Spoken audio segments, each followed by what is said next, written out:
പറ്റുന്നില്ല, കണ്ടുപോയി. ആരാണ് സുന്ദരൻ? നഷ്ട അർത്ഥസ്യ പുനർലാഭ സുന്ദര പരികീർത്തിത. നഷ്ടപ്പെട്ടത് എന്താണോ നഷ്ടപ്പെട്ടു പോയത് അത് തിരിച്ചു കിട്ടുന്നത്, അതാണ് സുന്ദരം എന്ന് പറയുന്നത്. അപ്പൊ നമുക്ക് നമ്മുടെ ജീവിതത്തില്, നമ്മുടെ ഓരോ ജന്മത്തിലും നമ്മൾ നഷ്ടപ്പെട്ടു പോയിരിക്കുന്നത് നമ്മുടെ ആത്മാവിനെ കുറിച്ചുള്ള ബോധമാണ്. അതിനെ നമുക്ക് ആര് തിരിച്ചു തരുന്നോ അവരെ നമ്മൾ സുന്ദരൻ, ഗുരുതത്വമാണ് ഹനുമാൻ എന്ന് നമുക്ക് കാണാം. ആ പരസ്പരം മാറിയിരുന്നത്, ആ ഒരു സീതയും രാമനെയും തമ്മിൽ യോജിപ്പിക്കുന്ന മനസ്സിന്റെയും ബുദ്ധിയുടെയും യോജിപ്പ്, അതാണ് ഹനുമാൻ അവിടെ ചെയ്തത്. നമ്മുടെ സുന്ദരകാന്ഡം കഴിഞ്ഞു. അത് വളരെ വിശദമായിട്ട് നമ്മൾ കണ്ടു. ഇനി അടുത്ത രാമന്റെ അയനം അങ്ങനെ അനസ്യൂതം തുടരുകയാണ്. ഇപ്പോൾ നമ്മൾ യുദ്ധകാന്ഡത്തിലേക്ക് നമ്മൾ എത്തി, യുദ്ധകാന്ഡത്തിൽ പ്രവേശിക്കുകയാണ്. അതായത് അദ്ദേഹം പറയുന്നുണ്ട്, ഹനുമാൻ പറയുന്നുണ്ട്, രാമനെയും ലക്ഷ്മണനുമായിട്ട് ഞാൻ സീതാ മാതാവിന്റെ അടുത്ത് ഉടനെ തന്നെ എത്താം, ഇവിടെ നിന്ന് രക്ഷിച്ചു കൊണ്ടുപോകാൻ. ഒരു വർഷം ഏകദേശം സമാപ്തമായി കൊണ്ടിരിക്കുകയാണ്. ധാരാളം അസുരന്മാരെ വധിച്ചുകൊണ്ട് രാമൻ യുദ്ധകാന്ഡം തുടങ്ങി, യുദ്ധം തുടങ്ങി. അതിനിടയ്ക്കൊക്കെ ഒരുപാട് ചാപ്റ്റേഴ്സ് ഉണ്ട്, പല പല കുഞ്ഞു കാര്യങ്ങൾ, പല എല്ലാം ഒന്നും വിശദീകരിച്ച് പഠിക്കാൻ ഒരു ജീവിതം, ഒരു ആയുസ് തന്നെ വേണം രാമായണം എല്ലാ സംഭവങ്ങളും എടുത്ത് പഠിക്കണമെങ്കിൽ. അപ്പൊ നമ്മള് പ്രധാനപ്പെട്ട കാര്യങ്ങളിൽ കൂടെ മാത്രമേ നമുക്ക് പോകാൻ പറ്റുള്ളൂ. അപ്പൊ യുദ്ധം തുടങ്ങിയിരിക്കുകയാണ്. ധാരാളം അസുരന്മാരെ വധിച്ചുകൊണ്ട്, അതായത് രാക്ഷസന്മാരാണ് അവര്. ആ രാമൻ മുന്നേറുകയാണ്. ഒരിക്കല് കാളിദാസൻ എന്താ പറയുക, കാളിദാസന്റെ പണ്ഡിതനല്ലാതിരുന്ന സമയത്ത് വിക്രമാദിത്യന്റെ സദസ്സില് പോവുകയാണ്. അപ്പൊ കാളിദാസനെ നമുക്കെല്ലാം അറിയാം, രാജകുമാരിയെ കല്യാണം കഴിക്കാനായിട്ട് അദ്ദേഹം, ആ രാജകുമാരി പണ്ഡിതനായിട്ടുള്ള ഒരാളെ കല്യാണം കഴിക്കുള്ളൂ, വാശി പിടിച്ചു. ആര് വന്നിട്ടും കുമാരിക്ക് ഇഷ്ടപ്പെട്ടില്ല. അപ്പോ അവിടുത്തെ മന്ത്രിക്ക് ഭയങ്കരമായിട്ട് ദേഷ്യം വന്ന് ഈ കുമാരി ഒന്ന് പറ്റിക്കണം എന്ന് പറഞ്ഞ് ഇരുന്ന കൊമ്പ് മുറിക്കുന്ന കാളിദാസൻ. കാളിയുടെ ദാസനായി ജ്ഞാനം ലഭിക്കുന്നതിന് മുമ്പുള്ള കാളിദാസൻ. അദ്ദേഹം കാണാനൊക്കെ വളരെ സുന്ദരനാണ്, പക്ഷെ ഭയങ്കര വിഡ്ഢിത്തം, ഒന്നും അറിയില്ല, അക്ഷരാഭ്യാസം ഇല്ല. അപ്പൊ അദ്ദേഹത്തെ ഒരു നല്ല പണ്ഡിതന്റെ വേഷമൊക്കെ കെട്ടി ആ സദസ്സിൽ കൊണ്ടുവരികയാണ്. അപ്പോ ആ ഒരു സദസ്സിലോട്ട് കൊണ്ടുവന്നു. ആ അഹങ്കാരം ഒന്ന് ശമിപ്പിക്കാനാണ് രാജകുമാരിയുടെ. ദുഷ്ടമന്ത്രിമാരെല്ലാം കൂടെ ചെയ്താണ് രാജസദസ്സിലോട്ട് കയറി വന്നതും അവിടെ രാവണന്റെ ഒരു ചിത്രം ഇരിക്കണ കണ്ടു. അത് ഉടനെ ഇദ്ദേഹം എന്ത് ചെയ്തു, ഈ പറഞ്ഞ കാളിദാസൻ അമ്പമ്പട രാഭണ എന്ന് പറഞ്ഞു. രാവണൻ എന്നുള്ളതിന് ഭാ ചേർത്ത് പറഞ്ഞു, രാവണ എന്ന് പറഞ്ഞു. നമ്മൾ കേട്ടിട്ടുണ്ട്, അഭ്യാസം ഇല്ലാത്തവരെയൊക്കെ ഒരുമാതിരി കളിയാക്കി ടീച്ചേഴ്സൊക്കെ, നീ എന്താ, നിനക്ക് ഭായും തമ്മിൽ തിരിച്ചറിഞ്ഞൂടെ, രാവണ എന്നൊക്കെ പറയുന്ന പോലെ. അപ്പോ പെട്ടെന്ന് അദ്ദേഹം ഈ പറഞ്ഞ നല്ല വേഷം കെട്ടി വാക്ക് പുറത്തു വന്നപ്പോ അദ്ദേഹത്തിന്റെ പാണ്ഡിത്യം ഇല്ല, അദ്ദേഹം ഒരു വെറും വിഡ്ഢിയാണെന്ന് പെട്ടെന്ന് എല്ലാവർക്കും ബോധ്യമായി. അപ്പോ തന്നെ ഉടനെ ചോദിക്കുകയാണ്, രാവണനാണോ എന്ന് ചോദിച്ചു. അപ്പൊ ഉടനെ മന്ത്രി എന്ത് ചെയ്തു, അതിനെ മാറ്റി പറഞ്ഞു. അദ്ദേഹത്തിന് നല്ല ബുദ്ധിയല്ലേ, അദ്ദേഹം പറഞ്ഞു, ഇദ്ദേഹത്തിന്റെ സഹോദരന്മാർ, ഈ രാവണന്റെ സഹോദരന്മാര് കുംഭകർണനാണ്, അവിടെ ഭായുണ്ട്, വിഭീഷണനാണ്, അവിടെയും ഭായുണ്ട്. അപ്പോ രാവണൻ എന്നല്ല പറയേണ്ടത്, ശരിക്കും രാവണൻ എന്ന് തന്നെയാണ്, അത്രയും ബുദ്ധിയാണ് ഈ കൊണ്ടുവന്നിരിക്കുന്ന ആൾക്ക് എന്ന് പറഞ്ഞു കൊടുത്തു. അപ്പൊ ഇദ്ദേഹം രാവണനാണ്, രാവണന് നമ്മൾ തെറ്റി പറഞ്ഞതാണെന്നാണ് പറഞ്ഞു കൊടുത്തത്. അപ്പോ ശരിക്കും ഭാ എന്നാൽ എന്താ, ഭാരതം. ആ ഭാ എന്നാൽ ഉയർന്ന ഒരു ആത്മജ്ഞാനം എന്ന അർത്ഥമുണ്ട്. അതായത് രാവണൻ എന്ന് പറഞ്ഞെങ്കിലും ഈ കാളിദാസൻ ആരാകാൻ പോകുന്നു എന്നുള്ളതിന്റെ ആ ഒരു എന്താ പറയാ, മുന്നോടിയായിട്ടുള്ള ഒരു കമന്റ് ആയിരുന്നു അത്. അതായത് പേരില് ഭായുണ്ടായിട്ട് കാര്യമില്ല, ആ ഭാ എന്താണെന്ന് അറിയണം, അല്ലേ? ഇപ്പൊ രാവണനായാലും രാവണനായാലും അതിന്റെ തത്വം ഗ്രഹിക്കാത്തവൻ, അതായത് തന്റെ ഉറക്കത്തിന്റെയും ഇന്ദ്രിയങ്ങളുടെയും പിടിയിൽപ്പെട്ട് തമോ ഗുണികളായിട്ട് തീർന്നവർക്ക് ഇതിന്റെ അർത്ഥം മനസ്സിലാവില്ല. എന്താണ് ഭാരതം? ഭാ എന്ന് പറഞ്ഞ അറിവ്, ആത്മജ്ഞാനം എന്നാണ് അർത്ഥം. ആ അറിവില് ആ താളത്തില് രമിക്കുന്നവർ, അതാണ് ഭാരതീയർ എന്ന അർത്ഥം. ഭാവ രാഗ താളങ്ങളെന്നും പറയാറുണ്ട്. അപ്പോ എന്താ പറയാ, ഈ ഒരു അപ്പൊ നമുക്ക് ഇനി ഈ രാവണന്റെ കാര്യങ്ങളൊന്ന് മനസ്സിലാക്കാം. ഈ രാവണൻ ആരാണ്? കൈകസിക്ക് 3 ആണും 1 പെണ്ണും. ശൂർപ്പണകയാണ് ഒരു സ്ത്രീ, നമുക്കറിയാം, ഏറ്റവും ഇളയ അനിയത്തി. അപ്പൊ രാവണ യുദ്ധത്തിന് കാരണക്കാരി ഈ ശൂർപ്പണകയാണ്. ഈ ശൂർപ്പണക എന്തിന്റെ പ്രതീകമാണ്? കാമത്തിന്റെ പ്രതീകമാണ്. രാമലക്ഷ്മണന്മാരെ സമീപിച്ചിട്ട് കാര്യം നടക്കാതെ വന്നപ്പോഴാണ് ക്രൂരഭാവം സ്വീകരിച്ച് സീതയെ ആക്രമിക്കുവാൻ മുതിരുകയും ലക്ഷ്മണകുമാരൻ അവളെ വിരൂപയാക്കി വിടുകയും ചെയ്തു. ഇതാണ് അടിസ്ഥാന കാരണം, നമ്മൾ അത് കണ്ടു.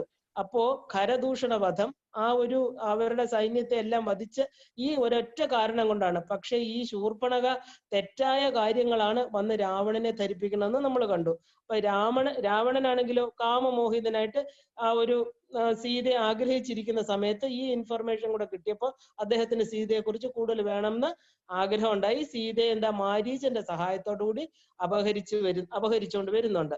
ഇതിന്റെ തുടർച്ചയായിട്ട് നമ്മൾ സുന്ദരകാന്ഡത്തിലൂടെ ഹനുമാൻ, അതായത് ഹനുമാന്റെ ദൂത്, ലങ്കാ ദഹനം ഒക്കെ കഴിഞ്ഞ് ഇപ്പോൾ നമ്മൾ യുദ്ധകാന്ഡം എന്ന് പറയുന്നിരിക്കുന്ന ആ പ്രധാന അവസാന ഘട്ടത്തിലേക്ക് കടക്കുകയാണ്. അപ്പൊ നമ്മൾ ഈ കഥകൾ കേൾക്കുമ്പോൾ, നമ്മളിപ്പോ കുറെ കഥകളാണ് നമ്മളെല്ലാം കേട്ടത്. അപ്പോൾ അവിടെ ഒരു സത്യം നമ്മൾ മനസ്സിൽ വെക്കേണ്ട ഒരു കാര്യം എന്താന്ന് വെച്ചാൽ, ഈ പറഞ്ഞ ഈ രാവണനും കുംഭകർണനും ഒക്കെ ആരാണ്? അത് എപ്പോഴും ഓരോ കാണ്ഡം കഴിയുമ്പോഴും അവർക്കൊരു ലക്ഷ്യമുണ്ട് ഭൂമിയിൽ വന്നതിന്. നമ്മൾ പറയുന്നുണ്ട് ബ്രഹ്മാവിന്റെ അരത്തുടി, അതായത് 3 മാത്ര ആണ് ഈ ഭൂമിയിൽ രാമനും രാവണനും ഒക്കെ ജീവിച്ചിരുന്നത്. അപ്പൊ ബ്രഹ്മാവിന്റെ സമയം നമ്മുടെ സമയം തമ്മിൽ ഒരുപാട് വളരെ നിസ്സാരമായിട്ടുള്ള കുറച്ച് സമയങ്ങളിലാണ് അവർ ഭൂമിയിൽ ജീവിച്ചിരുന്നതെന്നും പറയുന്നുണ്ട്. അത് കഴിഞ്ഞ് തിരിച്ച് അവരുടെ ധാമത്തിൽ അവർ പോകുന്നുണ്ട്. അപ്പൊ അവർക്ക് ഈ ഭൂമിയിലോട്ട് വന്നതിനൊരു ലക്ഷ്യം ഉണ്ടായിരുന്നു. അവര് വിഷ്ണു പാർഷദന്മാരായിരുന്നുവെന്നും ഭൂമിയിൽ രാക്ഷസ ജന്മം എടുക്കാൻ കാരണം എന്താ? അവർക്ക് സനകാദികളെ അവരെ ആദരിക്കാത്തോണ്ടുണ്ടായ ചെറിയൊരു അഹങ്കാരമാണ്. ഹിരണ്യകശിപു, ഹിരണ്യാക്ഷൻ, രാവണൻ, കുംഭകർണൻ, ശിശുപാലൻ, ദന്തവക്ത്രൻ, ഈ 3 ജന്മങ്ങളിലും അവര് രാക്ഷസ ജന്മം എടുത്തിട്ട് തന്നെയാണ് വരുന്നത്. അപ്പൊ വിഷ്ണുവിന്റെ കയ്യിൽ നിന്ന് തന്നെ അവർക്ക് മരണം വേണം, അവർക്ക് ജീവൻ വിട്ട് അവർക്ക് ശാപമോചിതരായി പോണം, വൈകുണ്ഠ പ്രാപ്തി നേടണം എന്നവർക്ക് എന്ത് ശാപം കിട്ടുമ്പോഴും ശാപമോചനവും കിട്ടാറുണ്ട്. അപ്പൊ ഈ സനകാദികൾ തന്നെ ശാപമോചനം കൊടുത്തു ഈ ഇദ്ദേഹത്തിന്റെ വിഷ്ണുവിന്റെ കൈ കൊണ്ട്. വിഷ്ണു ഓരോ അവതാരം എടുത്ത്, അപ്പൊ വിഷ്ണുവിനും ഒരു ശാപമുണ്ട് ഭൂമിയിൽ വരണം, അത് നമുക്ക് പിന്നെ കാണാം. അപ്പൊ അദ്ദേഹത്തിനും ഭൂമിയിൽ വന്ന് ഇവരെ കൊന്നിട്ടേ ഇവർക്ക് തിരിച്ചു ധാമത്തിൽ പോകാൻ പറ്റുള്ളൂ. അങ്ങനെ ഈ രാവണനും കുംഭകർണനും ഈ ജന്മങ്ങളിലും, അപ്പൊ നമ്മൾ വന്ന വഴി എപ്പോഴും നമ്മൾ ആലോചിക്കണം. അതായത് സാധാരണ ഒരു നിരക്ഷരയായിട്ടുള്ളതില് ഒരു രാക്ഷസൻ എന്ന് പറയുമ്പോൾ നമ്മൾ കണ്ടു നിരക്ഷരരാണ്, അവർക്ക് സാക്ഷരതയില്ല, അവർ അക്ഷരങ്ങളെ കുറിച്ച് അറിയില്ല. അക്ഷരങ്ങൾ എന്ന് പറഞ്ഞാൽ ബാഹ്യമായിട്ടുള്ള എന്ത് ഐശ്വര്യം നേടിത്തരുന്ന 51 അക്ഷരങ്ങളല്ല, തന്റെ ഉള്ളില് തന്റെ ഷഡാധാരങ്ങളിൽ വിന്യസിച്ചിരിക്കുന്ന 51 പീഠങ്ങൾ, 51 അക്ഷരങ്ങളെ കുറിച്ച് അറിവില്ലാത്തവൻ, അവനെയാണ് നമ്മൾ നിരക്ഷരൻ എന്ന് പറയുന്നത്. അക്ഷരമായിട്ടുള്ളതിനെ, അതായത് നശിക്കാത്തതിനെ, എന്നും നിലനിൽക്കുന്ന തന്റെ ആത്മതത്വത്തെ അറിയാത്തവൻ. അപ്പോ ഈ പറഞ്ഞവരൊന്നും നിസാര ആൾക്കാരല്ല. വിഷ്ണുവിന്റെ പാർഷദന്മാരെന്ന് പറയുമ്പോൾ അവർ ഉയർന്ന തലത്തിലുള്ളവരാണ്. അവരെ തിരിച്ച് ഈ ഭൂമിയിൽ വരുമ്പോഴും അവർക്ക് ഉയർന്ന ഒരു ആധ്യാത്മിക തത്വം കാണാം. നമുക്കറിയാം അവർക്ക് ഈ രാക്ഷസീയ ഭാവം ഉണ്ടെങ്കിലും അവര് നിസാര ആൾക്കാരല്ല. കാരണം അവർ എവിടെ നിന്നാ വന്നത്? അവര് ഇപ്പൊ നമ്മുടെ ഭൂമി എന്ന് പറയുന്നത് 7ാമത്തെ 8ാമത്തെ തലമാണെങ്കിൽ അവർ അതിൽ വിഷ്ണു ലോകത്തു നിന്ന് വന്നവരാ. അപ്പൊ അവർക്ക് പൂർവ്വജന്മ സംസ്കാരം എപ്പോഴും ഉണ്ടായിരിക്കും. ഇതിനെയാണ് നമ്മുടെ വേദ ഉപനിഷത്തുകളെ കർമ്മഗതി എന്ന് പറയുന്നത്. ഭഗവാൻ എപ്പോഴും ഭഗവത്ഗീതയിൽ 1-2 പ്രാവശ്യം ഈ കർമ്മത്തിന്റെ ഗതിയെ കുറിച്ച് പറയുന്നുണ്ട്. ഗഹനോ കർമ്മണോ ഗതി എന്ന് പറയുന്നുണ്ട്. അതായത് ഈ ഗഹനമാണ് കർമ്മത്തിന്റെ ഗതി. നമ്മൾ ഒരാളുടെ രൂപം കണ്ടിട്ട് കുറച്ചു നാളിപ്പം ഭരതൻ, നമുക്കറിയാം ജഡഭരതൻ മാനിനോടുള്ള അറ്റാച്ച്മെന്റ് കൊണ്ട് ആ ശരീരം വിട്ടതുകൊണ്ട് മാനിന്റെ ജന്മം എടുത്തു. കുറച്ചു കാലത്തേക്ക് എന്തിനോടാണോ അറ്റാച്ച്മെന്റ് ഉള്ളത് ആ ജന്മം നമ്മൾ എടുക്കേണ്ടി വരണു, അത്രേ ഉള്ളൂ. അപ്പൊ കർമ്മം എന്ന് പറഞ്ഞാൽ അവരുടെ ആ പൂർവ്വജന്മ സംസ്കാരം അവരുടെ നിന്ന് നശിച്ചു പോകണമെന്ന് അർത്ഥമില്ല. അതാണ് നമ്മൾ ഇമ്പോർട്ടന്റ് അവിടെ.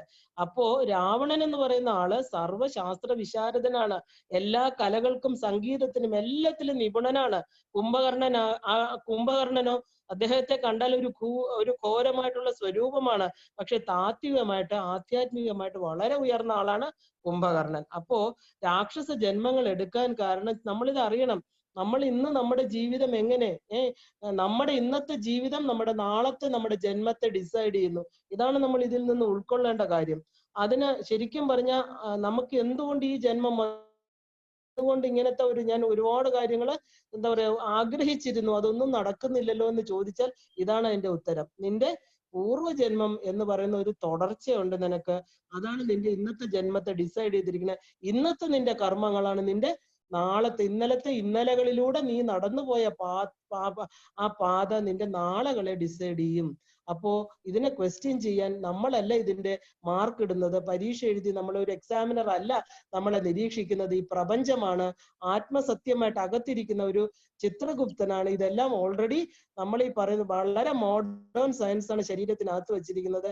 ഒരു പേപ്പറും പേനയും ഒന്നും വേണ്ട, ഓൾറെഡി സ്വയം റെക്കോർഡ് ചെയ്യുന്ന ഒരു സാധനം ഘടിപ്പിച്ചിട്ടാണ് ഈ ഓരോ ജീവനും ഭൂമിയിൽ വരുന്നത്.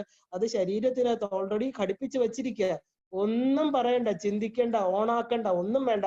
ജനിച്ച് വീണ ഉടനെ ഓണായി കഴിഞ്ഞു. മരിക്കും, അത് തിരിച്ച് ഓഫ് ആവും. തിരിച്ചെന്നിട്ട് എന്ത് ചെയ്യും? ഈ കർമ്മങ്ങളുടെ ഗതി അനുസരിച്ച് ഈ ജീവാത്മാവിന്റെ കൂടെ സഞ്ചരിക്കും. അപ്പൊ അത് മനസ്സിലാക്കിക്കൊള്ളണം. അപ്പോ ഓരോ കഥകൾ നമ്മൾ കേൾക്കുമ്പോഴും ആ രാവണൻ എന്തുകൊണ്ട് ഇങ്ങനെ, രാവണൻ നല്ല ആളാണെന്ന് നമുക്ക് എന്താ, ഇനിയിപ്പോ രാവണന്റെ വേറൊരു മുഖവും കൂടെ നമ്മൾ കാണുന്നുണ്ട്. രാവണൻ വളരെ ഉയർന്ന ഒരു തലമുള്ള ആളാണ്. അദ്ദേഹത്തിന് എന്തുകൊണ്ടാ ഈഗോ വന്നു എന്നൊക്കെ നമ്മൾ കാണുന്നുണ്ട്. രാവണന്റെ വേറെയും വിഷ്ണുവിന്റെ ശാപവും കൂടെ കണ്ടെങ്കിൽ മാത്രമേ യുദ്ധകാന്ഡം പൂർണ്ണമാവുള്ളൂ. നമ്മൾ രാവണനെ വെറും ഒരു ചീത്ത സ്ത്രീ ലംബടനായിട്ട് ചിത്രീകരിക്കാൻ പറ്റില്ല. കാരണം മൂലം രാമായണത്തിൽ ഒരുപാടടുത്ത് പല സെന്റൻസുകളും വിടുന്നുണ്ട്. നമ്മൾ ഈ പറഞ്ഞ കഥാകാരന്മാർ പറഞ്ഞ് രാവണനെ ഒരു വലിയ ഒരു കത്തി വേഷം അദ്ദേഹത്തെ ആക്കി വെച്ചിരിക്കുകയാണ്. അങ്ങനെ പറഞ്ഞെങ്കിലേ ഒരു സുഖമുള്ളൂ. എന്നുവെച്ചാൽ ഇന്നത്തെ കഥകളും വെസ്റ്റേൺ നമ്മൾ കണ്ട ആന്റണി ക്ലിയോപാട്രയൊക്കെ വായിച്ച് നമ്മുടെ മനസ്സുകളിൽ എപ്പോഴും ഒരു എല്ലാ നന്മകളും നിറഞ്ഞ ഒരു പുരുഷനും ഒരു പ്രതിപുരുഷൻ വില്ലൻ, ഇതാണ് നമ്മുടെ കഥകൾ. ഒരിക്കലും അല്ല. ഈ പ്രതിപുരുഷൻ ആവാൻ കാരണം എന്ത്? അദ്ദേഹത്തിന്റെ പല കാരണങ്ങളാണ്. അദ്ദേഹത്തിന് ഈ ആളോട് ദേഷ്യം വരാൻ കാരണം. എല്ലാ കാര്യത്തിന് പുറകിലും ഒരു കാരണം ഉണ്ടെന്ന് നമ്മൾ മനസ്സിലാക്കണം. അതുപോലെ രാവണൻ ഇങ്ങനെ ആയിട്ടുണ്ടെങ്കിൽ രാവണന് പല നന്മകളും ഉണ്ടായിരുന്നു. അപ്പോ ഈ രാക്ഷസ ജന്മങ്ങൾ എടുക്കാൻ കാരണം ഭാഗവതത്തിൽ ഒരു പ്രത്യേക പ്രയോഗമുണ്ട്, പൂർവ്വചിത്തി. അതിനാണ് പൂർവ്വചിത്തി എന്ന് പറയുന്നത്. പൂർവ്വചിത്തി എന്ന് പറഞ്ഞാൽ അപ്സരസാണ്. ആ പൂർവ്വ നമ്മുടെ വാസനകൾ, നമ്മൾ ജനിക്കുന്നതിന് മുമ്പുള്ള ചിത്തത്തിന്റെ അവസ്ഥ, അതിനെയാണ് പൂർവ്വചിത്തി എന്ന് പറയുന്നത്. നമ്മൾ ഏത് കാലഘട്ടത്തിലൂടെ ഏതേത് വേഷങ്ങൾ കെട്ടിയാണോ വന്നത് ആ പൂർവ്വ സംസ്കാരത്തെയാണ് നമ്മൾ എന്താ പറയണേ? പൂർവ്വചിത്തി എന്ന് പറയണേ. ഈ പൂർവ്വചിത്തിക്ക് അനുസരിച്ചായിരിക്കും നമ്മുടെ ജന്മം. ഇനിയിപ്പോ ഏത് ആധുനിക ഏത് സയൻസ് വന്നാലും, ഏത് മോഡേൺ മെഡിക്കൽ സയൻസിലായാലും ഇന്ന് ഹിപ്നോട്ടിസം എന്ന് പറയണത് എന്താണ്? നമ്മുടെ മനസ്സിന്റെ തലകൾ. ശരീരത്തിന് നമുക്ക് പെറ്റ് സ്കാൻ എടുക്കാം, എന്ത് സ്കാൻ എടുത്ത് CT സ്കാൻ എടുക്കാം, MRI സ്കാൻ എടുക്കാം. സ്ഥൂല ശരീരത്തിനകത്തിരിക്കുന്ന പല കാര്യങ്ങളും കണ്ടുപിടിക്കാൻ പറ്റും. പക്ഷേ ഈ പറഞ്ഞ സൂക്ഷ്മ ശരീരത്തിന്, മനസ്സിന്റെ തലകള്, മനസ്സിന്റെ പല തലങ്ങള്, അതിന്റെ ഉള്ളറയിലോട്ട് പോകണമെങ്കിൽ എന്താ നമ്മൾ ചെയ്യുന്നത്? ഡോക്ടർമാർ ചെയ്യുന്നത് ഹിപ്നോട്ടിസം. എന്താ ഹിപ്നോട്ടൈസ് ചെയ്യുക എന്ന് പറഞ്ഞാല് ആ ഉറക്കി കിടത്തിയിട്ട് തന്റെ അബോധമായ സബ് കോൺഷ്യസ് മൈൻഡിൽ പോയിട്ട് തന്റെ പൂർവ്വജന്മത്തിൽ തനിക്ക് സംഭവിച്ച എന്താണ്, എന്തുകൊണ്ട് ഈ പറഞ്ഞ കോൺഷ്യസ് മൈൻഡ് ഇത് എന്തുകൊണ്ട് ഇങ്ങനെ ബിഹേവ് ചെയ്യുന്നു, ഇതിന് കാരണം, ഇതിന്റെ പുറകില് ഒരു കാരണങ്ങളുണ്ട്. അതാണ് ഡോക്ടർ കണ്ടുപിടിക്കുന്നത്. അപ്പം പറയുന്നു, എനിക്ക് ഇന്ന ആളോട് ദേഷ്യമുണ്ട്, കഴിഞ്ഞ ജന്മത്തിൽ ഇന്ന ആളെ എനിക്ക് കണ്ടിരുന്നു, എന്നെ അപകട മരണപ്പെടുത്തി. ഒരുപാട് കഥകൾ നമ്മൾ കേൾക്കുന്നുണ്ട്. പലരും ഇന്ത്യയിൽ തന്നെ പലയിടത്തും കൊണ്ടുപോയി തെളിവെടുപ്പ് നടത്തുമ്പോൾ ഇതെല്ലാം സംഭവിച്ചിട്ടുണ്ട്. ഞാൻ ഇവിടെ ജീവിച്ചിരുന്നു, ഇത് എവിടുന്ന് വന്നു? അപ്പൊ നമുക്കൊരു പാസ്റ്റ് ഇല്ലെന്ന് പറയാൻ പറ്റുമോ? ഈ പ്രസന്റ് എന്ന് പറയുന്നത് വെറുതെ ഒരു ആകാശത്തുനിന്ന് പൊട്ടി വീണ ഒരു ജീവൻ വന്ന് ഭൂമിയിൽ നിൽക്കുമോ? ഒരിക്കലുമില്ല. ഒരു ജീവിതം, ഒരു ജീവൻ ഈ ഭൂമിയിൽ ആക്സിഡന്റ് അല്ല. അത് എളുപ്പം എത്രയും ഈ സാധനയിൽ നമ്മൾ ഉറപ്പിച്ചു വെച്ചോളാം. ആക്സിഡന്റ് ആയിട്ടൊന്നും, നമ്മൾ ആക്സിഡന്റ് എന്ന് പറയുന്ന വണ്ടി ഇടിക്കുന്ന ഇതിനാണ് നമ്മൾ ആക്സിഡന്റ്. നേരെ ഓടിക്കാത്തതുകൊണ്ടും നമ്മുടെ എതിരെ വരുന്നവൻ മോശമായിട്ട് വരുന്നതുകൊണ്ടും നമ്മുടെ ഒക്കെ ഒരു ആക്സിഡന്റ് പറ്റുന്നു. അതുപോലെ ഭൂമിയിൽ വരുന്ന ഒരു ജനനം നോട്ട് ആൻ ആക്സിഡന്റ്, ഒരിക്കലും അല്ല. ഇത് കാര്യകാരണങ്ങൾക്ക് ഒരുപാട് പ്രോസസ്സിലൂടെ ഈ പറയുന്ന ശരീരം എന്ന് പറയുന്ന ജന്മം എടുക്കുന്ന ആ ഒരു ജീവൻ നിസ്സാര കാര്യമല്ല. ഒരു വളരെ വളരെ ഗഹനമായിട്ട് ഒരു അച്ഛന്റെ ഉള്ളിൽ നിന്നും ഒരു അമ്മയുടെ ഉള്ളിൽ നിന്നും വന്ന് ചേർന്ന് ഒരു ജീവൻ ഗർഭപാത്രത്തിൽ ഉണ്ടാകണമെങ്കിൽ അതിന്റെ ഒരുപാട് പ്രോസസ്സിംഗ് ഉണ്ട്. അത് ഈ പറയുന്ന ജീവൻ മരണത്തിലൂടെ, ശരീരം ഉപേക്ഷിക്കുന്നതിലൂടെ ഈ ട്രാവൽ ചെയ്യുന്ന ഈ ജീവന് തിരിച്ച് ജന്മത്തിലോട്ട് വരണമെങ്കിൽ ആ ഒരു പല മേഖലകൾ കടക്കേണ്ടതായിട്ടുണ്ട്. അതിൽ ഏറ്റവും കൂടുതൽ പ്രാധാന്യം വഹിക്കുന്ന ഒരു സംഭവമാണ് ഈ ചിത്തം എന്ന് പറയുന്ന സംഭവം. അപ്പോ എന്താ, മനസ്സിന്റെ 4 ഭാഗങ്ങളിൽ ഈ ചിത്തത്തിനാണ് ഏറ്റവും കൂടുതൽ പ്രാധാന്യം. കാരണം ഇനിയുള്ള ജന്മങ്ങളെ ഡിസൈഡ് ചെയ്യുന്നത് ഇതാണ്. പൂർവ്വ കർമ്മ സംസ്കാരങ്ങൾ ശേഖരിച്ചു വെച്ചിരിക്കുന്നതാണ്. അപ്പോ ഈ ചിത്തം ശുദ്ധമാക്കിയേ പറ്റുള്ളൂ. ഇല്ലെങ്കിൽ എന്താ, നമുക്കിപ്പോ നമ്മളൊരു നല്ല ജന്മം, നമുക്ക് ദേവിയെ കാണണം, ഇപ്പൊ നമുക്ക് ഭയങ്കരമായിട്ട് ആഗ്രഹങ്ങൾ വന്നിട്ടുണ്ട്, പക്ഷെ പല തടസ്സങ്ങൾ വന്നിങ്ങനെ നിൽക്കുക. കാരണം എന്താ? ഈ പറഞ്ഞ പൂർവ്വചിത്തി തന്നെ. അതിനകത്തിരിക്കുന്ന സംസ്കാരങ്ങൾ നമ്മളെ ഒന്നിലും അതിലോട്ട് കോൺസെൻട്രേറ്റ് ചെയ്ത് നിൽക്കാൻ സമ്മതിക്കുന്നില്ല. ചിലപ്പോൾ നമുക്കിത് എന്തിനെന്ന് തോന്നുന്നു, ചിലപ്പോൾ നമുക്ക് ഭയങ്കര ഒരു മടുപ്പ് തോന്നുന്നു, ചിലപ്പോൾ ഒന്നിലും വിശ്വാസം വരുന്നില്ല. ഇതൊക്കെ തന്നെയാണ് തടസ്സം. നമുക്ക് ആ സത്തിനെ അറിയാൻ പറ്റുന്നില്ല, ഉണ്മയിലോട്ട് സഞ്ചരിക്കാൻ പറ്റുന്നില്ല. അപ്പൊ അതിനുകൊണ്ടാണ് നമ്മൾ എന്താ ഒരു പാതയിലോട്ട് കയറുമ്പോ ഈ ചിത്തത്തെ ശുദ്ധമാക്കാനാണ് ജപ ഹോമ തർപ്പണങ്ങൾ ചെയ്യണത്. ഏത് ഉപാസനാ മാർഗത്തിൽ കയറുമ്പോഴും എന്തെങ്കിലുമൊക്കെ ചെയ്യാതെ ചുമ്മാ കയറി ഇരുന്നിട്ട് നമുക്ക് ദൈവത്തിനെ കാണാന്ന് പറഞ്ഞാൽ പറ്റില്ല. അവിടെ നല്ലൊരു ഭഗീരഥ പ്രയത്നം തന്നെ വേണം. ഭഗീരഥന്റെ പ്രയത്നം കൊണ്ടാണ് ആകാശത്തിലിരുന്ന ആ ജ്ഞാനഗംഗ, ആ ഗംഗയെ താഴെ കൊണ്ടുവന്ന് പിതൃക്കൾക്ക് മോക്ഷം കൊടുക്കാൻ പറ്റിയെങ്കിൽ അവിടെ എന്താണ് ജ്ഞാനഗംഗ? അറിവിന്റെ ഗംഗയാണ്. ആ ഭഗീരഥനെ പോലെ നമ്മൾ തപസ് ചെയ്യണം. ബിക്കോസ് നമുക്ക് ജ്ഞാനഗംഗയിലൂടെ, ആ ജ്ഞാനഗംഗയിൽ കുളിച്ചാൽ മാത്രമേ നമ്മുടെ പൂർവ്വമായിട്ടുള്ള സംസ്കാരങ്ങൾ നമ്മളെ വിട്ടുപോകുള്ളൂ. യഥാർത്ഥ ഉണ്മ നമ്മൾ, കാരണം എന്ന് വെച്ചാൽ നമുക്ക് അറിവില്ലാത്ത കാലത്ത് എന്തൊക്കെയോ ശരിയാണെന്ന് നമ്മൾ ധരിച്ചു വെച്ച് അതനുസരിച്ച് ജീവിച്ചു. ഈ കാണപ്പെടുന്ന പ്രപഞ്ചം സത്യമാണെന്നും ഇവിടുത്തെ വസ്തുക്കൾ സത്യമാണെന്നും ഒക്കെ നമ്മൾ തെറ്റിദ്ധരിച്ചു. അത് നമ്മുടെ കുറ്റമല്ല, ദാറ്റ് ഈസ് ഇഗ്നോറൻസ്. അപ്പൊ എന്താ വേണ്ടത് അവിടെ? എഡ്യൂക്കേഷൻ. ആ എഡ്യൂക്കേഷൻ എന്ന് പറഞ്ഞാൽ ആ പറഞ്ഞ സാക്ഷരത. സാക്ഷരത എങ്ങനെ നേടാൻ പറ്റും? കുറെ യൂണിവേഴ്സിറ്റി ഡിഗ്രി അല്ല സാക്ഷരത. തന്റെ ആത്മതത്വത്തെ അറിയില്ല. ആ പരാവിദ്യ, അപരാവിദ്യകളെല്ലാം നമുക്കറിയാം, പരാവിദ്യ മറന്നുപോയി. അപ്പൊ അത് സ്വീകരിച്ചിട്ട് എന്ത് ചെയ്യണം? ആ പരാവിദ്യയിലൂടെ അത് ചെയ്യുന്നതിന്റെ, ആ പരാവിദ്യ സ്വീകരിച്ചാലും ഈ പറഞ്ഞ ജപ ഹോമ തർപ്പണങ്ങള് പുരസ്ചരണങ്ങള് ഏത് പാതയിലും, വൈദികമായിട്ടാണെങ്കിലും താന്ത്രികമായിട്ടാണെങ്കിലും ചില കാര്യങ്ങൾ നിഷ്ഠയായിട്ട് ചെയ്തേ നമുക്കിത് മനസ്സിലാവുള്ളൂ. അല്ലെങ്കിൽ പിന്നെയും മനസ്സിലായില്ല എന്ന് പറഞ്ഞുകൊണ്ടിരിക്കണം. മാത്രമല്ല ഇത് ഉൾക്കൊള്ളാൻ പറ്റില്ല. പലതും നമ്മൾ ചെയ്യണ്ടെന്ന് വെച്ച് വിടും. അല്ല, അതെന്തിനാ? ഈ പറഞ്ഞ പൂർവ്വചിത്തി, ഈ ചിത്തശുദ്ധിക്ക് വേണ്ടിയാണ് നമ്മൾ ഇതെല്ലാം ചെയ്യണത്. അത് പ്രത്യേകം നമ്മൾ മനസ്സിലാക്കണം. കാരണം ഈ ചിത് അഗ്നികുണ്ഡത്തിൽ മാത്രമേ ദേവി ആവിർഭൂതയാവുള്ളൂ.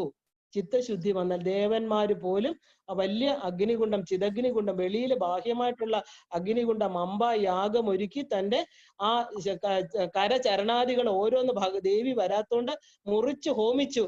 അവസാനം ഈഗോ നിലനിൽക്കുന്ന ആ ബുദ്ധിയുള്ള തല മാത്രം ഹോമിക്കാൻ ബാക്കിയുള്ളപ്പോഴാണ് ആ തലയും കൂടെ ഹോമിച്ചേക്കാം, അമ്മ വന്നില്ലെങ്കിൽ ഇനി എന്തിനാ, എന്തായാലും ഭണ്ഡാസുരന്റെ കൈ കൊണ്ട് മരിക്കുമെന്ന് തലമെത്തിയപ്പോ അവര് തലയും കൂടെ ഹോമിക്കാൻ തയ്യാറായപ്പോഴാണ് ശ്രീചക്രത്തില് അമ്മ ആവിർഭൂതയാകുന്നത്. അമ്മ നമ്മുടെ ഉള്ളിലുള്ള ചിതഗ്നി കുണ്ഡത്തിൽ വരുന്നത്. അപ്പോൾ ശുദ്ധമില്ലാത്തടത്ത് ആവിർഭാവം ഉണ്ടാവില്ല. ആ ശുദ്ധമായിട്ടേ നമുക്ക് അവിടെ ആവിർഭവിപ്പിക്കാൻ ദേവിയെ നമുക്ക് കൊണ്ടുവരാൻ പറ്റുള്ളൂ. അപ്പൊ വൈകുണ്ഠ പാർഷദന്മാര് എന്താ, അവര് തെറ്റ് ചെയ്തത് കൊണ്ടാണ് അവർ താഴേക്ക് പതിച്ചത്. കാരണം ആ തെറ്റിന് അവർ പ്രായശ്ചിത്ത കർമ്മങ്ങൾ ചെയ്യണം. അപ്പൊ ദേവന്മാർക്ക് പോലും അതുണ്ടെങ്കിൽ നമ്മൾ പാവപ്പെട്ട മനുഷ്യരായിട്ടുള്ള നമ്മൾ ഈ ജന്മങ്ങളിലൂടെ കടന്നു പോകുന്ന നമുക്ക് അത് ചെയ്യണ്ടേ? ചിന്തിച്ചു നോക്കൂ. പ്രായശ്ചിത്ത കർമ്മം എന്ന് പറയുന്നത് ഒരു ആരുടെ മുമ്പിൽ സറണ്ടർ അല്ല. നമ്മുടെ തന്നെ നമ്മൾ എന്തൊക്കെയോ അറിയാതെ ചെയ്തു പോയ തെറ്റുകൾക്ക് അത് മാഞ്ഞു പോകാൻ നമ്മുടെ ചിത്തത്തിൽ ഉണ്ടാക്കിയിരിക്കുന്ന ഇൻപ്രിൻസ്, അടയാളങ്ങളെ മാച്ചു കളയാൻ നമ്മൾ തന്നെ ചെയ്യുന്നതാണ്. ആ പാർവതി ദേവി എന്തിനാ പഞ്ചാഗ്നി മധ്യത്തിൽ തപസ്? അമ്മ ദേവിയല്ലേ, സതിയല്ലായിരുന്നു, ദാക്ഷായണിയല്ലേ? ആ അമ്മ ശിവനെ കിട്ടാൻ വേണ്ടി പഞ്ചാഗ്നി മധ്യത്തിൽ തപസ് ചെയ്തു. അപ്പൊ നമുക്ക് പ്രായശ്ചിത്ത കർമ്മങ്ങളില്ലേ? കാമ്യ കർമ്മങ്ങൾ ചെയ്യുന്നവർക്ക് പ്രായശ്ചിത്ത, നൈമിത്തിക കർമ്മങ്ങൾ ചെയ്യാം, നിത്യകർമ്മങ്ങൾ എന്നും ചെയ്യാം, നൈമിത്തിക കർമ്മങ്ങൾ വന്നു ചേരുന്നത് ചെയ്യാം. പക്ഷെ കാമ്യ കർമ്മങ്ങൾ ചെയ്തോ, ആഗ്രഹങ്ങളുണ്ടോ, അതിന് ഏത് ആഗ്രഹത്തിന്റെ കൂടെയും അതിന്റെ പൂർത്തീകരണത്തിന്റെ കൂടെ പ്രായശ്ചിത്ത കർമ്മങ്ങൾ വന്നു ചേരും. അത് ചെയ്തില്ലെങ്കിൽ അതിങ്ങനെ കൂടി ഏതും ശുദ്ധം, കർമ്മങ്ങളെല്ലാം ശുദ്ധമല്ല. കാരണം പല നമുക്കറിയാം ബാഹ്യവും ആന്തരികമായിട്ടുള്ള ശുദ്ധിയുടെ കുറവുണ്ട്. അതിൻ്റെതായിട്ട് ഒരു 1% 2% അതിങ്ങനെ ആ ചിത്തത്തിൽ ഇങ്ങനെ കൂടി കടന്ന് ജന്മാന്തരങ്ങളിൽ എന്ത് ചെയ്യും? ഈ പറഞ്ഞ പ്രായശ്ചിത്ത കർമ്മങ്ങൾ ചെയ്യാൻ അറിഞ്ഞുകൂടാത്തത് കൊണ്ട് നമ്മുടെ ആ ഹൃദയം വളരെയധികം അഴുക്ക് പിടിച്ച് ഒരു നിലവറ പോലെ, ഒരു ഇരുട്ട് പിടിച്ച ആ അജ്ഞാനത്തിന്റെ ആവരണം കൊണ്ട് മൂടപ്പെടും. അപ്പോ ഈ ദേവിക്ക് അവിടെ ആവിർഭവിക്കാൻ പറ്റില്ല. അതുകൊണ്ടാണ് നമ്മൾ പറയുന്നത്, ഏത് ഉപാസനാ മാർഗത്തിൽ കയറുമ്പോഴും നമുക്ക് ശുദ്ധം വേണം, ശുദ്ധീകരിക്കണം, ആ ചിത്തത്തെ ശുദ്ധീകരിക്കണം. ഈ പൂർവ്വചിത്തിയെ ഇല്ലാതാക്കണം. പൂർവ്വചിത്തി കറുത്ത രൂപത്തിലിരിക്കുന്ന പൂർവ്വചിത്തി അപ്സരസാണ്. ആ അപ്സരസിനെ നമ്മൾ കണ്ട്, അപ്സരസ് എന്ന് പറഞ്ഞാൽ ദേവലോകത്തിൽ വസിക്കുന്നവള്. ആ ഒരു തലത്തിൽ നമ്മളെ ചിത്തത്തെ ശുദ്ധീകരിക്കുമ്പോൾ, ആ ദേവഭാവം കൈക്കൊള്ളുമ്പോൾ അവിടെ അമ്മ ദേവി ആവിർഭവിക്കും. അപ്പൊ നമുക്ക് മനസ്സിലാക്കാം, ഈ ജയവിജയന്മാര് താഴോട്ട് പതിച്ചെങ്കിലും അവർക്ക് പൂർവ്വ സംസ്കാരം ഉള്ളില് പ്രബലമായിട്ടുണ്ടായിരുന്നു. ഹിരണ്യാക്ഷനും ഹിരണ്യകശിപും രാവണനും കുംഭകർണനും എല്ലാം തന്നെ നമുക്കറിയാം കാമത്തിന്റെയും ക്രോധത്തിന്റെയും മൂർത്തിഭാവങ്ങളായിരുന്നു. അതുകൊണ്ടാണ് അവര് രാക്ഷസർ എന്നറിയപ്പെടുന്നത്. പക്ഷെ താത്വികമായിട്ട് വളരെ ഉയർന്ന നിലയിലുള്ളവരാണ്. അപ്പൊ മുകളിൽ നിന്ന് ഉരുണ്ട് വീണു ഇല്ലേ? ഉത്താനപാദൻ. എന്താണ് ഉത്താനപാദൻ എന്ന് പറഞ്ഞാൽ? ആ മേളിൽ നിന്ന് താഴോട്ട് പതിച്ചവർ. ഉത്താനപാദ മഹാരാജാവ് നമുക്കറിയാം, ധ്രുവന്റെ അച്ഛൻ. അപ്പോ അവരെല്ലാം തന്നെ ആ ഒരു തിരിച്ചറിവ്, ഉയർന്നു പോകാനുള്ള പ്രയത്നം അവർ കാണിക്കും. കാരണം അവർക്ക് ഭൂമിയിൽ വന്ന് അധികം കാലം നിൽക്കാൻ പറ്റില്ല. അവര് വലിയൊരു തലത്തിൽ, നമുക്ക് എപ്പോഴും നമ്മുടെ പാസ്റ്റ് നമ്മളെ ഹോണ്ട് ചെയ്യും ഇല്ലേ? ഏത് തെറ്റാണെങ്കിലും ശരിയാണെങ്കിലും നല്ലയിടത്തുനിന്ന് നമ്മളൊരു നല്ല രീതിയിൽ വളർന്ന ഒരു കുട്ടിക്ക് ഒരു 10-15 വയസ്സ് ഒരു കള്ളന്മാരല്ല അവർ മോഷ്ടിച്ചു വല്ലതും കൊണ്ടുപോയി കഴിഞ്ഞ ഒരു കാട്ടിൽ ചെന്ന് താമസിക്കണമെങ്കിൽ ആ കുട്ടിക്ക് ദേഹം ചുട്ടുപൊള്ളും, മനസ്സ് ദുഃഖിക്കും. കാരണം ഇത്രയും നല്ല ഒരു സൗകര്യത്തിൽ നിന്ന് നമ്മള് മോശപ്പെട്ട ഒരു മനസ്സ് തന്നെ പറയും ഇത് അധപ്പതിച്ച ഒരു തലമാണെന്ന്. അതുപോലെയാണ് നമ്മൾ ആ ഒരു സ്വർഗത്തിലിരുന്ന നമ്മൾ ഓരോരുത്തരും ഈ പറഞ്ഞ ഈ രാവണനും കുംഭകർണനും ഒക്കെ അവർക്ക് താഴെ ഉരുണ്ട് വീഴുക ചെയ്തത്. അവരൊന്നും വിചാരിച്ചതല്ല, ഒരു ചെറിയ കർമ്മത്തിന്റെ ഫലമായിട്ട് അവർ വന്നു. അപ്പൊ അവർക്ക് എന്താ, ഉയർന്നു പോകാനുള്ള പ്രയത്നം അവരിൽ എപ്പോഴും കാണും. രാവണൻ എന്ന് പറഞ്ഞാല് ഒരു ശരിക്കും ഒരു തികഞ്ഞ ശിവഭക്തനാണ് രാവണൻ. ശൈവനാണ്. കാരണം കൈലാസം എടുത്ത് അമ്മാനമാടി, അതായത് ശിവനെ അത്ര പൂജിച്ച് പ്രത്യക്ഷപ്പെടുത്തി വരങ്ങൾ മേടിച്ച ആള് ഒരിക്കൽ ചെന്ന് ശിവനും പാർവതിയും കൂടെ ഇരിക്കുമ്പോൾ അവിടെ ചെന്ന് ആ ഭഗവാനെ ഒന്ന് ഞെട്ടിപ്പിക്കാൻ വേണ്ടി, നമ്മളറിയില്ലേ ഫ്രണ്ടൊക്കെ ആകുമ്പോൾ ഒന്ന് ഞെട്ടിപ്പിക്കാൻ വേണ്ടി ഓരോന്ന് ചെയ്യുന്നത്, അദ്ദേഹം ചെയ്തത് കൈലാസം എടുത്ത് അമ്മാനമാടുക. അത്രയ്ക്ക് ശിവനുമായിട്ട് അടുപ്പമുള്ള ആളാണ്. പല സ്തോത്രങ്ങൾ നിർമ്മിച്ചു. നമുക്കറിയാം ഇപ്പൊ വളരെ ഫേമസ് ആയിട്ടുള്ള രാവണ വിരചിത ശിവസ്തോത്രം ഇല്ലേ? ജടാകടാഹ സംഭ്രമ ഭ്രമൻ നിലംബ നിർദ്ധരി വിലോല വീചി വല്ലരി വിരാജമാന മൂർത്തനി എന്നൊക്കെ പറഞ്ഞുകൊണ്ട് ശിവനെ കുറിച്ച് പറയുന്നത്. എത്ര ഉയർന്ന തലത്തിലാണ് അദ്ദേഹത്തെ സ്തുതിക്കുന്നതെന്ന്. ആ ശിവസ്തുതിയൊക്കെ തന്നെ വളരെ പ്രസിദ്ധമാണ്. അപ്പൊ അദ്ദേഹം ഒരു നിസ്സാര ആളല്ല, ഉജ്ജ്വല പ്രതിഭ തന്നെയാണ് അദ്ദേഹം. അപ്പോ ഈ പറഞ്ഞ രാവണൻ ശൈവനാണ്. അപ്പൊ അദ്ദേഹം സാമവേദം ശിവന്റെ നമ്മുടെ എന്താ പറയാ വേദമന്ത്രങ്ങളില് സാമവേദ മന്ത്രങ്ങൾ തന്നെയാണ് നമ്മൾ ഈ പറഞ്ഞ പല ഹോമങ്ങൾക്കും ഉപയോഗിക്കുന്നത്. ഋങ ലിംഗ എന്നൊക്കെ പറയുന്ന ഒരുപാട് വേദമന്ത്രങ്ങൾ കൊണ്ടുവന്നിരിക്കുന്നത് ശിവന്റെ മുഖത്തു നിന്നാണ്. അദ്ദേഹത്തിന്റെ ഉടുക്കിൽ നിന്നും അദ്ദേഹം താണ്ഡവം ചെയ്യുമ്പോഴും 14 ശിവസൂത്രങ്ങൾ ഉത്ഭവിച്ചുവെന്നും അദ്ദേഹത്തിന്റെ 5 പഞ്ചമുഖങ്ങളിൽ നിന്ന് പലതരത്തിലുള്ള ശബ്ദങ്ങൾ ഉണ്ടായി എന്ന് പറയുന്നത്. അതിനെയാണ് നമ്മൾ എല്ലാം വളരെ മ്യൂസിക്കലാണ്, എല്ലാം പാട്ടിന്റെ കൂടെയാണ് സാമവേദം എന്ന് പറയുന്നത്. ഇദ്ദേഹം സാമവേദം മുഴുവനും ഹൃദയസ്ഥനാക്കിയിട്ടുള്ള ഒരു ശൈവനാണ്. അപ്പോ ഉജ്ജ്വലമായിട്ടുള്ള ആ ശിവഭക്തിക്ക് തീർച്ചയായിട്ടും എന്താ പറയാ, ഇപ്പം നമ്മൾ വൈഷ്ണവമായിട്ട് ജനിച്ചു. ഇത് ശിവഭക്തന് നേരത്തെ വിഷ്ണുവിന്റെ പാർഷദന്മാരാണ്, ഇപ്പൊ ഭൂമിയിൽ വന്നിട്ട് ശിവനെ നമ്മൾ പ്രാർത്ഥിക്കുന്നത്. അപ്പൊ ആ ഒരു ഓപ്പോസിറ്റ് സൈഡിൽ പോകാൻ കാരണം അവിടെ നിന്ന് തെറ്റ് ചെയ്ത് ഭൂമിയിൽ വന്നപ്പോ വിഷ്ണുവിന്റെ ആളായിരുന്നു, വിഷ്ണുവിനോട് ദേഷ്യം വന്ന് തിരിച്ച് ഓപ്പോസിറ്റ്. ഇവിടെ രാമനെയൊക്കെ വലിയ ദേഷ്യത്തിലല്ലേ കാണുന്നത്, ഒരു ശത്രുവായിട്ടല്ലേ കാണുന്നത്. അപ്പൊ ഉടനെ ഓപ്പോസിറ്റ് സൈഡില് ശിവഭക്തനായിട്ട് തീർന്നു. അപ്പൊ ഇതെല്ലാം ഒരു നാണയമാണെന്ന് നമുക്ക് കാണാം, 2 സൈഡാണ്. അപ്പോ ഒന്ന് ആലോചിക്കുമ്പോൾ സനാതന ധർമ്മത്തില് ഒരു ഏകമായിട്ട് അദ്വൈതമായിട്ടുള്ള ഒരു സത്യം നമുക്ക് കാണാം. എന്ന് വെച്ചാൽ ഒന്നിൽ നിന്നാണ് ഇതെല്ലാം ഉരുത്തിരിഞ്ഞു വരുന്നത്. അപ്പൊ ഈ വിഷ്ണു ആണെങ്കിലും ശിവനാണെങ്കിലും എല്ലാം തന്നെ നമുക്കൊരു വൈഷ്ണവ ഭക്തൻ ഒരു തലത്തിൽ ശിവഭക്തനാകുന്നു, ഒരിക്കൽ ശിവഭക്തൻ വൈഷ്ണവനാകുന്നു. മാറി മാറി വന്നാലും ഏകമായിട്ടുള്ള സത്യം ഒന്നേ ഉള്ളൂ എന്ന് നമുക്ക് മനസ്സിലാക്കാം. അപ്പൊ ഈ ദേവതകള് എല്ലാം തന്നെ സമഞ്ജസമായിട്ടൊരു സമ്മേളനമാണ് ആ മഹാശക്തിയായിരിക്കുന്ന പരാശക്തി. നമുക്കത് മനസ്സിലാവും ഇനി ഈ യാത്ര ചെയ്യുമ്പോൾ. രാമൻ ആരെയാ പൂജിക്കുന്നത്? രാമൻ വിഷ്ണുവിനെ പൂജിക്കുന്നുണ്ട്, അത് കഴിഞ്ഞ് ശിവനെ പൂജിക്കുന്നുണ്ട്. ഒരു ചെറിയ വ്യത്യാസം കാണുന്നത് രാമൻ ഉയർന്ന ശിവഭക്തനാണ്. നമുക്കറിയാം അവിടെ രാമേശ്വരത്ത് ഒരു രാമൻ പൂജിച്ച ശിവലിംഗം ഉണ്ട്. അപ്പൊ രാമൻ ശിവനെ പൂജിച്ചു എന്ന് പറയുമ്പോ ഇവര് രണ്ടുപേരും അങ്ങോട്ടും ഇങ്ങോട്ടും പരസ്പരം ഈ പറഞ്ഞ വിഷ്ണു ആണെങ്കിൽ പറയുന്നു രാമനാണ് ഉയർന്ന തത്വം, രാമനെ പൂജിക്കുന്നു. അപ്പൊ അവര് അങ്ങോട്ടും ഇങ്ങോട്ടും പരസ്പരം പറയുമ്പോൾ നമുക്ക് മനസ്സിലാക്കാം ഏകമായ ബ്രഹ്മത്വം, ഏകമായ സത്യം ഒന്നേ ഉള്ളൂ, അത് സനാതനമാണ്, അത് ഏകമാണ്. നമ്മൾ പല നാമരൂപങ്ങളിലൂടെ അതിനെ ഭജിക്കുന്നു എന്ന് മാത്രമേ ഉള്ളൂ. അതാണ് നമുക്ക് ഇവിടെ ഒന്ന് അറിയേണ്ടത്. അപ്പൊ ഇനി യുദ്ധകാണ്ഡത്തിൽ അടുത്ത ആൾ കുംഭകർണനാണ്. കുംഭകർണൻ, വിഭീഷണൻ, 2 ബ്രദേഴ്സ് ഉണ്ട് നമ്മുടെ രാവണന്. അവരും ഒട്ടും മോശക്കാരല്ല. അവരെ ഒന്ന് നമ്മൾ കാണണം. എന്തെന്ന് വെച്ചാല് രാവണനെ ഉപദേശിക്കുന്നുണ്ട് ഈ കുംഭകർണൻ. അപ്പൊ അത് രാവണന്റെ അടുത്ത് ആദ്യം വിഭീഷണൻ ഉപദേശിച്ചു. അദ്ദേഹത്തിന്റെ അടുത്ത് പറഞ്ഞപ്പോഴത്തേക്ക് രാവണൻ പറഞ്ഞു, വിഭീഷണന്റെ നീ വലിയ രാമഭക്തനായിരിക്കാം, നീ വലിയ സാത്വികനായിരിക്കാം, എനിക്ക് നിന്റെ യാതൊരു ഉപദേശവും കേൾക്കണ്ട. നീ നല്ല ആളാണ്, എനിക്കറിയാം, നീ അന്നേ പണ്ടേ വലിയ തത്വമൊക്കെ പറഞ്ഞുകൊണ്ടിരിക്കുന്ന ആളാണ്, നിന്റെ ഒന്നും എനിക്ക് കേൾക്കണ്ട. ആദ്യമേ വിഭീഷണനെ ഓടിച്ചു വിട്ടു. അപ്പൊ രണ്ടാമത് രാവണൻ എന്താ ചെയ്യുന്നത്?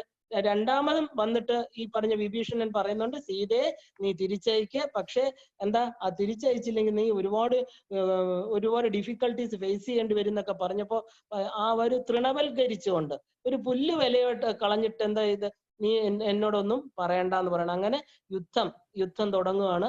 അപ്പോ ആദ്യത്തെ യുദ്ധം നടന്നു, ആദ്യത്തെ ദിവസം കഴിഞ്ഞു. അപ്പൊ എന്താ, ആ ഒരു യുദ്ധം വരുന്നതിന് മുമ്പേ ഒന്ന് എല്ലാവരുമായിട്ട് സഹോദരന്മാരുമായിട്ടെല്ലാം ആലോചിക്കാം. പിറ്റേ ദിവസം യുദ്ധമാണ്. ആദ്യത്തെ ഒരു ദിവസം ആരുടെടുത്തും ചോദിക്കാതെ തന്നെ ഉള്ള ഒരാൾ മരിച്ചു, അദ്ദേഹത്തിന്റെ അക്ഷയകുമാരൻ മരിച്ചു. ഇനിയുള്ളവരേ ഉള്ളൂ. അവരുമായിട്ടൊക്കെ എന്താ രാവണൻ ഓരോന്ന് തീരുമാനിക്കും, ബാക്കിയുള്ളവർ നടത്തും. അങ്ങനെ ഒരു സ്വേച്ഛാധിപതിയായിട്ട് രാവണൻ ഓരോ കാര്യങ്ങൾ ചെയ്ത് കൂട്ടിക്കൊണ്ടിരിക്കുകയാണ്. ആദ്യത്തെ ദിവസം കഴിഞ്ഞു, എല്ലാവരും കുറെ ആളുകൾ മരിച്ചു. അപ്പൊ എന്താ, എല്ലാരും ഒന്ന് വിളിച്ചു കൂട്ടി ഒരു ആലോചന യോഗം രാവണൻ കൂട്ടുകയാണ്. അപ്പോ കുംഭകർണനെ കൂടെ വിളിച്ചു. കുംഭകർണൻ 6 മാസം നമുക്കറിയാം, ഇനി പറയുന്നുണ്ട്, 6 മാസം ഉറക്കമാണ്. ഇദ്ദേഹം ഉണർന്നിരിക്കുന്ന സമയത്തായിരുന്നു യുദ്ധം തുടങ്ങിയത്. അപ്പോ കുംഭകർണൻ പറയാണ്, ഇത് സീതാപഹരണം എന്ന പ്രവൃത്തി വളരെ മോശമാണ് സഹോദര, ജ്യേഷ്ഠ, ഇത് ശരിയല്ല. ഈ പ്രവൃത്തി ചെയ്യുന്നതിന് മുമ്പേ എന്തുകൊണ്ട് ഒന്ന് ആലോചിച്ചില്ല? നോക്കൂ, ആദ്യം കുംഭകർണൻ പറഞ്ഞു, കുംഭകർണൻ മോശപ്പെട്ട ആളാണോ? ഈ സീത അന്യന്റെ ഭാര്യയെ മോഷ്ടിക്കുന്നതിന് മുമ്പേ നീ ഞങ്ങളോട് ചോദിച്ചോ? അപ്പൊ നിങ്ങൾക്ക് ഈ പറഞ്ഞ കാര്യം ഒരു പ്രവൃത്തി ചെയ്യുന്നതിന് മുമ്പേ അല്ലേ എല്ലാരോടും ഡിസ്കസ് ചെയ്യേണ്ടത്? നീ രാജാവല്ലേ? ഒരു രാജ്യത്തിൽ ഇരിക്കുന്ന ആ ഒരു രാജ്യ സിംഹാസനത്തിൽ ഇരിക്കുന്ന ഒരു വ്യക്തി സ്വന്തമായിട്ട് ഡിസിഷൻ എടുക്കാമോ? കാരണം നിന്നെ അഫക്ട് ചെയ്യുന്നതെല്ലാം ഈ രാജ്യത്തെ അഫക്ട് ചെയ്യില്ലേ, ഞങ്ങളെ അഫക്ട് ചെയ്യില്ലേ? അപ്പൊ നീ ഇത് ആദ്യത്തെ ദിവസം യുദ്ധത്തിലോട്ട് കയറിയതിന് ശേഷമാണോ ഞങ്ങളെ വിളിക്കേണ്ടത്? എത്ര നയപരമായിട്ട്, എത്ര ബുദ്ധിപൂർവമായിട്ട് കുംഭകർണൻ അദ്ദേഹം ഉറങ്ങുന്ന ആളാണെങ്കിലും അദ്ദേഹത്തിന്റെ ആ ഒരു ബോധം നോക്കൂ, അദ്ദേഹം കറക്റ്റായിട്ട് ചോദിക്കുന്നുണ്ട്. അപ്പൊ ശൂർപ്പണഖയുടെ വാക്കിനെ വിശ്വസിച്ച് സീതയിൽ മോഹം ചെയ്ത് നീ ചെയ്യാൻ പാടില്ലാത്ത പ്രവൃത്തി ചെയ്തില്ലേ? അത് ചെയ്യാമോ രാവണ ജ്യേഷ്ഠ? ഒരു രാജാവ് എന്ത് പ്രവൃത്തി ചെയ്യുമ്പോഴും തന്നിഷ്ടത്തിന് അഹങ്കാരത്തോടു കൂടി തോന്യാസമായി ചെയ്താൽ കാരണം എന്താ? പ്രജകള് അതിനുവേണ്ടി ദുഃഖിക്കേണ്ടി വരും, പ്രതികൂലമായി ബാധിക്കും. ദുഷ്ടകർമ്മങ്ങളെ രാജാവ് ചെയ്യുന്നത് ബാക്കിയുള്ളവർക്കും കൂടി അതിന്റെ ഫലം അനുഭവിക്കേണ്ടി വരും. അപ്പൊ എന്താ, ഒരു യാഗത്തിൽ ഹോമിക്കുന്ന വസ്തുക്കൾ അശുദ്ധമായാല് അതിൽ നിന്നുള്ള ഫലം എന്തായിരിക്കും? ദുഷ്ടതയായിരിക്കും. ദുഷ്കർമ്മ ഫലം സർവനാശവുമായിരിക്കും. ഒരു യാഗം എന്ന് പറഞ്ഞാൽ എന്താ? വളരെയധികം ശുദ്ധമായിട്ട് ചെയ്യേണ്ട കർമ്മം. അവിടെ കൊണ്ടുവന്ന് മാംസം ഹോമിച്ചാൽ എങ്ങനെയിരിക്കും? അതിന്റെ ഫലം നന്നാവോ? ഒരിക്കലുമില്ല. ആ അഗ്നി ഹവിസ് സ്വീകരിക്കില്ല, ദേവന്മാർക്ക് കൊണ്ടു കൊടുക്കില്ല. അപ്പൊ എന്താണോ ഉദ്ദേശിച്ച് ചെയ്യുന്നത് അതിന്റെ ജസ്റ്റ് ഓപ്പോസിറ്റ് ഫലം കിട്ടുന്ന മാത്രമല്ല, കർമ്മഫലം കിട്ടുന്ന മാത്രമല്ല, സർവനാശവും സംഭവിക്കും. അപ്പോ ഒരു നൃപൻ ഒരു കാര്യം, അതായത് ഒരു കാര്യവും സ്വന്തം ഇഷ്ടത്തിന് ചെയ്യാൻ നോക്കൂ. രാമൻ ഓരോ കാര്യവും എന്താ പ്രജാതൽപരനായിട്ട് ധാർമ്മികമായിട്ട് ചെയ്യുന്ന രാവണൻ ചെയ്യുന്ന നോക്കൂ. ഇവിടെയാണ് നമ്മൾ ഈഗോ എന്ന് പറയുന്നത്. സ്വന്തം ഇഷ്ടത്തിന് ഓരോന്ന് ചെയ്യുക. അപ്പൊ ഇത് സ്വയം കൃത അനർത്ഥമാണ് എന്ന് പറയാണ്. അപ്പൊ നമ്മൾ ഇതിന് എന്താ വളരെ നമ്മൾ ഫേമസ് ആയിട്ടുള്ള ഒരു ഇംഗ്ലീഷ് ചൊല്ല് കേട്ടിട്ടുണ്ട്, to put the cart before the horse എന്നൊരു പ്രയോഗം ഉണ്ട് ഇല്ലേ? എല്ലാം ചെയ്തിട്ടല്ല നമ്മൾ ആലോചിക്കേണ്ടത്. പ്രധാന കാര്യങ്ങൾ ചെയ്യുമ്പോൾ ബുദ്ധിയുള്ളവർ, അതുകൊണ്ട് പണ്ഡിത സദസ്സ്, ഒരു രാജ്യത്തിലെ പണ്ഡിത സദസ്സ് വെക്കുന്ന നമുക്ക് ഗുരുക്കന്മാരുണ്ട്. എന്തിനാ? അവരുമായിട്ടൊന്ന് ചോദിക്കും, ഞാനിത് ചെയ്യാൻ പോണു. നമുക്ക് ഒരുപാട് പണം ഇൻവെസ്റ്റ് ചെയ്യുമ്പോൾ, ഇല്ലെങ്കിൽ ഒരു കർമ്മം ചെയ്യുമ്പോൾ, ഒരു വിവാഹത്തിന് മുതിരുമ്പോൾ ഞാൻ ഇന്നത് ചെയ്യാൻ പോണു, 2 പേരെ അറിയുമ്പോൾ നമുക്ക് ഇൻഫർമേഷൻസ് കിട്ടും ചെയ്യാൻ പോകുന്ന കർമ്മത്തെ കുറിച്ച്. അത് നല്ലതാണോ ചീത്തയാണോ, ഇവരെ കുറിച്ച് എങ്ങനെയുണ്ട് എന്നൊന്നും അറിയണം. അല്ലാതെ രഹസ്യമായിട്ട് ചെയ്തു കഴിഞ്ഞാൽ നമ്മൾ ചെയ്ത് കഴിഞ്ഞിട്ട് ചെന്ന് പരാതി പറഞ്ഞാൽ അവർക്കൊന്നും ചെയ്യാൻ പറ്റില്ല. ഓൾറെഡി കർമ്മം ചെയ്തു കഴിഞ്ഞു. അതുകൊണ്ട് ഏത് കാര്യം ചെയ്യുമ്പോഴും, അല്ലയോ രാവണ, നീ അത് ചോദിക്കണമായിരുന്നു ഞങ്ങളോട്. ഞങ്ങൾ നിന്നെ അഡ്വൈസ് ചെയ്തേനെ. ഈ കർമ്മങ്ങളെല്ലാം കഴിഞ്ഞ ഒരു യുദ്ധ സമയത്താണോ നമ്മുടെ അടുത്ത് ചോദിക്കേണ്ടത്? അതായത് to put the cart before the horse എന്ന് പറഞ്ഞാൽ എന്താ? കുതിരയുടെ മുമ്പില് വണ്ടി കൊണ്ട് കെട്ടുന്നവരെ. വണ്ടി എങ്ങനെ പോവും? വണ്ടിക്ക് പറയില്ലല്ലേ കുതിരയെ കെട്ടേണ്ടത്. എന്നാലല്ലേ ആ കാർട്ടിനകത്ത് ആളുകളെ വെച്ചോ സാധനങ്ങൾ വെച്ചോ നമുക്ക് ഓടിക്കാൻ പറ്റൂ. അതുപോലെ ആദ്യം ചെയ്യേണ്ടത് അവസാനം ചെയ്താൽ എന്തായിരിക്കും ഫലം? അവസാനം ചെയ്യേണ്ടത് ആദ്യം ചെയ്യണു ജസ്റ്റ് ഓപ്പോസിറ്റ് ആയിട്ട് ധൃതി പിടിച്ച് എന്തൊക്കെയോ പേക്കൂത്തുകൾ ചെയ്യണു. അത് എന്താ കാരണം? അവിടെ തൻ്റെതായിട്ടുള്ള വിഷയസുഖം, ഇന്ദ്രിയ സുഖം ഉദ്ദേശിച്ചുകൊണ്ട് ചെയ്യണം. അത് വേറെ ആരും അറിയുന്നത് ഇഷ്ടമല്ല. അതായത് എന്റെ കാമപൂർത്തീകരണത്തിന് നോക്കട്ടെ സീതയെ കിട്ടുമെന്ന്, കിട്ടിയാൽ ഞാൻ വേറെ ആരെയും കാണിക്കേണ്ട, എനിക്ക് എന്റെ ഭാര്യയാക്കി വെക്കാം, എനിക്ക് ആരോടും ചോദിക്കേണ്ട ആവശ്യമൊന്നുമില്ല, ഞാൻ രാജാവാണ് എന്നൊക്കെ ചിന്തിച്ചു കഴിഞ്ഞാൽ ഇങ്ങനെയുള്ള പ്രശ്നങ്ങൾ വരുമ്പോൾ നീ ഞങ്ങളെ വിളിച്ചിട്ട് ഞങ്ങൾക്ക് ഒന്നും ചെയ്യാൻ പറ്റില്ല. അപ്പോ ഇന്ദ്രിയ സുഖം മാത്രമല്ല ഒരു രാജാവിന്റെ ലക്ഷ്യം എന്ന് പറഞ്ഞു കൊടുക്കുകയാണ്. മലയാവുമ്പോ രാജാവ് എന്ന് പറഞ്ഞാൽ എന്താ? ഒരു പ്രജാക്ഷേമം നമ്മൾ ഇന്ന് കാണണില്ലേ? നമ്മുടെ പ്രജാക്ഷേമ തൽപരരായിട്ടുള്ള ആളുകളൊക്കെ നമുക്ക് ചെയ്തുകൊണ്ടിരിക്കുന്നത്. നമുക്ക് എന്ത് ചെയ്യാൻ പറ്റും? ഒന്നും ചെയ്യാൻ പറ്റില്ല. അവരുടെ കാമപൂർത്തീകരണത്തിന് അവര് കാണുന്ന വൃത്തികെട്ട പേക്കൂത്തുകളെല്ലാം കണ്ട് കയ്യും കെട്ടി നിൽക്കാനെല്ലാം നമുക്കൊന്നും നിവർത്തിയില്ല. ഇതാണ് പ്രജകളുടെ സ്ഥിതി. അപ്പൊ എന്താ? മലയാവുമ്പോ മലയുടെ പൊത്തുണ്ടാവും, മലയ്ക്ക് എപ്പോഴും ദ്വാരങ്ങൾ ഉണ്ടാവും, അവിടെ പല പക്ഷികൾ കൂട് വെക്കാൻ ശ്രമിക്കും. അതുപോലെ ഒരു പക്ഷിയല്ല, അവിടെ പല പക്ഷികളും വന്ന് കൂട് വെക്കും. അതുപോലെ എന്താ? നീ ആലോചിക്കണം, നമ്മൾ ഒരിക്കലും പല പക്ഷികൾ കൂട് വെച്ചാൽ എന്താ കാരണം? അത് തമ്മിൽ കൊത്തിച്ചാവും. ഒന്ന് മുട്ടയിട്ടാൽ മറ്റൊന്ന് കൊത്തിപ്പൊട്ടിക്കും. അവിടെ ഏകമായിട്ട് ഒരു പൊത്തിനകത്ത് ഒരാൾക്കേ പറ്റുള്ളൂ, അതിന്റെ ഭാര്യയും അതിന്റെ കുട്ടികളും. അതാണ് നമ്മൾ ഒരു വീട്ടിൽ വേറെ പലരും വന്ന് താമസിച്ചാൽ എങ്ങനെ ഇരിക്കും? അവിടെ തമ്മിൽ അടിയും പ്രശ്നവും. അതുപോലെ എന്താ? പതിവ്രതയായ സീതയെ രാമന്റെ ധർമ്മപത്നിയാണ്, അത് അറിഞ്ഞുകൊണ്ട് തന്നെയാണ് നീ പിടിച്ചോണ്ട് വന്നിരിക്കുന്നത്. അത് ഉചിതമായില്ല. രാമൻ നിന്നെ കൊല്ലാതെ വിട്ടത് ഭാഗ്യമാണ് എന്ന് പറഞ്ഞു. അപ്പൊ ആരാണെങ്കിലും ഈ പറഞ്ഞു പോവില്ലേ? അനിയനാണെങ്കിലും ചിലരുണ്ട്, നമ്മൾ പറഞ്ഞു കഴിഞ്ഞാൽ ശരി എല്ലാം റാൻ മൂളി യെസ് യെസ് യെസ് ഞാൻ ചെയ്യാം, പറയുന്നതിന് മുമ്പ് ഞാൻ എന്തും ചെയ്യാന്നും പറഞ്ഞ് എടുത്തു ചാടും. ഒരിക്കലും സാധനയില് അത് നല്ലതല്ല. പറയുന്ന ആളിനെ നമുക്ക് അറിയാമായിരിക്കണം വർഷങ്ങളോളം, അത് ഗുരുസ്ഥാനീയനായിരിക്കണം, ആ കർമ്മം മോശമല്ലാന്ന് ഉറപ്പുണ്ടായിരിക്കണം. അല്ലാതെ എല്ലാം ചെയ്യാന്ന് പറഞ്ഞാൽ എങ്ങനെ നമുക്ക് ചെയ്യാൻ പറ്റും? ധാർമ്മികമായിട്ടുള്ള ഒരു കാര്യം. ഇപ്പൊ ഇവിടെ എന്താ? രാജാവാണ്, ഉത്തരവിടും, ചെയ്തില്ലെങ്കിൽ എന്താ? തല വെട്ടും. അതുപോലെ അല്ല നമ്മുടെ ആ ഒരു സാധനാ തലത്തില് നമുക്ക് നല്ലതല്ലാത്ത കാര്യങ്ങൾ ചെയ്യാൻ ആര് പ്രേരിപ്പിച്ചാലും എല്ലാം ചെയ്യാം എന്ന് പറയാൻ നമുക്ക് പറ്റില്ല. നമ്മളെ കൊണ്ട് പറ്റുന്നത് പോലെ എന്താണെന്നൊന്ന് ആലോചിച്ചിട്ട് നമുക്ക് അതിന് ഉത്തരം കൊടുക്കാനുള്ളൂ. അതുകൊണ്ട് നീ എന്റെ ജ്യേഷ്ഠനാണ്. അപ്പൊ എന്ത് ചെയ്യാൻ പറ്റും? നീ ആരുടെ അടുത്ത് ശത്രുത ഉണ്ടാക്കിയാലും, ജ്യേഷ്ഠന്റെ ശത്രുക്കൾ ആരായാലും, ഇന്ദ്രനായാലും അഷ്ടദിക്പാലകരായാലും എന്താ? ഞാൻ നിന്റെ കൂടെ നിൽക്കാം. കാരണം നീ രാജാവാണ്, എന്റെ ജ്യേഷ്ഠനാണ്. പാവം കുംഭകർണം പറയാണ്, ഇവരൊക്കെ എന്ത് തെറ്റ് ചെയ്തിട്ടാണ് ഇവരൊക്കെ ഈ ശിക്ഷ അനുഭവിക്കുന്നത്? ജ്യേഷ്ഠൻ എന്നുള്ള അനുജനായ ഒരു തെറ്റ് മാത്രം, അല്ലാതെ ഇവരൊന്നും ചെയ്തിട്ടില്ല. പക്ഷെ നീ ചെയ്ത പ്രവൃത്തി, വീണ്ടും വീണ്ടും പറയാണ്, നീ ചെയ്ത പ്രവൃത്തി ഉചിതമായില്ല. അവിടെ രാക്ഷസനായ കുംഭകർണൻ ധർമ്മബോധം വിളമ്പുകയാണ്. ആരുടെ അടുത്ത്? അദ്ദേഹം ഉറങ്ങിക്കിടന്ന ആളിനെ എന്താ പറയാ വിളിച്ചുണർത്തി കൊണ്ടുവന്ന് ചോദിക്കുകയാണ്. അപ്പോ ആ സഹോദരൻ എന്നുള്ള രീതിയിൽ മാത്രമേ എനിക്ക് നിന്നെ സഹായിക്കാൻ പറ്റൂ. കാരണം എനിക്ക് നീ ചെയ്തതൊന്നും ശരിയാണെന്ന് തോന്നുന്നില്ല. ഇതേ കാര്യം എന്റെ മറ്റേ സഹോദരൻ വിഭീഷണനും പറയുന്നുണ്ട്. അദ്ദേഹത്തെയും രാവണൻ ഓടിക്കുകയാണ്. അപ്പൊ നിന്റെ പ്രവൃത്തി ദോഷത്തിന് രാമന്റെ കയ്യിൽ നിന്ന് ലഭിക്കേണ്ടത് മരണമാണ് എന്നും പറയുന്നുണ്ട്. ഇനി ഇതിൽ കൂടുതൽ എന്താ വേണ്ട? അപ്പൊ അദ്ദേഹം ഭയങ്കരമായിട്ട് ദേഷ്യപ്പെടുകയാണ് രാവണൻ. അതായത് യുദ്ധത്തിന് ഇറങ്ങുന്നതിന് മുമ്പേ കുംഭകർണന്റെ നീതിവാക്യം എന്ന് പറഞ്ഞു തന്നെ പറയണം. അപ്പൊ നീതി എന്താണ്, അനീതി എന്താണെന്ന് രാക്ഷസനാണെങ്കിൽ പോലും വളരെയധികം അറിയുന്ന ആളായിരുന്നു കുംഭകർണനും വിഭീഷണനും. അവർക്ക് ശാപം കൊണ്ട് അവർ വന്നു എന്നുള്ള മാത്രമേ ഉള്ളൂ. രാവണ, നിന്റെ പാതകം, ദുഷ്കർമ്മം, അതിന്റെ ഫലം നരകപ്രാപ്തിയാണ്. അതിനാൽ ഇനി അതാണ് നിനക്ക് കിട്ടാൻ പോകുന്നത്. അത് എന്താ പറയാ, നിന്റെ തന്റെ ഇടം അല്ലെങ്കിൽ അഹങ്കാരം കൂടിപ്പോയി, നിന്റെ പ്രവൃത്തി തലതിരിഞ്ഞു പോയി, നീ വിമൂഢനാണ്, ദേശകാലങ്ങൾ നോക്കാതെയാണ് നീ കർമ്മം ചെയ്യുന്നത്. അത് നിനക്ക് പിന്നെയും അവസാനത്തേതുമായിട്ടുള്ള എന്താ പറയാ ആ ഒരു ഫലം നിനക്ക് എത്തിച്ചേർക്കും, അതിന് സംശയമില്ല. കാരണം വിധിയുടെ നിയമം അലംഘനീയമാണെന്ന് നീ അറിഞ്ഞാലും. അപ്പൊ എന്താ നോക്കൂ, ആ ഏത് പ്രവൃത്തിയും എന്താ, നമ്മൾ ആദ്യം വളരെ നന്നായിട്ട് ആലോചിച്ചിട്ടേ ഒരു പ്രവൃത്തി ചെയ്യാവൂ. എന്നാൽ മാത്രമേ അത് ഐശ്വര്യമുള്ളതായിട്ട് തീർന്നു. അല്ലാതെ മോശമായിട്ട് ഏത് സത്കർമ്മങ്ങളും അനുഗ്രഹത്തോടു കൂടി ചിന്തിച്ച് ഉറപ്പിച്ച് ഗുരുക്കന്മാരുടെ, ദേവിയുടെ, എല്ലാവരുടെയും ഏത് ശുഭകർമ്മങ്ങൾക്കും ഒരു അനുഗ്രഹം, ഒരു ബ്ലെസ്സിങ്ങിന്റെ ആവശ്യമുണ്ട്.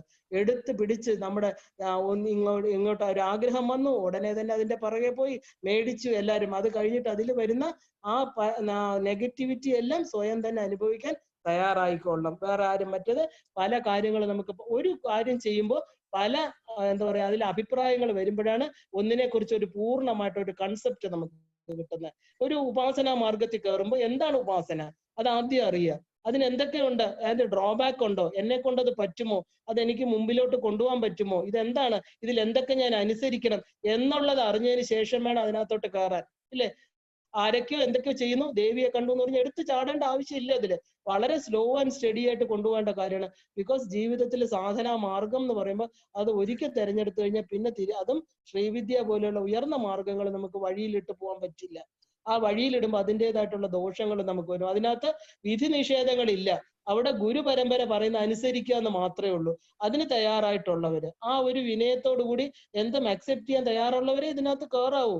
അല്ലെങ്കിൽ എന്താ, പിന്നെ നമുക്ക് അതിന്റെ ആ നെഗറ്റിവിറ്റി വരുമ്പോൾ നമുക്ക് അത് വന്നു ഇത് വന്നു എന്ന് പറഞ്ഞ് ദുഃഖിച്ചിട്ട് കാര്യമില്ല. അതുപോലെ തന്നെയാണ് ഇപ്പൊ ഈ പറയുന്നത്. നീ ആ ഒരു സീതയെ പിടിച്ചുകൊണ്ട് വരുന്നതിന് മുമ്പ് നീ ഒരിക്കലും ഞങ്ങളോടൊന്നും ചോദിച്ചിട്ടില്ല. തീർച്ചയായിട്ടും ഇല്ലെങ്കിൽ ഞങ്ങള് നിനക്ക് പറഞ്ഞു തന്നെ. അപ്പോ എന്താ, നീ ആ മന്ത്രിമാരോടോ സഹോദരന്മാരോടോ ചോദിക്കാതെ എന്താ, ശാസ്ത്രം ശരിയെ പറയുന്നത് ശരിയാണോന്ന് നോക്കിയില്ല. അന്യന്റെ ഭാര്യയെ പിടിക്കുന്നത് എല്ലാ പുരാണങ്ങളും ഒരുപോലെ പറയുന്ന ഒരു കാര്യമുണ്ട്. എന്താ, എന്തിനാണ് ഈ മനുഷ്യ ജന്മം? ജനിച്ചത് മനുഷ്യനായിട്ടാണെങ്കിൽ, ആ നരനായിട്ടാണെങ്കിൽ അവൻ മരിക്കുന്നത് നാരായണനാവണം. അതിനാണ് മനുഷ്യജന്മം. തന്റെ ഉള്ളിലെ നാരായണ തത്വത്തെ, ആ ആത്മതത്വത്തെ അറിയണം. ഈ ഭൂമിയിൽ മാത്രമേ ഈ രൂപാന്തര പ്രാപ്തിക്ക് അവസരമുള്ളൂ. അതിനുള്ള കർമ്മങ്ങളെയാണ് നമ്മൾ പുണ്യകർമ്മങ്ങൾ എന്ന് പറയുന്നത്. ആ പുണ്യകർമ്മങ്ങൾ ചെയ്യേണ്ട സ്ഥലത്ത് പാപകർമ്മങ്ങൾ ചെയ്താൽ എന്ത് ചെയ്യും? കൊണ്ടുവന്നിരിക്കുന്ന നമ്മുടെ ആ സഞ്ചിയില് ആഗമി കർമ്മങ്ങളിലെല്ലാം നമുക്ക് കുറെ പാപങ്ങൾ ആഡ് ചെയ്ത് വളരെ വെയിറ്റോടുകൂടി സഞ്ചിക്ക് ഒന്നാമതേ ഭയങ്കര വെയിറ്റ്, 10 പേരെ പിടിച്ചു കൊണ്ടുവരേണ്ട സംഭവത്തിന് വീണ്ടും ഇവിടെ കൂടുതൽ ഖനം കൂട്ടി. മെറ്റീരിയൽ ലൈഫില് ഖനം കൂടുന്ന വസ്തുക്കൾ കൊള്ളാം. പണത്തിന് ഖനമുണ്ട്, സ്വർണത്തിന് ഖനമുണ്ട്, വലിയ വീട് വെക്കുന്നതിന് ഖനമുണ്ട്. പക്ഷേ ഈ കൊണ്ടുപോകുന്ന സാധനം ഉണ്ടല്ലോ, ഒന്നും കൊണ്ടുവരാത്ത നമ്മള് തിരിച്ചു കൊണ്ടുപോകാൻ സഞ്ചിക്ക് ഒരുപാട് ഖനം ഉണ്ടാക്കി കഴിഞ്ഞാൽ പോവാൻ പറ്റില്ല. വളരെയധികം പൊങ്ങിയില്ല, ഭൂമിയിൽ തന്നെ നിൽക്കും. അടുത്ത ജന്മം ഭൂമിയിൽ വരാം, പിന്നെയും ഭൂമിയിൽ വരാം, പിന്നെയും ഭൂമിയിൽ വരാം. വേണമെങ്കിൽ അധോലോകങ്ങളിലൊക്കെ സഞ്ചരിക്കാം. ഇല്ലേ? 7 ലോകങ്ങളുണ്ട് താഴോട്ട്, എവിടെ വേണോ പോവാം. ഈ പറഞ്ഞ സഞ്ചിക്ക് ഖനം കുറഞ്ഞാൽ എന്ത് ചെയ്യും? പൂമ്പാറ്റയെ പോലെ സന്തോഷത്തോടെ ഒരു എന്താ പറയാ, ഒരു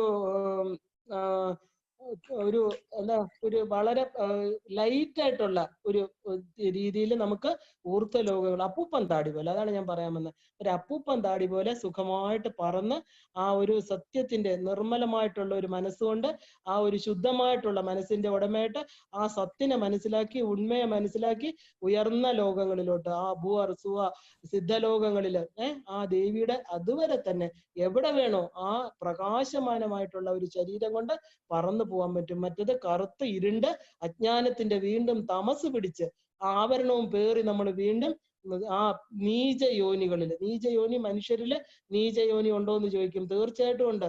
കള്ളം കുടിച്ച് ഒരു ചേരി പ്രദേശത്ത് വഴക്കുമുണ്ടാക്കി കിടക്കുന്നവൻ നീചയോനിയാണ്. അതിൽ നമ്മൾ വന്ന് ജനിച്ചാൽ അവിടെ നിന്ന് ഒരിക്കലും നമുക്ക് മോചനം കിട്ടില്ല. നമ്മുടെ അച്ഛനമ്മമാര്, നമ്മുടെ അതാണ് ആ ശ്രീമതാം ഗേഹെ എന്ന് പറയുന്നത്. ജനിക്കുന്ന ഗ്രഹത്തിന് പ്രാധാന്യമുണ്ട്, വളരുന്ന സർക്കംസ്റ്റൻസിന് പ്രാധാന്യമുണ്ട്, ആരുടെ കൂടെ ജീവിക്കുന്നു, ആരാണ് നമ്മുടെ മക്കള്, ഇതിനെല്ലാം പ്രാധാന്യമുണ്ട്. നമ്മുടെ കർമ്മങ്ങൾക്കനുസരിച്ചാണ് അത് വന്നു ചേരുന്നത്. അപ്പൊ നമ്മൾ ഒരു വിധത്തിലും അടച്ചിട്ട ഒരു കോട്ടയ്ക്കകത്ത് പോലെ ജനിക്കുന്നത് വളരെ മോശപ്പെട്ട അച്ഛനമ്മമാര്, അവിടെയും മോശമായിട്ടുള്ള ആ ഒരു സർക്കംസ്റ്റൻസ്, ഒരു വിധത്തിലും നമുക്ക് ജ്ഞാനം കിട്ടാൻ ഒരു വഴിയില്ലാതെ ഈ പറഞ്ഞ പാവം ശിവ ഒരു പട്ടിയോ പൂച്ചയോ മരിക്കുന്നവരൊരു മനുഷ്യ ശരീരം കിട്ടിയിട്ട് വ്യർത്ഥമാക്കി കളയുമ്പോൾ അത് ശരിക്കും നഷ്ടം തന്നെയാണ്, അല്ലേ? ചിന്തിച്ചു നോക്കൂ. അപ്പൊ നമുക്ക് ശരീരത്തിന് മാറ്റം വരണം.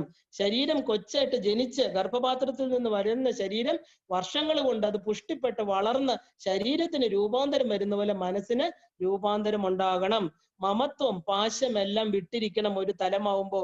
ഇല്ലെങ്കിൽ മനുഷ്യന്റെ ജന്മത്തിന്റെ ഉദ്ദേശം ഒരിക്കലും നടക്കുകയില്ല. അമ്പലത്തില് ജനിക്കാം, പക്ഷെ മരിക്കരുതെന്ന് പറയുന്ന ഇതുകൊണ്ട്. ആ ജനിക്കുന്നത് നായരോ നമ്പൂതിരിയോ എന്തോ ആയിക്കോട്ടെ, ഇവിടെ ജാതി അല്ല പറയുന്നത്. ഒരു കുടുംബത്തിൽ പെട്ടത് കൊണ്ടാണ് ജാതി വരുന്നത്. നമ്മൾ ജനിക്കുമ്പോ കുഞ്ഞിന് ഒരു ജാതിയില്ല. ആ കുഞ്ഞ് ആരുടെ അച്ഛനമ്മയുടെ മകനായിട്ട് ജനിക്കണം, ആ ജാതി സ്വീകരിക്കുക ചെയ്യുന്നത്. പക്ഷെ ഏത് ജാതി ആയാലും പക്ഷെ മരിക്കുന്നത് എന്തായിട്ടായിരിക്കണം? ബ്രഹ്മവിത്തായിട്ടായിരിക്കണം, ബ്രഹ്മവരിഷ്ഠനാകണം. ബ്രഹ്മവിത്ത് ബ്രഹ്മൈവ ഭവതി. പൂജ കഴിക്കുന്ന ഒരു ശാന്തിക്കാരൻ വിഗ്രഹങ്ങളെ മാത്രം പൂജിച്ച് അങ്ങനെ മരിച്ചുകൊണ്ടെന്ന് അയാൾക്ക് നേട്ടം കിട്ടൂ? അയാൾ ഒരു കല്ലിനെ പൂജിക്കുന്നു, അവിടെ ആ ഭാവമില്ലാതെ, തന്റെ ഭാവന കൊണ്ട് ഈശ്വരനെ അവിടെ വരുത്താതെ, ആ ഈശ്വരനെ പൂജിച്ചത് കൊണ്ട് തന്റെ ഉള്ളില് ആ പ്രതിബിംബമായിട്ടിരിക്കുന്ന സ്വന്തം ശരീരത്തിനുള്ളില് മാറ്റം വന്നില്ലെങ്കിൽ ഈ പൂജാരി 50 വർഷം പൂജ ചെയ്താലും ആ കല്ല് കല്ലായിട്ടേ അദ്ദേഹം കാണുള്ളൂ. ആ കല്ലിൽ 16 തത്വങ്ങളെ കൊണ്ടുവന്നാലും ശരി, അത് എന്താണ് ഓരോ തത്വങ്ങള്, തത്വമസി മഹാവാക്യം എന്നെ ബോധിപ്പിക്കുന്നു എന്ന അറിവില്ലാത്ത ഒരു ശാന്തിക്കാരൻ എത്ര കാലം പൂജിച്ചാലും അത് തന്നെയല്ലേ. നമ്മൾ എത്ര ശാന്തിക്കാരെ കാണുന്നു, എന്തെങ്കിലും ഉയർച്ച കാണുന്നുണ്ടോ? വീണ്ടും കൈ നീട്ടി പൈസ മേടിക്കുന്നു, പൂജയ്ക്ക് പൈസ കൈക്കൂലി മേടിച്ച് ചെയ്യുന്നു. കർമ്മം ശുദ്ധമല്ലാതെ ചെയ്യുന്നു. കാരണം എന്താ? ഈ സത്യം അറിയാത്തത് കൊണ്ടാണ്. അപ്പൊ നമ്മള് എന്താ ആ ഒരു മാറ്റത്തിന് വിധേയമായിട്ട് വേണം നമ്മൾ ഈ ലോകത്തോട് വിട പറയാൻ. മനുഷ്യത്വത്തിൽ നിന്ന് നമുക്ക് ദേവത്വം കിട്ടണം. മനുഷ്യനും ദേവനും അസുരനും നമ്മുടെ ശരീരത്തിലാണ്. കുംഭകർണം പറയണു, രാമൻ മനുഷ്യനല്ല, സാക്ഷാൽ വിഷ്ണുവാണ്. സീതയാകട്ടെ ലക്ഷ്മി ഭഗവതിയാണ്. രാമനെ സേവിച്ചാലേ മോക്ഷം കിട്ടുള്ളൂ. നീ ചെയ്ത പ്രവർത്തികളെല്ലാം തന്നെ എന്താ പറയാ, നമ്മുടെ കുബേരന്റെ വംശമാണ്. സ്വർണമാണ് ഈ ലങ്ക. അവിടെ എല്ലാത്തിനും സർവനാശം വരും.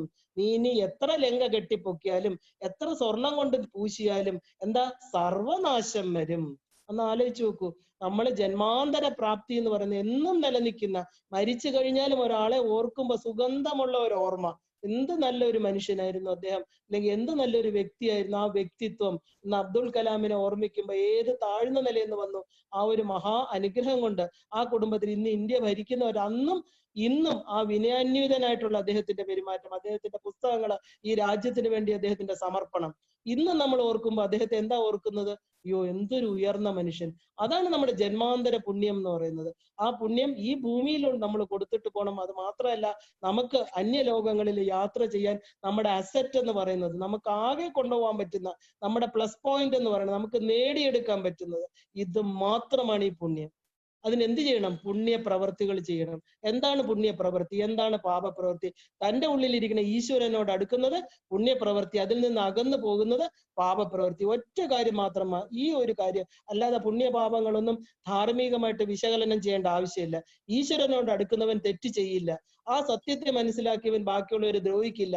ആ സത്യത്തോട് അടുക്കുന്നവന് ഇന്നും പറഞ്ഞ ഈ സ്വർണ്ണക്കട്ടയും പണക്കട്ടയും എല്ലാം വെറും കല്ല്, റോഡിൽ കിടക്കുന്ന കല്ലിന് തുല്യമായിരിക്കും. രാമൻ എവിടെ ഇരിക്കണു എന്ന് ചോദിച്ചാൽ ഇതെല്ലാം തന്റെ ഏത് മനസ്സിലിരിക്കണം? ആ രാമതത്വം എവിടെ ഉൾക്കൊള്ളാൻ പറ്റും?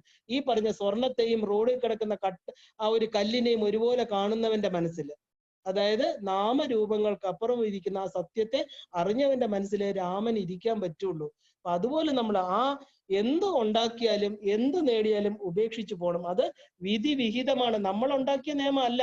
നമ്മളാണെങ്കിൽ എന്താ, നമ്മളെ എങ്ങനെയെങ്കിലും ഒരു പിരമിഡ് ഉണ്ടാക്കി നമ്മളെ ഒരു 200 വർഷം നമ്മളെ വേണമെങ്കിൽ എംബാം ചെയ്തൊക്കെ വെക്കാൻ നമ്മൾ ഡോക്ടർമാരുടെ അടുത്ത് പോയി. നമുക്ക് ജീവിക്കണം. കാരണം എത്ര ഈ ശരീരം ഉപേക്ഷിക്കാൻ ഇഷ്ടമല്ല. അതിനിങ്ങനെ കടിച്ചു തൂങ്ങി കൊളയട്ട പോലെ കിടക്കാനാണ് നമുക്ക് ഇഷ്ടം. കാരണം ഇത് എന്റേത് എന്റേത് എന്റേത് അതിങ്ങനെ ഉറപ്പിച്ചു വെച്ചിരിക്കുക.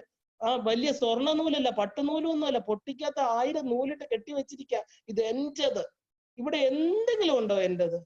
ഒന്ന് ചിന്തിച്ചു, 1 മിനിറ്റ് ഒന്ന് ചിന്തിച്ചു നോക്കൂ. ഈ എന്റേതെന്ന് പറയാൻ എന്റെ ശരീരം പോലും ഇല്ല. അത് ഗോഡ് ഗിവൺ ഗിഫ്റ്റ് ആണ്. എന്റെ അമ്മ തന്നതാണ് എന്റെ ശരീരം. അമ്മ പഞ്ചഭൂതങ്ങൾ വെച്ച് ഒരു കളിപ്പാട്ടം ഉണ്ടാക്കി തന്നത് എന്റെ ശരീരം. ഇവിടെ ഏതാ എന്റേത്? ഒന്നുമില്ല. അത് തിരിച്ചറിയണ ഒരു മനുഷ്യന് മാത്രമേ ഇത് വിടാൻ പറ്റൂ. ഇല്ലെങ്കിൽ മക്കളെ കെട്ടിവെക്കും, കുടുംബത്തെ കെട്ടിവെക്കും, എല്ലാരെയും കാണുന്നവരെല്ലാം കെട്ടി കെട്ടി കെട്ടി കെട്ടി അവസാനം ആ കെട്ടിനകത്ത് കിടന്ന് എന്താ ഒരു പ്യൂപ്പയ്ക്കകത്ത് ആ ഒരു വൃത്തികെട്ട ഒരു കാറ്റർപില്ലർ എങ്ങനെ കിടക്കണം, അതിന് ചിത്രശലഭം ആവണമെങ്കിൽ എന്ത് ചെയ്യണം? അത് വർക്ക് ചെയ്യണം, തപസ് ചെയ്തിട്ട് അത് ഉള്ളിൽ നിന്ന് വെളിയിൽ വരണം. ആ ഒരു നല്ല ചിറക് വീശി ആ വിഹായസില് ഒരു ഫ്രീഡത്തോട് ടോട്ടൽ ബ്ലിസ്ഫുൾ സ്റ്റേറ്റില് കുറച്ച് സമയം ജീവിക്കുള്ളൂ. പക്ഷെ സാരമില്ല, ആ കുറച്ച് സമയത്തേക്ക് തന്റെ യഥാർത്ഥ രൂപം, ആ സുന്ദരമായിട്ടുള്ള ആ രൂപത്തെ മനസ്സിലാക്കി ആ സത്യത്തെ അറിഞ്ഞ് എന്താ അനന്തമായിട്ടുള്ള വിഹായസിൽ പറന്നുപോയി തന്റെ കർമ്മങ്ങൾ നന്നായിട്ട് പൂർത്തീകരിച്ചിട്ട് ആ മോക്ഷപദ പ്രാപ്തിയിൽ ഭഗവതിയുടെ പാദത്തിൽ എത്താൻ പറ്റും. ഇത് അറിഞ്ഞില്ലെങ്കിലോ എന്ത് പുണ്യപ്രവൃത്തി എന്ന് നമ്മൾ കുറെ ബാഹ്യമായിട്ട് ചെയ്യുന്നത് ഇവിടെ നേടിയെടുക്കുന്നത് നമുക്ക് കൊണ്ടുപോകാൻ പറ്റുന്ന അസറ്റ് അല്ല. ഇത് മനസ്സിലാക്കൂ. ഇതാണ് ആര് പറയുന്നത്? ഈ പറയുന്ന കുംഭകർണൻ പോലും പറയുന്നതാണ്. അതായത് നമ്മുടെ പുണ്യപാപങ്ങൾക്ക് മാർക്കിടുന്നത് നമ്മളല്ല, ഒരു നിയാമക ശക്തിയാണ്. അത് അൺനോൺ ആണ്, നമുക്ക് ഒരിക്കലും കണ്ടുപിടിക്കാൻ പറ്റില്ല. അതിന്റെയാണ് പ്രപഞ്ച നിയമം, അതിനെയാണ് ധർമ്മം എന്ന് പറയുന്നത്. ഈ സൂര്യനും ചന്ദ്രനും ഉദിക്കുന്നുണ്ടെങ്കിൽ ഇന്ന് ഈ കടലും കാറ്റും വീശുന്നു, കടല് തിരയടിക്കുകയും കാറ്റ് വീശുകയും മഴ പെയ്യുകയും ചെയ്യുന്നുണ്ടെങ്കിൽ ഇതിനൊക്കെ പ്രവർത്തിപ്പിക്കാൻ ഒരു നിയാമക ശക്തി, ഒരു മഹാശക്തി ഇതിന്റെ പുറകിലുണ്ടെങ്കിൽ ആ ശക്തി കുറെ ആളുകൾക്ക് എന്താ പറയാ ഇത് കൊടുത്തിട്ടുണ്ട്. മാർക്കിടാനും നമുക്ക് എന്താ ചെയ്യേണ്ട, നമുക്ക് അതിനുള്ള കഴിവില്ല. നമുക്കതിനുള്ള യാതൊരു വിധത്തിലുള്ള ബോധവും ഇല്ല. നമുക്കതിനുള്ള എന്താ ഫെസിലിറ്റീസ് ഇല്ല എന്ന് തന്നെ പറയാം. നമ്മൾ അടിമകളാണ് ആ കാര്യത്തില്. ഈ പ്രപഞ്ചത്തിൽ നമ്മൾ വരുന്നു, നമ്മൾ പോകുന്നു, ഒന്നും നമ്മുടെ ഇഷ്ടത്തിനല്ല. എപ്പോഴോ വന്നു, അറിയില്ല എപ്പോഴും വന്നു എന്ന്. അമ്മ നിശ്ചയിച്ചപ്പോ വന്നു. ഇനി എപ്പോഴാണ് പോണത് അതും അമ്മ നിശ്ചയിക്കും. ഈ ഇടയ്ക്കുള്ള കുറച്ച് സമയം എന്തിനാണ് നമ്മൾ ഈ കിടന്ന് സ്ട്രോങ് ആയിട്ട് എൻ്റെ എന്ന് കയറി പിടിക്കുന്നത്? അത് വിട്ടൂടെ? അത് വിടണം. അത് ചിന്തിച്ച് ചിന്തിച്ച് വിടണം. എല്ലാം അമ്മയുടെ പാദത്തിൽ കൊണ്ടുവയ്ക്കുക. അമ്മയുടെ ഇഷ്ടത്തിന് നടക്കട്ടെ. അപ്പൊ എന്താ, നമ്മൾ പുണ്യപ്രവൃത്തി എന്ന് പറയുന്നത് അമ്മയായിട്ട് അടുക്കും. ഈ പാപപ്രവൃത്തികൾ നമുക്ക് ചെയ്യാൻ പറ്റും. പാപം ഉണ്ടാവുന്ന എന്താ, എന്റേത് എനിക്ക് എന്നുള്ള ഈഗോ വരുമ്പോഴാണ് പാപപ്രവൃത്തി നമ്മളിൽ വരുന്നത്. എന്റേത് തട്ടിപ്പറിച്ചു, എന്നോട് ദേഷ്യം വന്നു, എന്റെ സ്ഥലം എടുത്തു, എന്റെ പൊസിഷൻ എടുത്തു, എന്റേത് പിടിച്ചു വാങ്ങിച്ചു, ഇങ്ങനെയൊക്കെ തോന്നും. അപ്പൊ എന്റേതെന്നുള്ളത് അമ്മയെ ഇരുത്തി കഴിയുമ്പോൾ അമ്മയുടേതാണിത്, അമ്മയുടേത് എടുത്തോണ്ട് പോട്ടെ, സാരമില്ല. നമ്മളെ എവിടെയോ താഴെ ഇറക്കി ഇരുത്തട്ടെ, സാരമില്ല. അവരല്ലേ ഇറക്കി ഇരുത്തുന്നത്. നമുക്ക് ഇനി നമ്മൾ രാമഗീതയിൽ കാണുന്നുണ്ട്, ഈ ഇന്ദ്രിയങ്ങൾ കൊണ്ടുതരുന്ന കുറെ ഭ്രമങ്ങളിൽ പെട്ട് ജീവിതം മുഴുവനും കണ്ണ്, കാത്, മൂക്ക്, ത്വക്ക് ഓരോന്നും കൊണ്ടുവന്ന് എവിടെയാ കെട്ടിവെക്കുന്നത്? ഈ മനസ്സിലാണ് കെട്ടുന്നത്. ആ പുറത്തിരിക്കുന്ന വസ്തുക്കൾക്ക് ഒരു മാറ്റവും വരുന്നില്ല. അത് അതുപോലെ തന്നെ ഇരിക്കണം. നമ്മൾ മനസ്സിൽ എന്തൊക്കെയോ ഉണ്ടാക്കുന്നു. എന്ത് കറക്റ്റാണ്? ഒരു വെള്ളം നമ്മൾ വെളിയിൽ കാണുന്ന ആ വെള്ളം അവിടെ ഒഴുകിക്കൊണ്ടിരിക്കണം. നാളെ അത് എന്തെങ്കിലും പൊട്ടി ഒലിച്ചതാണോ, ആരെങ്കിലും മനഃപൂർവ്വം പൊട്ടിച്ച ഒന്നും നമ്മൾ കണ്ട അവിടെ വെള്ളം ഒഴുകുന്നു. പക്ഷെ അത് നമ്മുടെ മനസ്സിലുണ്ടാകുന്ന വിക്ഷോഭങ്ങൾ. ഇത് എവിടുന്ന് വന്നു, ഇത് എങ്ങനെ വന്നു, ഇത് മഴ പെയ്ത് വന്നതാണോ, ഇത് ഡാം പൊട്ടിയതാണോ, 100 ചോദ്യങ്ങളുമായിട്ട് അത് നമ്മൾ എന്താ പറയാ, അതിനെ കോറിലേറ്റ് ചെയ്തിട്ട് അതിന്റെ കുറെ കാര്യങ്ങൾ, ഇത് മറ്റത് മനഃപൂർവ്വം എന്റെ വീട്ടിലോട്ട് പൊട്ടിച്ച് വിട്ടതാണ്, ഇങ്ങനെ അങ്ങോട്ട് കൊണ്ടുവന്ന് ആ വെള്ളം അങ്ങനെ തന്നെ ഒലിച്ചുകൊണ്ടിരിക്കും. നമ്മൾ അതിൽ പെട്ട് കുഴഞ്ഞ് മറിഞ്ഞ് ദുഃഖിച്ച് ബാക്കിയുള്ളവരായിട്ട് അടികൂടി പ്രശ്നം ഉണ്ടാക്കി മുഴുവനും എവിടെയാണ് ഉണ്ടാവുന്നത്? നമ്മുടെ മനസ്സിൽ. അതേസമയം ആ വികാരം ഉണ്ടാക്കിയത് ഒരു ഔട്ട്സൈഡ്, ഒരു ദൃശ്യമാണ്. പക്ഷെ അത് ദൃക്ക് സാക്ഷിയായിട്ട് നിന്നു, ദൃശ്യം കണ്ടു, ഉണ്ടാക്കിയത് മുഴുവൻ എന്താ? ഈ മനസ്സ്. അപ്പൊ ഈ മനസ്സ് എന്താ നമ്മൾ ചെയ്യേണ്ടത്? അതിനെ ശുദ്ധമാക്കണം. ആവശ്യമില്ലാത്ത കാര്യങ്ങൾ കണ്ടാൽ വിടാൻ പഠിക്കണം. അതുകൊണ്ടാണ് പറയുന്നത് ഇന്ദ്രിയ നിഗ്രഹണം, ഇന്ദ്രിയ ഗ്രാമം. അതിനെ വിടണം. ആ ഇന്ദ്രിയങ്ങളാണ് മനസ്സിന് പ്രശ്നങ്ങൾ ഉണ്ടാക്കുന്നത്. ഈ സീതയെ കണ്ടത്, ഈ പറഞ്ഞ ശൂർപ്പണഖ, ഓരോ കഥാപാത്രങ്ങളും എടുത്തു നോക്കൂ. അവരിൽ വന്നിരിക്കുന്നത് അവരുടെ ഇന്ദ്രിയങ്ങൾ കൊണ്ട് കൊടുത്ത അറിവ്. കണ്ടുടനെ ഒരു പുരുഷനെ കണ്ടു, അദ്ദേഹത്തെ കല്യാണം കഴിക്കണം, ഒരു കാമവികാരം ആ ഒരു ശൂർപ്പണഖയ്ക്ക് തോന്നി. ഉടനെ തന്നെ രാവണന്റെ അടുത്ത് പറഞ്ഞു സുന്ദരിയായിട്ടുള്ള സീതയുടെ കാര്യം, ഉടനെ സീതയെ വേണം. നോക്കൂ, എന്തെങ്കിലും അതിനെക്കുറിച്ച് ധാർമ്മികമായിട്ടൊരു ചിന്തയുണ്ടോ? ഇത് ചെയ്യാമോ, എനിക്ക് ചെയ്തൂടെ എന്ന് ചിന്തിക്കാനുള്ള അതാണ് നിത്യ അനിത്യ വിവേകം. ഏത് സത്യം ഏത് മിഥ്യാന്ന് തിരിച്ചറിയാനുള്ള ഒരു കഴിവില്ലാതിരിക്കുക. അപ്പോ മനുഷ്യനല്ല ഇതിന്റെ വിധി പറയും. നമ്മൾ നല്ലവണ്ണം മനസ്സിലാക്കണം. ഇപ്പൊ രാവണൻ എന്തുകൊണ്ട് ആരും പറയുന്നത് കേൾക്കുന്നില്ല എന്ന് ചോദിച്ചു കഴിഞ്ഞാൽ അദ്ദേഹത്തിന്റെ വിധി ഏകദേശം തീരുമാനിക്കപ്പെട്ട് കഴിഞ്ഞു. ആ നിയാമക ശക്തി അദ്ദേഹം മനസ്സിലാക്കി കഴിഞ്ഞു. ഇദ്ദേഹത്തിന് എന്താ ഇങ്ങനെയൊക്കെ നിന്നെങ്കിൽ മാത്രമേ ഇദ്ദേഹത്തിന്റെ അവസാനത്തിലേക്ക് അടുക്കുകയാണ്. ഇദ്ദേഹത്തിന്റെ ശരീരം വിടാൻ സമയമായി, രാമബാണമേക്കാൻ സമയമായി എന്ന് പ്രപഞ്ചം തീരുമാനിച്ചു. അപ്പൊ പ്രപഞ്ചം തീരുമാനിച്ചു കഴിഞ്ഞാൽ പിന്നെ ആര് പറഞ്ഞാലും അവരുടെ തലയിൽ കയറില്ല. എന്താ നമ്മുടെ രാമായണം തന്നെ പറയണത്? ഇവനിത് ഭവിക്കണം, ഇന്ന കാലം വേണം, അവശത ഭവിക്കണം, അർത്ഥനാശം വേണം, ഇതി വിധി വിധിച്ചതീ പ്രാണികൾക്കൊക്കെ വിധിവിഹിതം അഹിതമെങ്കിലും ലംഘ്യമല്ലല്ലോ. അല്ല, ആലോചിച്ച് നോക്കൂ.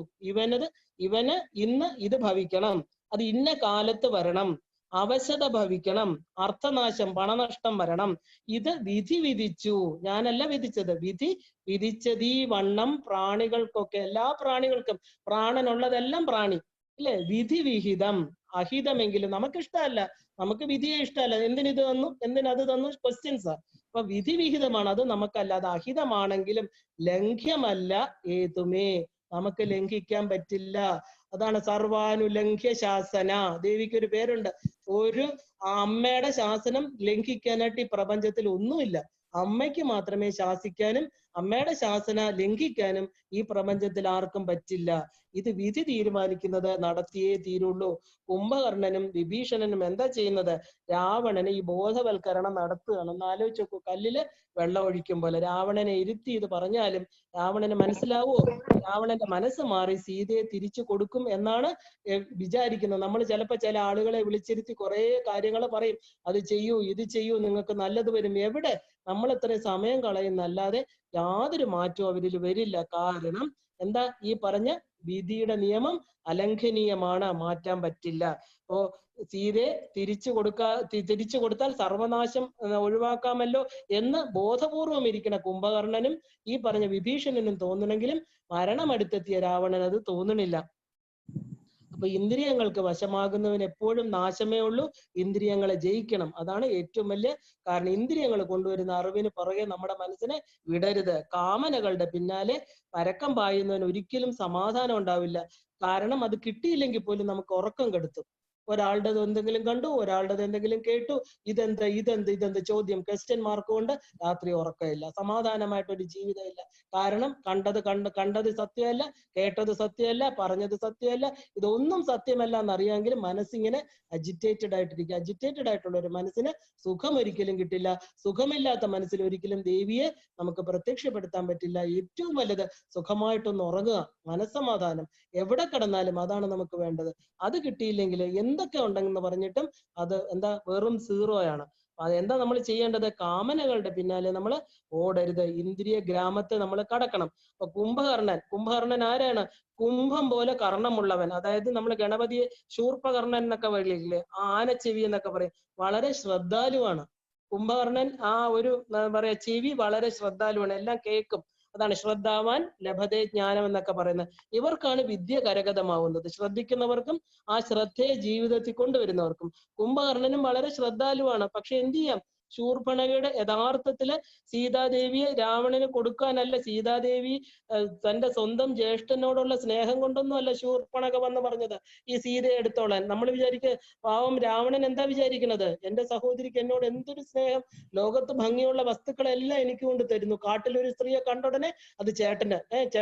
യഥാർത്ഥത്തിൽ എന്താ, അവളുടെ ആശാഭംഗം കൊണ്ട് അവൾക്ക് വന്ന നിരാശയാണ് ഈ പറഞ്ഞ എത്ര ട്വിസ്റ്റ് ചെയ്തിട്ടാണ് സ്വന്തം സഹോദരന്റെ മുമ്പിൽ കൊണ്ടുവന്ന് അവതരിപ്പിക്കുന്നത് നോക്കൂ. ഉടനെ തന്നെ ആ കാമവാസനയ്ക്ക്, അവളുടെ കാമവാസനയ്ക്ക് രാമനും ലക്ഷ്മണനും സമ്മതിക്കാത്തതാണ്.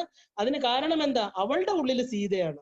അപ്പൊ ഈ സീത മരിച്ചു കഴിഞ്ഞാൽ, ഈ സീതയെ കൊന്നു കഴിഞ്ഞാൽ, അല്ലെങ്കിൽ ഈ സീതയെ രാവണൻ പിടിച്ചുകൊണ്ട് വന്നു കഴിഞ്ഞാൽ രാമന്റെ മനസ്സിൽ നിന്ന് സീത പോവും, ഈ പറഞ്ഞ ലക്ഷ്മണൻ. രണ്ടുപേരും ആർക്ക് വേണോ നമുക്ക് ചോയ്സ് ആയിട്ട് കൊണ്ടുവന്ന് മാലയിട്ട് കല്യാണം കഴിക്കാന്നൊക്കെയാണ് ഇവളുടെ വിചാരം. ആരുടെ?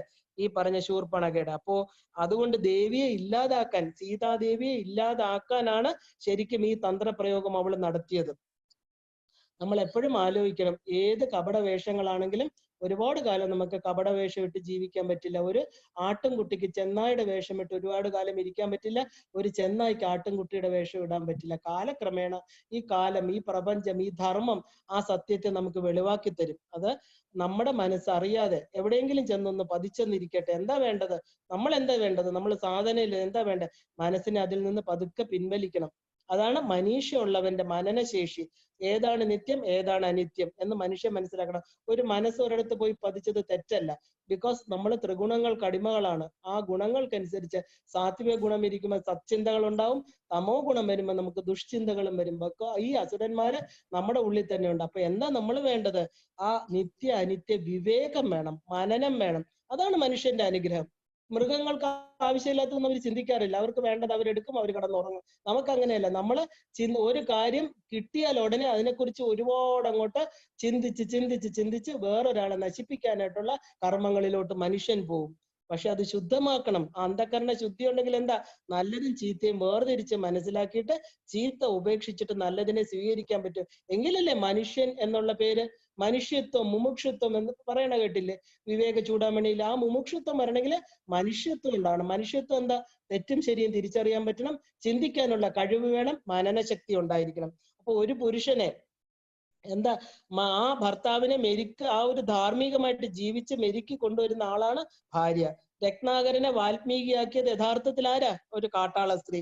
കുചേലൻ ഭാര്യയുടെ കയ്യിൽ അവിൽപ്പൊതി വാങ്ങിച്ച് കണ്ണടച്ച് പോയി കൃഷ്ണനെ കാണാൻ പോയി.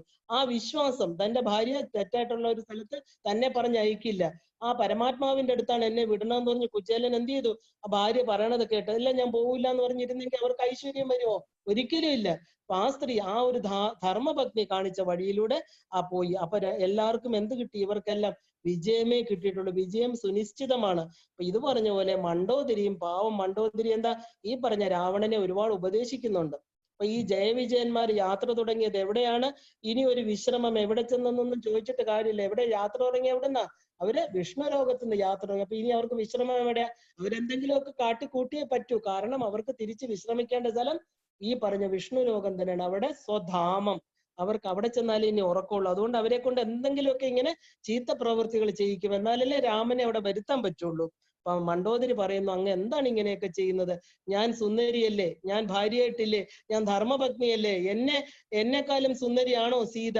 അദ്ദേഹം ഒരു അന്യപുരുഷന്റെ കൂടെ ജീവിച്ച ആളല്ലേ സീത? എന്തിനാണ് അങ്ങക്ക്? ഞാനുള്ളപ്പോ ഇതൊന്നും കേറുന്നില്ല നമ്മുടെ രാവണന്റെ ഉള്ളില്. അപ്പൊ എന്താ?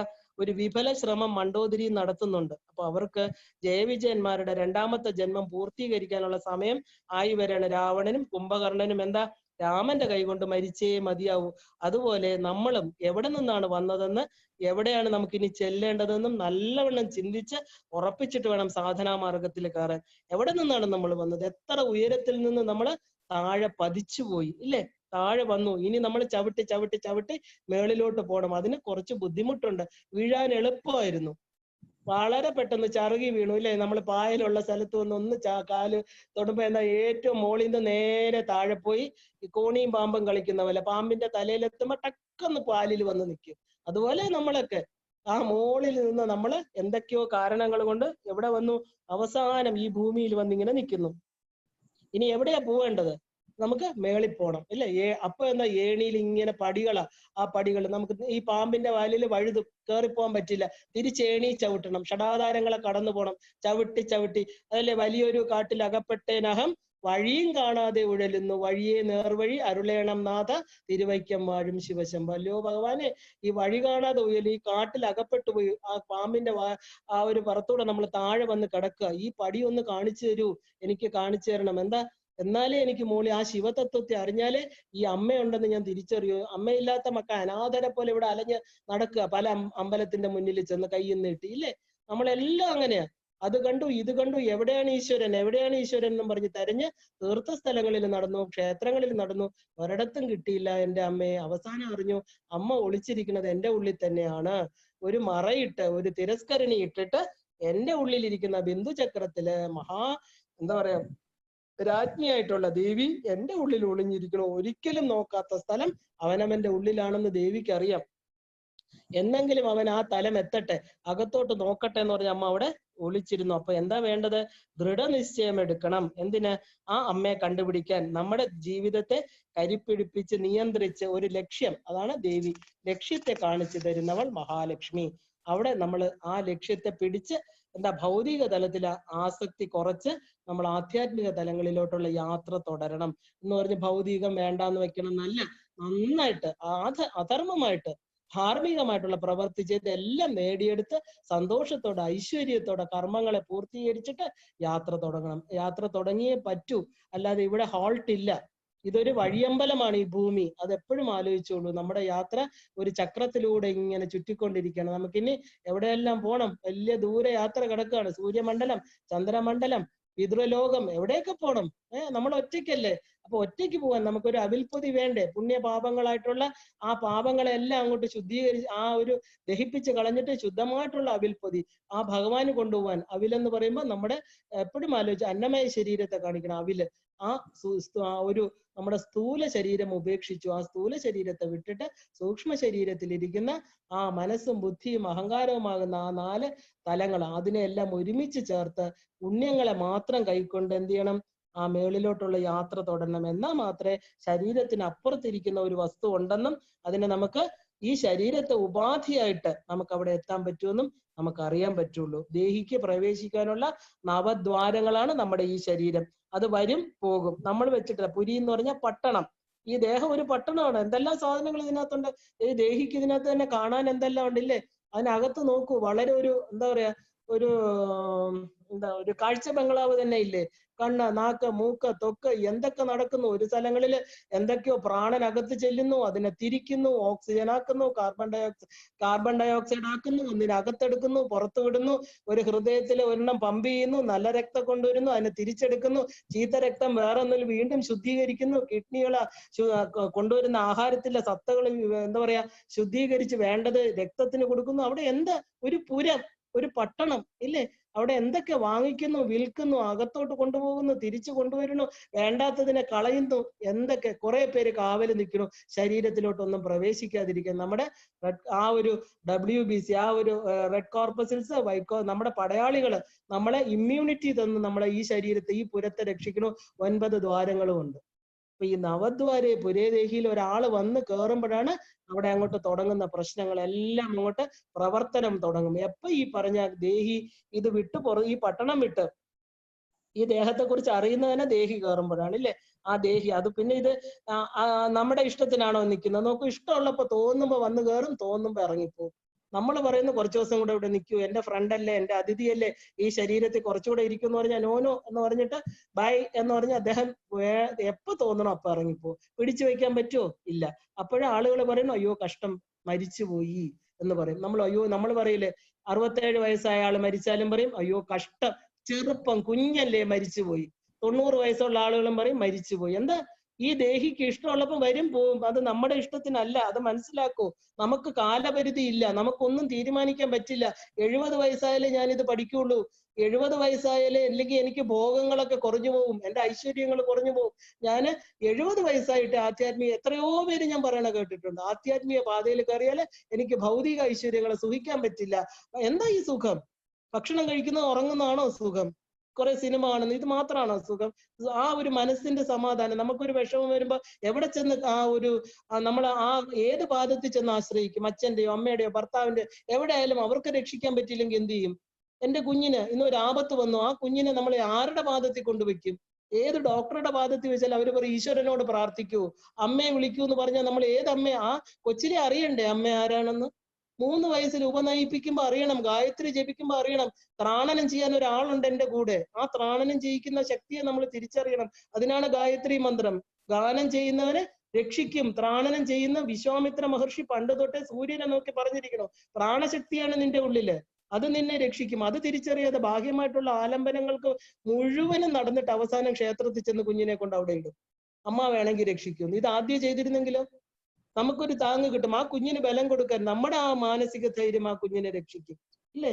അത് മനസ്സിലാക്കാതെ, ദേഹത്തെക്കുറിച്ച് ഒന്നും അറിയാതെ, ഈ പറഞ്ഞ 9 ദ്വാരങ്ങളുള്ള ഈ ഒരു ദേഹത്തെ അറിയാതെ, ദേഹിയെ അറിയാതെ, എന്താ ഈ നമ്മൾ എന്ത് ചെയ്യും? ഇതിങ്ങനെ ചിന്തിച്ചുകൊണ്ടിരിക്കും, എന്താ നാളെ ചെയ്യേണ്ട, ഒന്നും അറിയില്ല.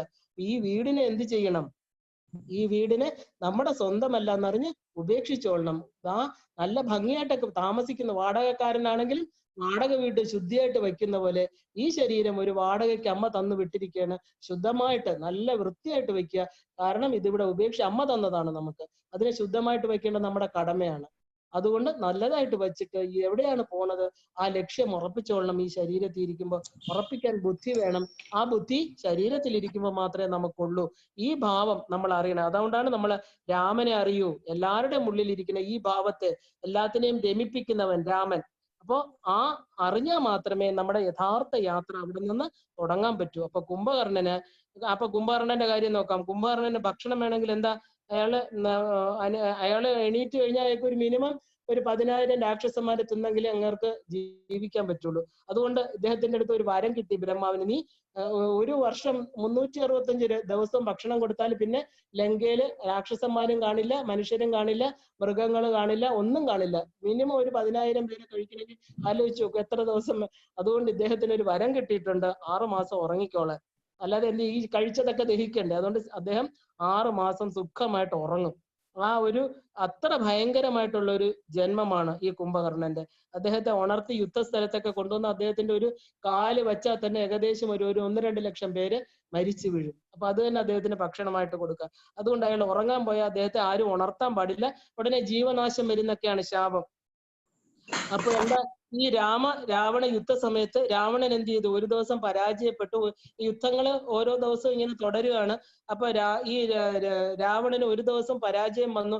അദ്ദേഹത്തിന്റെ എന്തോ ആവനാഴി ഒടിയോ അമ്പിന്റെ എന്തോ പ്രശ്നം വന്നപ്പോ രാമൻ തന്നെ പറഞ്ഞു, നിരായുധനായിട്ടിരിക്കുന്ന ഒരാളുടെ അടുത്ത് ഞാൻ യുദ്ധം ചെയ്യില്ല. അല്ലയോ രാവണ, നീ ഇന്ന് പോയി റെസ്റ്റ് ചെയ്യൂ, എന്താ പറയാ, നാളെ വന്നാൽ മതി, ഞാൻ യുദ്ധം ചെയ്യുന്നില്ല. എന്ന് നോക്കൂ, അപ്പൊ വേണമെങ്കിൽ അപ്പൊ തന്നെ അമ്പെയ്ത് രാവണനെ കൊല്ലാം. ആ ധാർമ്മികമായിട്ട് രാമൻ പറയാണ്, നിനക്ക് വളരെ ക്ഷീണമുണ്ട്.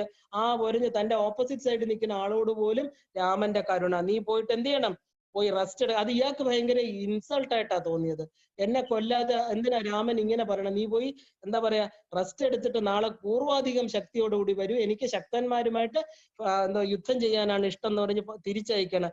ഭയങ്കര മോശമായി പോയി രാവണന്. അപ്പൊ രാവണൻ തിരിച്ചു വന്ന് പറഞ്ഞു, ഇനി എന്തായാലും ക്ഷീണം തീർത്ത് വരാനൊക്കെ എന്നെ ഒരുമാതിരി അപമാനിക്കുകയാണ്, അതുകൊണ്ട് എന്ത് ചെയ്യാം, നമുക്ക് ഈ കുംഭകർണൻ പാവം ഇദ്ദേഹം ഫസ്റ്റ് 2-3 ദിവസത്തെ യുദ്ധമൊക്കെ കഴിഞ്ഞ് ഇദ്ദേഹം പോയി ഉറങ്ങി, ആഹാരം കഴിച്ച് ഇയാൾ ഉറങ്ങാൻ കിടന്നു. ഇനി ഇയാളെ ഉണർത്താൻ പാടില്ല, ഉണർത്തിയാൽ എന്താ അദ്ദേഹത്തിന് ജീവനാശമാണ്. അപ്പോ ഭയങ്കര പ്രശ്നം. ഈ പറഞ്ഞ രാവണൻ പറഞ്ഞു ഉണർത്തിയേ പറ്റുള്ളൂ, എന്താ പറയാ ഉണർത്താതിരുന്നാൽ ഇനിയിപ്പോ നാളെ ഈ കുംഭകർണനെ അയക്കാം, ഞാൻ റെസ്റ്റ് എടുക്കട്ടെ എന്ന് പറഞ്ഞ് കുംഭകർണൻ ആ ഉണർത്തുന്നതൊക്കെ തന്നെ കുറെ കാണ്ഡങ്ങളുണ്ട്, കുറെ വരികളുണ്ട്. അതായത് ആദ്യം എന്താ പറയാ വെടിവെക്കുന്നു, തേരുകൾ കൊണ്ടുവരുന്നു, ആനയെ കൊണ്ട് പിടിപ്പിക്കുന്നു, ഇദ്ദേഹത്തിന്റെ പുറത്തൂടെ ചാടിക്കളിക്കുന്നു ആളുകൾ. എവിടെ ഇദ്ദേഹം ഭയങ്കര ഡീപ് സ്ലീപ്പാണ്. അവസാനം എങ്ങനെയൊക്കെയോ ഇദ്ദേഹത്തെ ഉണർത്തിയ കുംഭകർണനാണ് വന്നിരുന്ന് ഈ തത്വോപദേശം ചെയ്യുന്നത്. അതായത് ഉണർന്ന കുംഭകർണൻ രാവണന് വീണ്ടും ഉപദേശം കൊടുക്കണം. പാവ ഇദ്ദേഹത്തെ ഉറങ്ങാൻ പോലും സമ്മതിക്കില്ല. ഉണർന്ന ഉടനെ ഇദ്ദേഹം ഉപദേശം തുടങ്ങി. അതായത് നീ ഇങ്ങനെ ഒന്നും ചെയ്യരുത്, നീ ഇനിയെങ്കിലും വിട്ടയക്കുന്നൊക്കെ. അപ്പോ എന്താ കുംഭകർണന്റെ സമയം അടുത്തു. കുംഭകർണന് രാമന്റെ കൈ കൊണ്ട് മരിക്കാൻ സമയമായി. അദ്ദേഹം ഉപദേശങ്ങളൊക്കെ ചെയ്തിട്ട് മാറ്റമില്ലെന്ന് കണ്ടിട്ട് പാവം കുംഭകർണൻ വിചാരിച്ചു എന്തായാലും ഇയാൾ മാറില്ല, ഇനി എനിക്ക് സമയമായി എന്ന് പറഞ്ഞ് വളരെ സന്തോഷത്തോടു കൂടി യുദ്ധസ്ഥലത്തേക്ക് പുറപ്പെടുകയാണ്. വളരെ ബുദ്ധിമുട്ടിയിട്ടാണ് കുംഭകർണന്റെ വധം നടക്കുന്നത്. അപ്പൊ ആദ്യത്തെ ജയവിജയന്മാരിൽ ഒരാളുടെ നാശം സംഭവിച്ചു. അങ്ങനെ യുദ്ധത്തില് ഓരോരുത്തരായിട്ട് മക്കളെ, മരുമക്കളെ, കൊച്ചുമക്കളെ, രാജ്യത്തിന്റെ ഭൂരിഭാഗം പേരും മരിച്ചിട്ടും രാവണൻ പതറാതെ ഒറ്റയ്ക്ക് നിൽക്കുകയാണ്. അപ്പൊ തന്നെ വിമർശിച്ചു. മണ്ഡോദരി പറഞ്ഞു, എന്താണ് അങ്ങീ കാണിക്കുന്നത്, നിങ്ങളുടെ മക്കൾ മരിച്ചു കഴിഞ്ഞു, രാജ്യത്തിൽ ഒരുവിധമുള്ള എല്ലാവരും മരിച്ചു, സഹോദരന്മാർ, വിഭീഷണൻ മാത്രം നേരത്തെ രാമന്റെ പാദത്തില് അഭയം പ്രാപിച്ച് രക്ഷപ്പെട്ടു, അദ്ദേഹമാണ് ഇതെല്ലാം പറഞ്ഞു കൊടുക്കുന്നത്. അപ്പൊ എല്ലാവരും പോയി, നമ്മൾ ഒറ്റയ്ക്ക്, ഇനിയെങ്കിലും അങ്ങയ്ക്ക്, ഞാനും അങ്ങയും മാത്രമായി, ഇനിയെങ്കിലും അങ്ങയ്ക്ക് ഇതിന്ന് പിന്മാറിക്കൂടെ, പാവപ്പെട്ട സീതയെ രാമന് കൊടുത്തുകൂടെ എന്ന് ചോദിക്കണം. അപ്പോ ചിരിച്ചുകൊണ്ട് ഇദ്ദേഹം പറയാണ്, ഈ പറഞ്ഞ രാവണൻ പറയാണ്, എന്ത് പറഞ്ഞാലും ശരി ഞാൻ ഇനി പിന്മാറണില്ല, കാരണം രാമൻ വിഷ്ണു ആണെന്ന് നീ പറയണു, ആ വിഷ്ണുവിന്റെ കൈ കൊണ്ട് മരിച്ചാൽ എനിക്ക് മോക്ഷം കിട്ടും, അല്ലാതെ ഞാൻ പിന്മാറില്ല. പിന്നെ അഥവാ രാമനെ വധിക്കുകയാണെങ്കിൽ, എനിക്ക് രാമനെ വധിക്കാൻ പറ്റിയെന്ന് വെക്കൂ, എനിക്ക് ആരെ കിട്ടും, എനിക്ക് വിദ്യാദേവതയായിട്ടുള്ള സീതയെ കിട്ടും, രണ്ടാണെങ്കിൽ എനിക്കാണ് ലാഭം. നോക്കൂ ഒരു അസുരന്റെ ചിന്ത എങ്ങനെയാണ് പോണമെന്ന്, രണ്ടായാലും എനിക്കാണ് ലാഭം. അങ്ങനെ ഈ പറഞ്ഞ ജയവിജയന്മാർ, ഈ ജയനും വിജയനുമായിട്ടുള്ള ഞങ്ങൾക്ക് സുനിശ്ചിതമാണെന്നാണ് ഇദ്ദേഹത്തിന്റെ കാഴ്ചപ്പാട്. നമുക്ക് ഓരോരുത്തരെ എത്ര തെറ്റായിട്ടുള്ള കാഴ്ചപ്പാട് അവരുടെ ഉള്ളിലുണ്ടെങ്കിൽ നമ്മൾ എത്ര വിചാരിച്ചാലും ചില സമയത്ത് അത് മാറ്റാൻ പറ്റില്ല. ബിക്കോസ് അവരുടെ സമയം അടുക്കുമ്പോൾ അവരതിൽ ഉറച്ചു നിൽക്കും. അങ്ങനെ എന്താ രാവണൻ പറയുന്നു, രാമന്റെ കൈ കൊണ്ട് മരിക്കുകയാണെങ്കിൽ എനിക്ക് മോക്ഷമാണ്, എൻ്റെ സ്വധാമത്തിലേക്കുള്ള യാത്രയാണെന്ന് ഉള്ളിലിരുന്ന് അദ്ദേഹത്തിന്റെ ആ ഒരു ആത്മശക്തി പറയുന്നുണ്ടാവാം. ഹിരണ്യകശിപുവും ഹിരണ്യാക്ഷനും ഇങ്ങനെ മോക്ഷം കിട്ടിയവരാണ്. അപ്പോ ഇവിടെ എവിടെ നിന്നാണോ തലകീഴായിട്ട് ഭൂമിയിലേക്ക് ഉരുണ്ടു വീണത്, നമ്മുടെ ഗർഭവാസം എല്ലാം തന്നെ നമുക്ക് തലകീഴായിട്ടാണെന്ന് കാണാം. നമ്മുടെ തല എവിടെയോട്ടാ, ഭൂമിയിലോട്ട്. അതാണ് മുകളിൽ നിന്ന് കാല് ഗർഭപാത്രത്തിൽ കിടക്കുന്ന ഒരു ശിശു പ്രസവ സമയമാകുമ്പോൾ നമുക്കറിയാം, തല തിരിഞ്ഞ് തല താഴോട്ടും വരും, കാല് മേളിലോട്ടും വരും. എവിടെ നിന്ന് വന്നു എന്ന് കാണിക്കുക, മുകളിൽ നിന്ന് താഴെ വരുമ്പോ തലകീഴാം അല്ലെ താഴെ വന്ന് വീഴണം, അതാണ് ഗർഭപാത്രം, വാസം. അത് കഴിഞ്ഞ് ഭൂമിയിലോട്ട് ഇറങ്ങി വരികയാണ്. അപ്പൊ ഈ പറഞ്ഞ നമ്മുടെ ചിന്തകളെല്ലാം തന്നെ തലതിരിഞ്ഞിരിക്കും.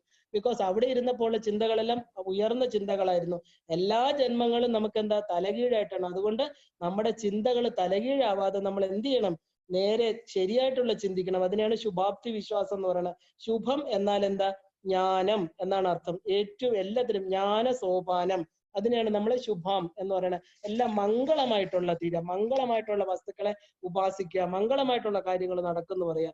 അല്ലാതെ എല്ലാ തരത്തിലും അധപ്പതിച്ച് താഴോട്ട് പതിച്ചാൽ എന്താ, വീണ്ടും വീണ്ടും താഴോട്ട് പോയി നരകങ്ങൾ നമുക്ക് സ്വീകരിക്കേണ്ടി വരും. ഈ ജന്മചക്രത്തില് നമുക്ക് കറങ്ങിക്കൊണ്ടിരിക്കും. അതുകൊണ്ടാണ് ഗുരുദേവൻ ആത്മോപദേശ ശതകത്തില് എല്ലാത്തിനും എന്താ വേണമെന്ന് പറയുന്നത്, തപസ് വേണം. തപസ് എന്നാൽ എന്താ, നമ്മൾ ഒരിടത്ത് കുത്തിയിരുന്ന് 1 മണിക്കൂർ മന്ത്രം ജപിക്കുന്നതാണോ തപസ്? അല്ല. ഒരു കാര്യം ചെയ്യാൻ ആഗ്രഹിച്ചാൽ അതിന്റെ നടത്തിപ്പിന് വേണ്ടി കിണഞ്ഞ് പരിശ്രമിച്ച് അത് നടത്തിയെടുക്കുന്നതാണ് തപസ്. അല്ലാതെ ചുമ്മാ ഒരിടത്ത് ഇരുന്ന് കണ്ണു അടച്ചിരിക്കുന്ന അല്ല തപസ്. നമ്മൾ പൂച്ച സന്യാസി എന്നൊക്കെ പറയില്ലേ, കയ്യിൽ ഒരു മാലയും വെച്ച് കണ്ണു അടച്ച് നോക്കുന്ന എന്താ, എലികൾ പോകുന്നുണ്ടോ, എനിക്ക് പിടിക്കാൻ പറ്റുമോ, ഇതൊക്കെ അദ്ദേഹം നോക്കുന്നു. നമ്മൾ വെളിയിൽ നിന്ന് കാണുമ്പോൾ കുങ്കുമ കുറിയിട്ടിട്ടുണ്ട്, കഴുത്തിൽ രുദ്രാക്ഷ മാലയുണ്ട്, 58 അല്ല 108 അതിനകത്ത് മുത്തുകളുണ്ട്, കണ്ണ് ഇങ്ങനെ അടച്ചിരിക്കുക.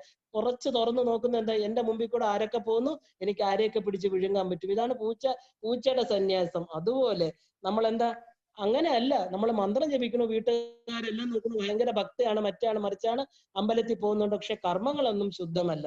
അതല്ല തപസ് എന്ന് പറയുന്നത്. തപസ് ഒരു കാര്യം നേടിയെടുക്കാൻ വേണ്ടി തന്റെ പഞ്ചേന്ദ്രിയങ്ങളെ അതിലേക്ക് തന്നെ സന്നിവേശിപ്പിച്ച് ആ ഒരു എന്താ പറയുക, പ്രാപ്തി വരാ നിബോധത, അതിനെ മനസ്സിലാക്കി അത് നേടിയെടുക്കണം. അതാണ് ഭഗീരഥൻ. അതുകൊണ്ടാണ് ജ്ഞാനഗംഗ അവിടെ താഴേക്ക് വന്നത്. അപ്പോ അതിന്റെ വഴികൾ ആലോചിച്ച് ആ ലക്ഷ്യം മാത്രം മുന്നിൽ കണ്ട് പ്രവർത്തിക്കുന്നതാണ് തപസ്, തപിക്കുക. അപ്പൊ എന്താ, ബ്രഹ്മാവിനോട് ആദ്യം തന്നെ ഈ പറഞ്ഞ പ്രളയത്തില് പറഞ്ഞ മഹാവിഷ്ണുവിന്റെ നാഭി കമലത്തിൽ ഉയർന്ന് ഇരിക്കുന്ന ബ്രഹ്മാവ് 4 ചുറ്റും നോക്കിയപ്പോ ജലം, ഞാൻ എവിടെ നിന്ന് വന്നു എന്ന് പോലും അറിയില്ല. ആ കിടക്കുന്ന സർപ്പശാഹിയായിട്ടിരിക്കുന്ന ഭഗവാന്റെ നാഭി കാണുന്നില്ല. ഈ ഒരു താമരയില് പെട്ടെന്ന് യാതൊരു ആലംബവും ഇല്ലാതെ ഈ ഭൂമിയിൽ ത്രിശങ്ക സ്വർഗം എന്ന് പറയുമ്പോൾ ഒരു താമര ഇരിക്കുന്ന ഇദ്ദേഹം 4 തലകളുമായിട്ട് അവിടെ ഇരിക്കും. 4 സ്ഥലത്തോട്ട് നോക്കി, 4 ദിക്കുകളിൽ നോക്കിയപ്പോ 4 വേദങ്ങളാകുന്ന 4 തല. പക്ഷെ എവിടെ നിന്ന് വന്നു, ഞാൻ എവിടെ നിന്നാണ് വന്നത്? നമ്മൾ ഓരോരുത്തരും ചിന്തിക്കേണ്ടതാണ്. ഞാൻ എവിടെ നിന്ന് വന്നു? എന്റെ ക്രിയേഷൻ, ഞാനിതാ വന്നു, പക്ഷെ എവിടെയാ വന്നത്? ഞാൻ എവിടെയായിരുന്നു എന്റെ സ്ഥലം? എവിടുന്നോ വന്നു, നീ എവിടേക്കാ ഞാൻ പോണത്? ഇത് രണ്ടും നമ്മൾ ചിന്തിക്കണ്ടേ, മനുഷ്യരല്ലേ? അതുപോലെ തന്നെ അദ്ദേഹം ചിന്തിച്ചപ്പോ അദ്ദേഹത്തിന് ഉള്ളിൽ നിന്നൊരു ശബ്ദം വന്നു, തപ തപ. എന്താ തപ? തപസ് ചെയ്യൂ, തപിക്കൂ, അതിനുവേണ്ടി ശ്രമിക്കൂ, വർക്ക് ചെയ്യൂ എന്നുള്ള ശബ്ദമാണ് ബ്രഹ്മാവിന് കിട്ടിയത്. അങ്ങനെ അദ്ദേഹം തപസ് ചെയ്തുവെന്നും തന്റെ ഉത്ഭവസ്ഥാനം ഈ പറഞ്ഞ മഹാവിഷ്ണുവിന്റെ നാഭീകമലമാണെന്നും മനസ്സിലാക്കിയെന്നാണ് നമ്മുടെ പുരാണം പഠിപ്പിക്കുന്നത്. അപ്പോ എന്താ, രാവണൻ എങ്ങനെയാണ് ഈ വരങ്ങളൊക്കെ നേടിയെന്ന് ചോദിച്ചാൽ ഘോര തപസ്. ഇന്നത് വേണം, എനിക്കിത് ചെയ്യണം, ചെയ്തേ പറ്റൂ എന്ന് പറഞ്ഞിട്ട് ഉഗ്രമായിട്ടിരിക്കുന്ന തപസ്. അപ്പൊ ഭഗവാൻ വരാതിരുന്നപ്പോ, ബ്രഹ്മദേവൻ വരാതിരുന്നപ്പോൾ എന്താ, ഓരോ ശിരസും വെട്ടി വെട്ടി ഹോമിക്കുകയാണ് രാവണൻ. അതാണ് രജോ ഗുണം. ഭയങ്കരമായിട്ട് എന്ത് കർമ്മവും അതിന്റെ ലാസ്റ്റ് എത്തുന്ന, അവർ ഉറങ്ങില്ല. അവർ കട്ടിൽ കിടന്നാല് ചാടി എണീക്കും, അവർക്ക് ഉറക്കമില്ല. കാരണം എന്താ വെച്ചാൽ എന്തൊക്കെയോ നേടാൻ ഒരു പരക്കം പാച്ചില്ല, സമാധാനമായിട്ടൊന്നുമില്ല.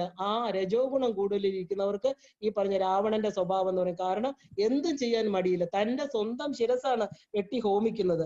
അപ്പോഴാണ് ബ്രഹ്മദേവൻ പ്രത്യക്ഷപ്പെടുന്നത്. അപ്പൊ വരങ്ങൾ കൊടുക്കണം. അപ്പൊ എന്താ ചോദിക്കണേ, ദേവന്മാര്, യക്ഷര്, കിന്നര് ആരും എന്നെ കൊല്ലരുത്, ഈ ശരീരത്തെ ഇങ്ങനെ പ്രിസർവ് ചെയ്ത് വെക്കണം. രാവണൻ 10 തലയും വെച്ച് എന്ത് ബുദ്ധിമുട്ടാ, അത് പോട്ടെന്നല്ല വിചാരിക്കുന്നത്, ഇനിയും ഭൂമിയിൽ ജീവിക്കണം. അപ്പൊ ഈ പറഞ്ഞ തിരക്കിന്റെ ഇടയില് മനുഷ്യരെ വളരെ നിസ്സാരമായിട്ട്, മനുഷ്യന് ആത്മശക്തി ഇല്ലാത്തവരാണ്, വെറും കീടങ്ങളാണ് രാക്ഷസരെ സംബന്ധിച്ച്. അപ്പൊ അവര് ഈ മനുഷ്യനെ ഉൾപ്പെടുത്താൻ മറന്നുപോയി.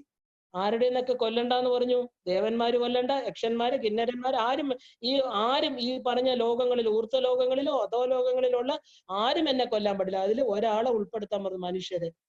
ബിക്കോസ് നമ്മള് എന്താ പറയാ, ഒരു ഇമ്പോർട്ടൻസ് ഇല്ലാത്തവരെയൊക്കെ മറന്നു പോകും, ഇല്ലേ? നമുക്ക് വലിയ വലിയ ആൾക്കാരല്ലേ നമ്മുടെ ഉള്ളിൽ, അവരൊക്കെ എന്റെ ശത്രുക്കളാണ്, ഞാൻ ഇത്രയും വമ്പനാണ്, എന്നെ എതിരിൽ നിൽക്കാൻ അവന് എന്ത് യോഗ്യത എന്നൊക്കെയാ പറയണത്. എന്താ കുറെ ശരീരബലവും പണവും ഒക്കെ വെച്ചിട്ട് നമ്മൾ പറയും, അവർക്ക് യോഗ്യതയില്ല എന്റെ മുമ്പിൽ വന്ന് നിൽക്കുക. അതുപോലെ രാവണൻ തന്റെ ഉള്ളിൽ ഈഗോ നിറച്ചിട്ട് പാവം മനുഷ്യനെ മാത്രം വിട്ടു. മനുഷ്യർക്ക് കഴിവില്ല. ആര് വന്നു മനുഷ്യനായിട്ട്? പറഞ്ഞ ഭഗവാൻ മനുഷ്യ രൂപമെടുത്ത് വന്നു. ഒന്നിനെ നമ്മൾ നിസ്സാരമായിട്ട് കാണാം. ഒരു പുല്ല് കൊണ്ടിട്ടല്ലേ യാദവ വംശം മുഴുവനും ആ പുല്ലിന്റെ ഇത് വെച്ചിട്ടാ മരിക്കുന്നത്. ഒരു ഇരുമ്പൊലക്കയുടെ ഒരു രാഗിയ ഇത് കൊണ്ടിട്ടാണ് കൃഷ്ണൻ അദ്ദേഹം ഈ പറഞ്ഞ സ്വന്തം ധാമത്തിലേക്ക് പോകുന്നത്. ഒന്നും നമുക്ക് നിസ്സാരമല്ല, ഒരു ചെറിയ കാരണം മതി. നമ്മൾ പറയില്ലേ, റോഡിൽ വെറുതെ നടന്നുപോയി, ഒരു കല്ല് തട്ടി വീണതാ, അവസാനം കാലില് കാല് മുറിച്ചു, കാല് കഴിഞ്ഞ് മരണത്തിന് കാരണമായി. നിസ്സാരമായിട്ടൊരു കാരണം. അത് നിസ്സാരമാണോ? അല്ല, അത് സാരമായിട്ടുള്ളതാണ്. എന്തെങ്കിലും സംഭവിക്കാനായിട്ടാണ് ഇന്നത് ഉണ്ടാകുന്നത്. അത് നമ്മൾ കണ്ടോളണം. അപ്പോ മനുഷ്യരെ നിസാരരായിട്ട് കണ്ട്, അതാണ് രാക്ഷസീയമാണ് ഒരു തപസ് എന്നൊക്കെ പറയണം. രാക്ഷസീയം എന്ന് പറഞ്ഞാൽ എന്താ, കിട്ടുന്നിടം വരെ എന്ത് വന്നാലും, ഇല്ലെങ്കിൽ മരിച്ചു കളയും, അവർക്ക് ജീവിക്കണ്ട, ഇത് കിട്ടിയാലേ ജീവിക്കുള്ളൂ. അങ്ങനെ ഈ പറഞ്ഞ മന്ത്രവാദമൊക്കെ അങ്ങനെയാ വന്നത്. നമ്മുടെ ജീവിതം എന്താ പറയണ, ഒരു തപസ്സായിരിക്കണം. നമ്മുടെ തപസ് എന്താ? തപസ് എന്താ, നമുക്ക് സാഫല്യത്തിൽ എത്തിക്കുന്ന എന്താ, നമ്മുടെ ജീവിത ലക്ഷ്യത്തെ ഉറച്ചിട്ട് ജീവിത ലക്ഷ്യം നേടിയെടുക്കാനുള്ള തപസ്. അവിടെയും നിറഞ്ഞ ഉഗ്ര തപസ് തന്നെ വേണം. അതിനെ പലതും നമ്മളെ എന്താ പറയാ, പലരും വന്നത് മുടക്കാനൊക്കെ ശ്രമിക്കും. പക്ഷെ എന്താ, സുരത സമാധിമാര് ചെയ്തതുപോലെ സുരത സമാധിമാര് ദേവി മഹാത്മ്യത്തിലല്ല, ദേവി ഭാഗവതത്തിൽ പറയുന്നുണ്ട് അവരുടെ ശരീരം കീറി മുറിച്ച് ആഹൂതി ചെയ്യാനൊക്കെ തുടങ്ങുന്നു എന്ന്. ദേവി മഹാത്മ്യത്തിൽ അങ്ങനെ പറയണില്ല. അവര് ദേവീ സൂക്തം കൊണ്ട് ജപിക്കുകയും ദേവി പ്രത്യക്ഷപ്പെടുകയാണ്. പക്ഷെ അല്ല, തിരിച്ചും പറയുന്നുണ്ട്, ദേവിയെ പ്രത്യക്ഷപ്പെടുത്താൻ വേണ്ടി അവര് ആഹൂതി ചെയ്യാൻ തയ്യാറാവണം. കാരണം എന്താ, ഈ ശരീരബോധം എന്ന് നമ്മളെ വിടുന്നോ അന്നേ അവിടെ ദേവി വരുള്ളൂ. ശരീരമാണ് ഞാനെന്ന് തെറ്റായിട്ടുള്ള സുരഥനും, ആ സുരഥൻ എന്താ, തന്റെ രഥങ്ങളിൽ നല്ലവണ്ണം രഥം ഓട്ടിച്ചിരുന്ന ആള് ആ സുരഥൻ. അദ്ദേഹത്തിന് എന്താ വന്നത്, ഒരു നിസാര കാരണം കൊണ്ട് അദ്ദേഹം പതിച്ചുപോയി. തന്റെ കൊട്ടാരത്തിലുള്ളവർ തന്നെ ആക്ഷേപിച്ചു. തനിക്കൊരു പരാജയം വന്നപ്പോൾ സമാധിയും അതുപോലെ ആധി, നല്ല തുല്യ ബുദ്ധി ഉണ്ടായിരുന്ന അദ്ദേഹത്തിന് വൈശ്യന് പ്രായം വന്നപ്പോ ശരീരത്തിന് ബലമില്ലാതെ വന്നപ്പോ വീട്ടുകാർ പായിച്ചു. രണ്ടുപേരും തുല്യ ദുഃഖിതര്. രണ്ടുപേരും ശരീരവുമായിട്ട് അവർക്കെന്താ കാട്ടി ചെന്നിട്ടും തന്റെ ശരീരവുമായിട്ട് ബന്ധപ്പെട്ടവരെ ഓർത്ത് ദുഃഖം. അതാണ് പറയണ ആ പാശം. അതുകൊണ്ടാണ് അവർക്ക് ദേവിയെ പ്രത്യക്ഷപ്പെടുത്താൻ കുറെ സമയമെടുത്തു. ഒരു കാട്ടിൽ അലഞ്ഞു തിരിഞ്ഞിട്ട് സുമേധസ്, ആ ഒരു ക്ലാരിറ്റി ഓഫ് വിഷൻ ഉള്ള ഒരു ഋഷി വന്നപ്പോൾ മാത്രമാണ് അവർക്ക് ആ ഒരു ദേവി ഉണ്ടെന്നും ദേവിയെ പൂജിക്കണമെന്നും ദേവിയെ തനിക്ക് കിട്ടിയെന്നും അറിയുന്നത്. അവർ കിട്ടാതെ വന്നപ്പോ എന്താ, അവര് എന്താ ശരീരം കീറി മുറിച്ചു എന്നാ പറയണത്. അപ്പോഴാണ് ദേവി വന്നത്. അപ്പൊ ഭാവവും ഭാവനയുമാണ് നമുക്ക് ഫലം തരുന്നത്. അല്ലാതെ ചുമ്മാ നമുക്ക് ഫലം കിട്ടണമെന്ന് വിചാരിച്ചാൽ പറ്റില്ല. ഭാവന വേണം. നമുക്ക് ഇന്നത് ചെയ്താൽ ഇന്നത് കിട്ടും, അതിനെ നമ്മൾ ഭാവിക്കണം. നമ്മുടെ ഉയർന്ന തലത്തിൽ ഭാവിക്കുമ്പോ എന്താ, അത് സങ്കല്പങ്ങളെല്ലാം യാഥാർത്ഥ്യങ്ങളായിട്ട് തീരും. അല്ലാതെ ചുമ്മാ സങ്കല്പങ്ങളില്ലാതെ ചുമ്മാ എന്തിന്റെയൊക്കെയോ പുറകിൽ ഓടിക്കഴിഞ്ഞാൽ ഒരിക്കലും നമ്മുടെ ഇന്ദ്രിയങ്ങളാകുന്ന കുതിര തളർന്ന്, മനസ്സ് തളർന്ന് ഒരു ദിവസം ഈ ശരീരം തളർന്നു പോകും. ഇല്ലേ? മനസ്സ് തളരുമ്പോ ശരീരം തളരും. ആ നമ്മുടെ മനസ്സിനെ ഉയർത്തുന്ന, മനസ്സിന് ഊർജം കൊടുക്കുന്ന ശക്തിയാണ് പരാശക്തി. അപ്പോ ജീവിതത്തിലെ രാമായണത്തിലെ ഓരോ കഥാപാത്രങ്ങളും നമ്മുടെ കരുക്കളായിട്ട്, നമുക്ക് ഓരോ കരുക്കളെ കണ്ട് അതിൽ നിന്ന് പാഠങ്ങൾ ഉൾക്കൊണ്ട് നമ്മുടെ തപസ് ദൃഢനിശ്ചയത്തോടുകൂടി എന്താണോ നേടേണ്ടത് അത് നേടിയെടുക്കണം. ഉണർന്ന് എഴുന്നേറ്റ് വിജയം, ആ നമുക്ക് കിട്ടുന്നിടം വരെ ഞാൻ തപസ് തുടരും എന്നുള്ള ആ ശരീരം, മനസ്സ്, ബുദ്ധി എല്ലാം അവിടെ അർപ്പിക്കണം. അതാണ് തപസ്. നമ്മുടെ കർമ്മത്തിലുള്ള ഉത്സുകത, അതാണ്, അതിനെയാണ്, അവിടെ മാത്രമേ ഈശ്വരന്റെ അനുഗ്രഹം ഒന്നായിട്ട് ചേരുള്ളൂ. അതാണ് നമ്മൾ ഈശ്വരാനുഗ്രഹം. നമ്മൾ ഹാർഡ് വർക്ക് ചെയ്യുമ്പോൾ പറയും അവൻ നല്ല ബുദ്ധിമുട്ടി, അവന്റെ ഫലം ഈശ്വരൻ കൊടുത്തു എന്ന് പറയും. അതാണ് ഏത് കർമ്മങ്ങളും ആ ശുദ്ധ മനസ്സോടുകൂടി അവിടെ സമർപ്പിച്ച് ചെയ്യുമ്പോൾ അനുഗ്രഹം എവിടുന്ന് വരും? മേളിൽ നിന്ന്, ജ്ഞാനഗംഗ പോലെ, ആ ഭഗീരഥന്റെ പ്രയത്നം പോലെ ശിവന്റെ ജടയിൽ നിന്ന് ആ മേളിലത്തെ ഭാഗത്തു നിന്ന് ഒഴുകി വന്ന് നമ്മളെ അനുഗ്രഹിക്കും. അതാണ് അവിടെ എന്താ, ലയനം എന്ന് പറയുന്നത് ആ ഒരു ഈശ്വര തത്വവുമായിട്ട് ലയിക്കും, യോഗം വരും. അതായത് രണ്ട് വ്യക്തിത്വങ്ങളായിട്ട് ഇരുന്നവര് ഒന്നായിട്ട് തീരും. ഇല്ലേ? ആ ശിവനും ശക്തിയും രണ്ടെന്ന് നമ്മൾ കണ്ടത് ഏകമായിട്ടുള്ള ഒന്നാണെന്ന് മനസ്സിലാക്കി ഈ ശക്തി മേളിലോട്ട് പോയി ശിവനുമായിട്ട് ലയിക്കും. അപ്പോ എന്താ, ഈ ജീവിതം ഒരു ആയോധന കലയാണ്. പല ആയുധങ്ങൾ വെച്ച് നമ്മളിവിടെ ഫൈറ്റ് ചെയ്തുകൊണ്ടിരിക്കണം. നമ്മുടെ ഇന്ദ്രിയങ്ങള്, മനസ്സ്, എന്തിനെല്ലാം രാവിലെ മുതൽ രാത്രി വരെ നമ്മൾ സ്ട്രഗിൾ ചെയ്യുന്നു, അത് കിട്ടാൻ ഇത് കിട്ടാൻ. അപ്പൊ ഈ ആയോധന കല, ആയുധങ്ങൾ ഉപയോഗിക്കാൻ നല്ലവണ്ണം അറിയണം. എന്താ ആയുധങ്ങൾ? നമ്മുടെ കർമ്മങ്ങൾ തന്നെയാണ്, നമ്മുടെ ചിന്തകൾ തന്നെയാണ് നമ്മുടെ ആയുധങ്ങൾ. അതൊക്കെ എന്ത് ചെയ്യണം? ആ നല്ല രീതിയിൽ ഈ നമ്മുടെ സ്ട്രഗിൾ എല്ലാം എന്താണ്? ഫോർ എക്സിസ്റ്റൻസ് ആണ്. ഡാർവിൻ പറയുന്നു നമ്മുടെ സ്ട്രഗിള് എക്സിസ്റ്റൻസ്, നമുക്ക് ജീവിച്ചു പോണ്ടേ. നമ്മൾ പറയില്ലേ, ഓ എന്ത് ചെയ്യാം, ജീവിക്കണ്ടേ, ജീവിതം മുന്നോട്ട് കൊണ്ടുപോകണ്ടേ, അതിനാണ്. പക്ഷെ നമ്മൾ എന്ത് ചെയ്യണം? അവിടെ നടക്കുന്നത് എന്താ? ഈ പല മത്സരങ്ങളില് സർവൈവൽ ഓഫ് ദ ഫിറ്റസ്റ്റ് ആണ്. അപ്പോ ഈ പറഞ്ഞ സാധനാ മാർഗത്തിലും ഈ പറഞ്ഞതെല്ലാം ത്യജിച്ച് തന്റെ ഉപാസന ഒരു തപസ്സാക്കി മാറ്റുന്നവർക്ക് മാത്രമാണ് ജയിക്കാൻ പറ്റുന്നത്. അവർക്ക് മാത്രമേ ഈ പറഞ്ഞ എന്താ പലരും നേടിയെടുത്തു എന്നൊക്കെ നമ്മൾ പറയില്ലേ, അവൻ ആ തലത്തിലെത്തി. നമുക്ക് ആരുടെയും സ്പിരിച്വൽ ആയിട്ടുള്ള ആ ഒരു മനസ്സിലാക്കാൻ പറ്റില്ല. അവരുടെ തലം അവർക്ക് മാത്രമാണ്. അവർക്ക് അതിന്റെ ഏറ്റവും വലിയ ഉദാഹരണം പുറമേ കാണാൻ പറ്റുന്നത് അവർക്ക് ആ ഒരു നിരന്തരമായിട്ടുള്ള ശാന്തി, ആ വിശ്രാന്തി, സുഖം, ആ തന്നിൽ രമിച്ചിരിക്കുന്ന അവസ്ഥ. ആരോടും ദേഷ്യമില്ല, ആർക്ക് എന്തുണ്ടായാലും അവരോട് കമ്പാരിസൺ ഇല്ല, അവരോട് ദയ, ഒരു എമ്പതി, അവരെ സഹായിക്കാനുള്ള മനസ്സ്, ഇതൊക്കെ മാത്രം നമുക്ക് മനസ്സിലാക്കാം. സാധനയില് അവൻ പുരോഗമിച്ചു. അവനവിടെ നിഷ്കാമമായിട്ടുള്ള കർമ്മം, തനിക്ക് അറിയുന്നതെല്ലാം മറ്റുള്ളവർക്ക് കൊടുക്കുക, അവനും ഉയർന്നു വരട്ടെ. അതാണ് ഋഷി മുനിമാര്. അവർക്ക് ബാഹ്യമായിട്ടുള്ള ഒരു സുഖവും വേണ്ട, അവർക്ക് ഭക്ഷണം വേണ്ട, അവര് ദർഭയിൽ കിടന്ന് ഉറങ്ങാൻ തയ്യാറാണ്. മഞ്ഞും മഴയും വെച്ചിട്ട് അവർക്ക് തപസ് ചെയ്യാൻ അവർക്ക് ബുദ്ധിമുട്ടില്ല. ഒരു പർണ കുടീരത്തിൽ കിടക്കാൻ വിഷമമില്ല. 3 നേരം ആഹാരം വേണ്ട. ഇതിനെയൊക്കെ അവർ ത്യജിച്ചു. കാരണം ഇതൊന്നും ശാശ്വതമല്ല എന്നുള്ള തിരിച്ചറിവ് അവരുടെ ഉള്ളിൽ വന്നുകൊണ്ട് ത്യജിച്ചിട്ട് അവർ ഇത്രയും കഷ്ടപ്പെട്ട് കിട്ടിയതോ ആ കിട്ടിയ സന്തോഷം, ആ കിട്ടുന്ന സുഖം ബാക്കിയുള്ളവർക്ക് പങ്കുവയ്ക്കണം. അതുകൊണ്ടാണ് നമ്മൾ ഇന്നും നമ്മൾ ആ ഋഷിഭ്യോ നമ എന്ന് പറയാൻ കാരണം. ഋഷികൾ അവരുടെ ഇന്ദ്രിയങ്ങളെ അടക്കി, ഋഷികളെ ഉള്ളിൽ ഒതുക്കിയിട്ട് കിട്ടുന്ന തപസ്, ആ തപസ്സിൽ കിട്ടുന്ന സുഖം, അതിൽ കിട്ടുന്ന മന്ത്രങ്ങള്, അതിൽ കിട്ടുന്ന ദേവതാ സങ്കല്പങ്ങള്. പാവം മനുഷ്യർ അവര് കണ്ടില്ലേ ഈ എന്താ അഗസ്ത്യം പറയണത്, ഇവര് ദുഃഖിച്ച് അവിടെ ഇവിടെ നടക്കണു, എനിക്ക് കണ്ടിട്ട് സഹിക്കാൻ പറ്റുന്നില്ല, അവരെ എനിക്ക് ഉദ്ധരിക്കണം, ഈ അമ്മയുടെ കാര്യങ്ങള് പറഞ്ഞു കൊടുത്ത് ദേവിയിൽ എത്തിക്കണം എന്ന് പറഞ്ഞിട്ടാ ലളിതാ സഹസ്രനാമം ചോദിക്കുന്നത്. ഈ പറഞ്ഞ അഗസ്ത്യൻ ഹയഗ്രീവനോട് ചോദിക്കുന്നത്. അപ്പോ നമുക്ക് എന്ത് കൊണ്ടുപോകാൻ പറ്റും എന്നുള്ളത് നല്ലവണ്ണം തിരിച്ചറിയണം. എന്താ, ഒന്നുമില്ല, യാതൊന്നും കൊണ്ടുപോകാനില്ല, ഒരു പാക്കറ്റും കൊണ്ടുപോകാൻ പറ്റില്ല, ഇവിടെ തന്നെ വെക്കണം. അപ്പൊ എന്ത് ചെയ്യണം, ഇവിടെ ഉപേക്ഷിക്കാനുള്ളത് ഇപ്പൊ തന്നെ ഉപേക്ഷിച്ചോളണം. പാക്കറ്റ്സ് ഒക്കെ ഇവിടെ തന്നെ ഇരിക്കട്ടെ, സാരമില്ല. നമുക്ക് എന്താ കഴിക്കാനുള്ളതൊക്കെയാണെങ്കിൽ കഴിച്ചു തീർത്തോളൂ, ആഗ്രഹങ്ങളൊക്കെ തീർത്തോളൂ, എന്തൊക്കെ സുഖങ്ങൾ വേണം അതൊക്കെ സുഖിച്ചോളൂ. എന്താ സുഖം എന്ന് നമ്മൾ കരുതുന്നത്, പട്ടുമത്തേ കിടന്നോളൂ, അത് കഴിഞ്ഞിട്ട് നല്ല ഭക്ഷണം കഴിക്കണോ, എന്തൊക്കെ ഉണ്ടാക്കി തിന്നണം, എനിക്കത് തിന്നണം, ഇത് അതൊക്കെ തിന്നോളൂ, എല്ലാം ഇപ്പൊ ചെയ്തോളൂ. കാരണം നിങ്ങൾക്കൊന്നും കൊണ്ടുപോകാൻ പറ്റില്ല, ഉപേക്ഷിച്ചേ പറ്റുള്ളൂ. ഇതാണ് ആധ്യാത്മിക യാത്രയിലേക്കുള്ള ആദ്യത്തെ ചവിട്ടുപടി. ആ ഉറച്ച സത്യങ്ങളെ ഉൾക്കൊള്ളണം. ഇത് മനസ്സിലാക്കി മനനം ചെയ്ത് ഉറപ്പിച്ചു കഴിഞ്ഞാല് നമുക്കെന്താ ഇവിടത്തേതിനെയൊക്കെ പുല്ലുപോലെ വലിച്ചെറിയാൻ പറ്റും. പുല്ലുപോലെ എന്ന് പറയാൻ കാരണം നമ്മള് പുല്ല് വല്ലഭൻ ആയുധമാണ്. ശ്രീരാമൻ ഒരു പുല്ലെടുത്തിട്ടാണ് തന്റെ ആയുധമായിട്ട് ബ്രഹ്മാസ്ത്രം വരെ തൊടുക്കുന്നത്. അപ്പൊ പുല്ല് നിസാരമല്ല. നമ്മൾ പറയാം തൃണവൽഗവിക്കുക, നമ്മൾ മുറ്റത്ത് നിൽക്കുന്ന പുല്ലിനെ എല്ലാരും ചവിട്ടി അരച്ചു കൊണ്ടുപോകും ഇല്ലേ? പക്ഷെ നാളെ അത് പശുവിന്റെ വയറ്റിൽ ചെല്ലുമ്പോൾ അത് നല്ല പാലായിട്ട് നമുക്ക് കിട്ടുന്നു, പോഷക ഗുണമുള്ള പാല്.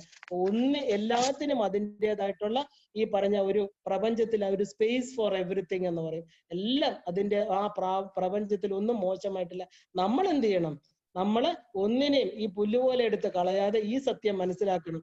നമ്മൾ എന്ത് സുഖമായിട്ട് ജീവിച്ചോളൂ, പക്ഷെ ലക്ഷ്യം ഉറപ്പിച്ചോളണം. ഇതാണ് എൻ്റെ ലക്ഷ്യം, എനിക്ക് കൊണ്ടുപോകാൻ പറ്റില്ല എന്നറിഞ്ഞാൽ പിന്നെ എന്തിനാണ് ഒരുപാട് വലിച്ചു വാരി സ്റ്റോർ ചെയ്യുന്നത്? അത് നമ്മുടെ എന്താ പറയാ ഒരു സ്വഭാവമായി പോയി. എന്ത് കിട്ടിയാലും നമ്മൾ പറയും നാളത്തേക്കും കൂടെ അത് മാറ്റി വെക്കാം. നമ്മളെല്ലാവരും അങ്ങനെയാ. അതിൽ പണ്ട് നമുക്ക് അറിയില്ല, പക്ഷെ പണം ഒന്നും നമ്മൾ അങ്ങനെ സൂക്ഷിച്ചു വെച്ചാൽ നമുക്ക് അന്യർക്ക് ഉപകാരപ്പെടണം. കാരണം എല്ലാ പണവും നമ്മുടെ മക്കൾ മാത്രമല്ല ഉപകരിക്കേണ്ടത്.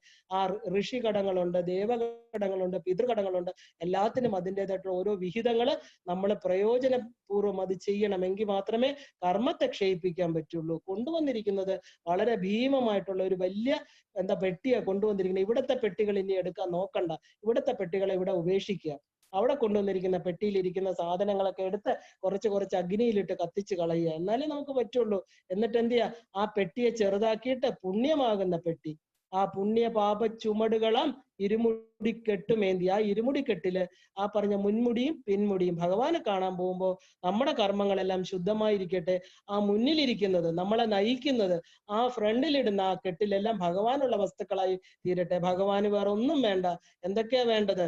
നമ്മുടെ മനസ്സ്, നമ്മുടെ സ്നേഹം, സത്യം, സത്യസന്ധത, ആ ഒരു ഭഗവാനെ തിരിച്ചറിഞ്ഞ് അമ്മയെ തിരിച്ചറിഞ്ഞിട്ടുള്ള ആ മനസ്സിന്റെ സന്തോഷം, ഇതൊക്കെ അമ്മയ്ക്ക് ആ അമ്മയുടെ ധാമത്തിൽ എത്താൻ നമുക്ക് വേണ്ടി നമ്മുടെ യാത്ര സുഗമമാക്കുള്ളൂ.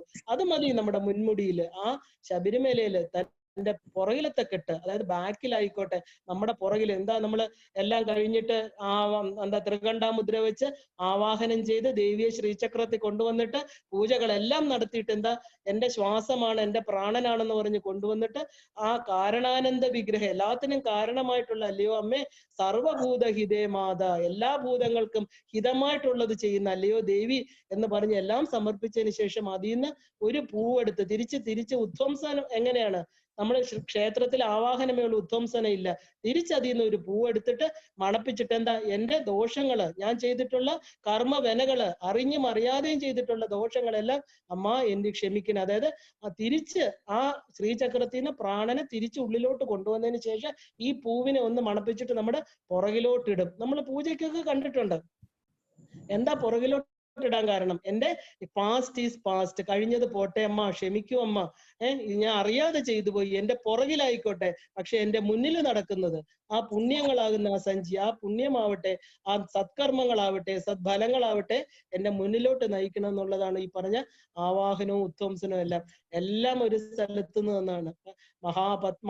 മഹാപത്മാടവി വനാന്തസ്തെ, നമ്മുടെ ഉള്ളിലിരിക്കുന്ന മഹാപത്മാടവിയിലിരിക്കുന്ന, അല്ലയോ അമ്മേ കാരണാനന്ദ വിഗ്രഹേ, എല്ലാത്തിനും കാരണഭൂതമായിരിക്കുന്ന, ഈ കാര്യത്തിനും കാരണത്തിനും പാസ്റ്റും പ്രസന്റും ഫ്യൂച്ചറും തിരോധാനവും അനുഗ്രഹത്തിനും എല്ലാമായിട്ടിരിക്കുന്ന അല്ലയോ ദേവി, ആ ബിന്ദുമണ്ഡലവാസിനി, ആ ആത്മവിദ്യയായിട്ടിരിക്കുന്ന പരമേശ്വരി അമ്മ എല്ലാം അവിടെ സമർപ്പിച്ചിരിക്കുന്നു. ഞങ്ങളെ ശരിക്കുള്ള ഞങ്ങളുടെ മുൻഭാഗത്തിരിക്കണം, ഞങ്ങളെ നയിക്കുന്നത് സുപഥാനയ. അഗ്നിയോട് പറയണു, എന്നെ ആ സുപഥത്തിലേക്ക്, എന്നെ ആ സ്ഥലത്തിലേക്ക്, അല്ലയോ അമ്മേ, അല്ലയോ അഗ്നി, എന്നെ നയിച്ചാലും. കാരണം അഗ്നി സർവസാക്ഷിയാണ്, പ്രപഞ്ച സാക്ഷിയാണ്. എല്ലാ കർമ്മങ്ങളും അവിടെ ഹോമിക്കപ്പെടുന്നു. ഈ പറഞ്ഞ പഞ്ചഭൂതാത്മകമായ ശരീരവും നാളെ അഗ്നിക്കിരയാകുന്നു. ഒന്നുമല്ലാത്ത അവസ്ഥ, ഒരു പിടി ചാരമായിട്ട് തീരുന്നു. അതുകൊണ്ട് അഗ്നിക്ക് എന്താ ജാതവേദസ് എന്ന് പേര്, ജാതവേദസേ എന്ന് വെച്ചാൽ ദേവിക്ക് എന്താ ജാതവേദസേ സുനാമ ഭൂത. നമ്മളെ ദുർഗാ സൂക്തത്തിന്റെ തുടക്കത്തിൽ ദേവി എന്താ വിളിക്കുന്നത്? ജാതവേദസേ, അല്ലയോ അഗ്നി, അഗ്നി ദുർഗയെ, ദേവി ദുർഗയാണ്. എന്താ നമ്മളെ ആ സുപഥം, നമ്മളെ നേരെ നല്ല വഴിയിലൂടെ നയിക്കൂ ഭഗവതി. ത്രിഗുണാത്മികയായിരിക്കുന്ന ദേവി എന്റെ ഗുണങ്ങളില്, സത്വഗുണ പ്രധാനമായിട്ടിരിക്കുന്ന എല്ലാ ഗുണങ്ങളും സത്വത്തില് വന്ന് ലയിക്കട്ടെ, ആ എന്നെ വഴി നടത്തൂ. അപ്പൊ ഈ കർമ്മങ്ങൾ ശുദ്ധമാവണമെങ്കിൽ എന്താ വേണ്ടത്? നമ്മള് തപസ് വേണം. തപസ് വേണമെങ്കിൽ എന്താണ്? ഈ പറഞ്ഞ ഉപേക്ഷിക്കേണ്ട കാര്യങ്ങളെ കുറിച്ച് നല്ലതായിട്ടൊരു ധാരണ വേണം. അതുകൊണ്ടാണ് ഈ പറഞ്ഞ ആ എന്താ കുംഭകർണൻ പറഞ്ഞിട്ട് പോലും രാവണന് ആ സത്യത്തെ ഉൾക്കൊള്ളാൻ പറ്റിയില്ല. കാരണം അദ്ദേഹത്തിന്റെ മനസ്സ് തമോ ഗുണ പ്രധാനമായി, രാക്ഷസീയ ബാധ, നിരക്ഷരത, ആ ഒരു സാക്ഷരത ഇല്ലായ്മ കൊണ്ടാണ് അദ്ദേഹത്തിന് അത് സംഭവിച്ചത്. അങ്ങനെ നമ്മള് യുദ്ധകാണ്ഡത്തിന്റെ ഒക്കെ ഏകദേശം അവസാന ഭാഗം, രാമായണത്തിന്റെ അവസാന ഭാഗമായിട്ടുള്ള യുദ്ധകാണ്ഡത്തിലാണ് നമ്മൾ എത്തിക്കൊണ്ടിരിക്കുന്നത്. പരിസമാപ്തിയിലേക്ക് വരികയാണ്.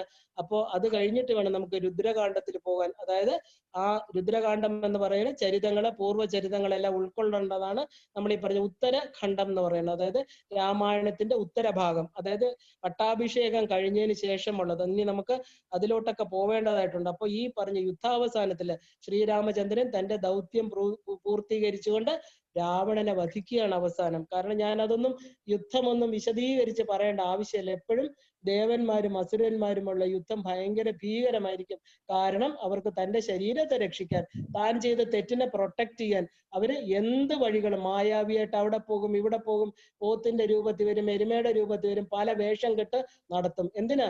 അവർക്ക് താൻ ചെയ്തത് ശരിയെ ഈഗോ സറണ്ടർ ചെയ്യാൻ തയ്യാറല്ല. അതുകൊണ്ട് അവരെന്താ, ഇതുപോലെ തന്നെ രാമന്റെ മുമ്പിൽ, പക്ഷെ രാമന്റെ മുമ്പിൽ നിൽക്കുമ്പോഴെല്ലാം, രാമന്റെ നേരെ നിൽക്കുമ്പോഴെല്ലാം രാവണന് ഹൃദയത്തിൽ മാറ്റം സംഭവിച്ചുകൊണ്ടിരിക്കുക.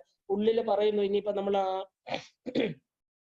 രാമായണത്തിന്റെ മൂലത്തിൽ നമ്മൾ കാണും, എനിക്ക് സമയമായി, അല്ലയോ ഭഗവാനെ, രാമ എന്നെ കൊണ്ടുപോകൂന്ന് ആത്മസ്വരം ഉള്ളിൽ നിന്ന് രാവണൻ കേൾക്കുന്നുണ്ട്. ആ ഭയങ്കര രമിപ്പിക്കുക, രാമനെ കണ്ട് നിൽക്കുക. അത്രയ്ക്ക് ഉള്ളില് ആത്മസംതൃപ്തിയാണ്. പുറമെ ഇങ്ങനെ യുദ്ധം ചെയ്യുന്നു, ശത്രുഭാവത്തിൽ കണ്ടെങ്കിലും ഈ ശരീരം എടുത്തത് പാപത്തെ, ഈ പ്രാരാബ്ധ കർമ്മത്തെ കളയാനായതുകൊണ്ട് രാവണൻ യുദ്ധം ചെയ്തുകൊണ്ട് നിൽക്കുക.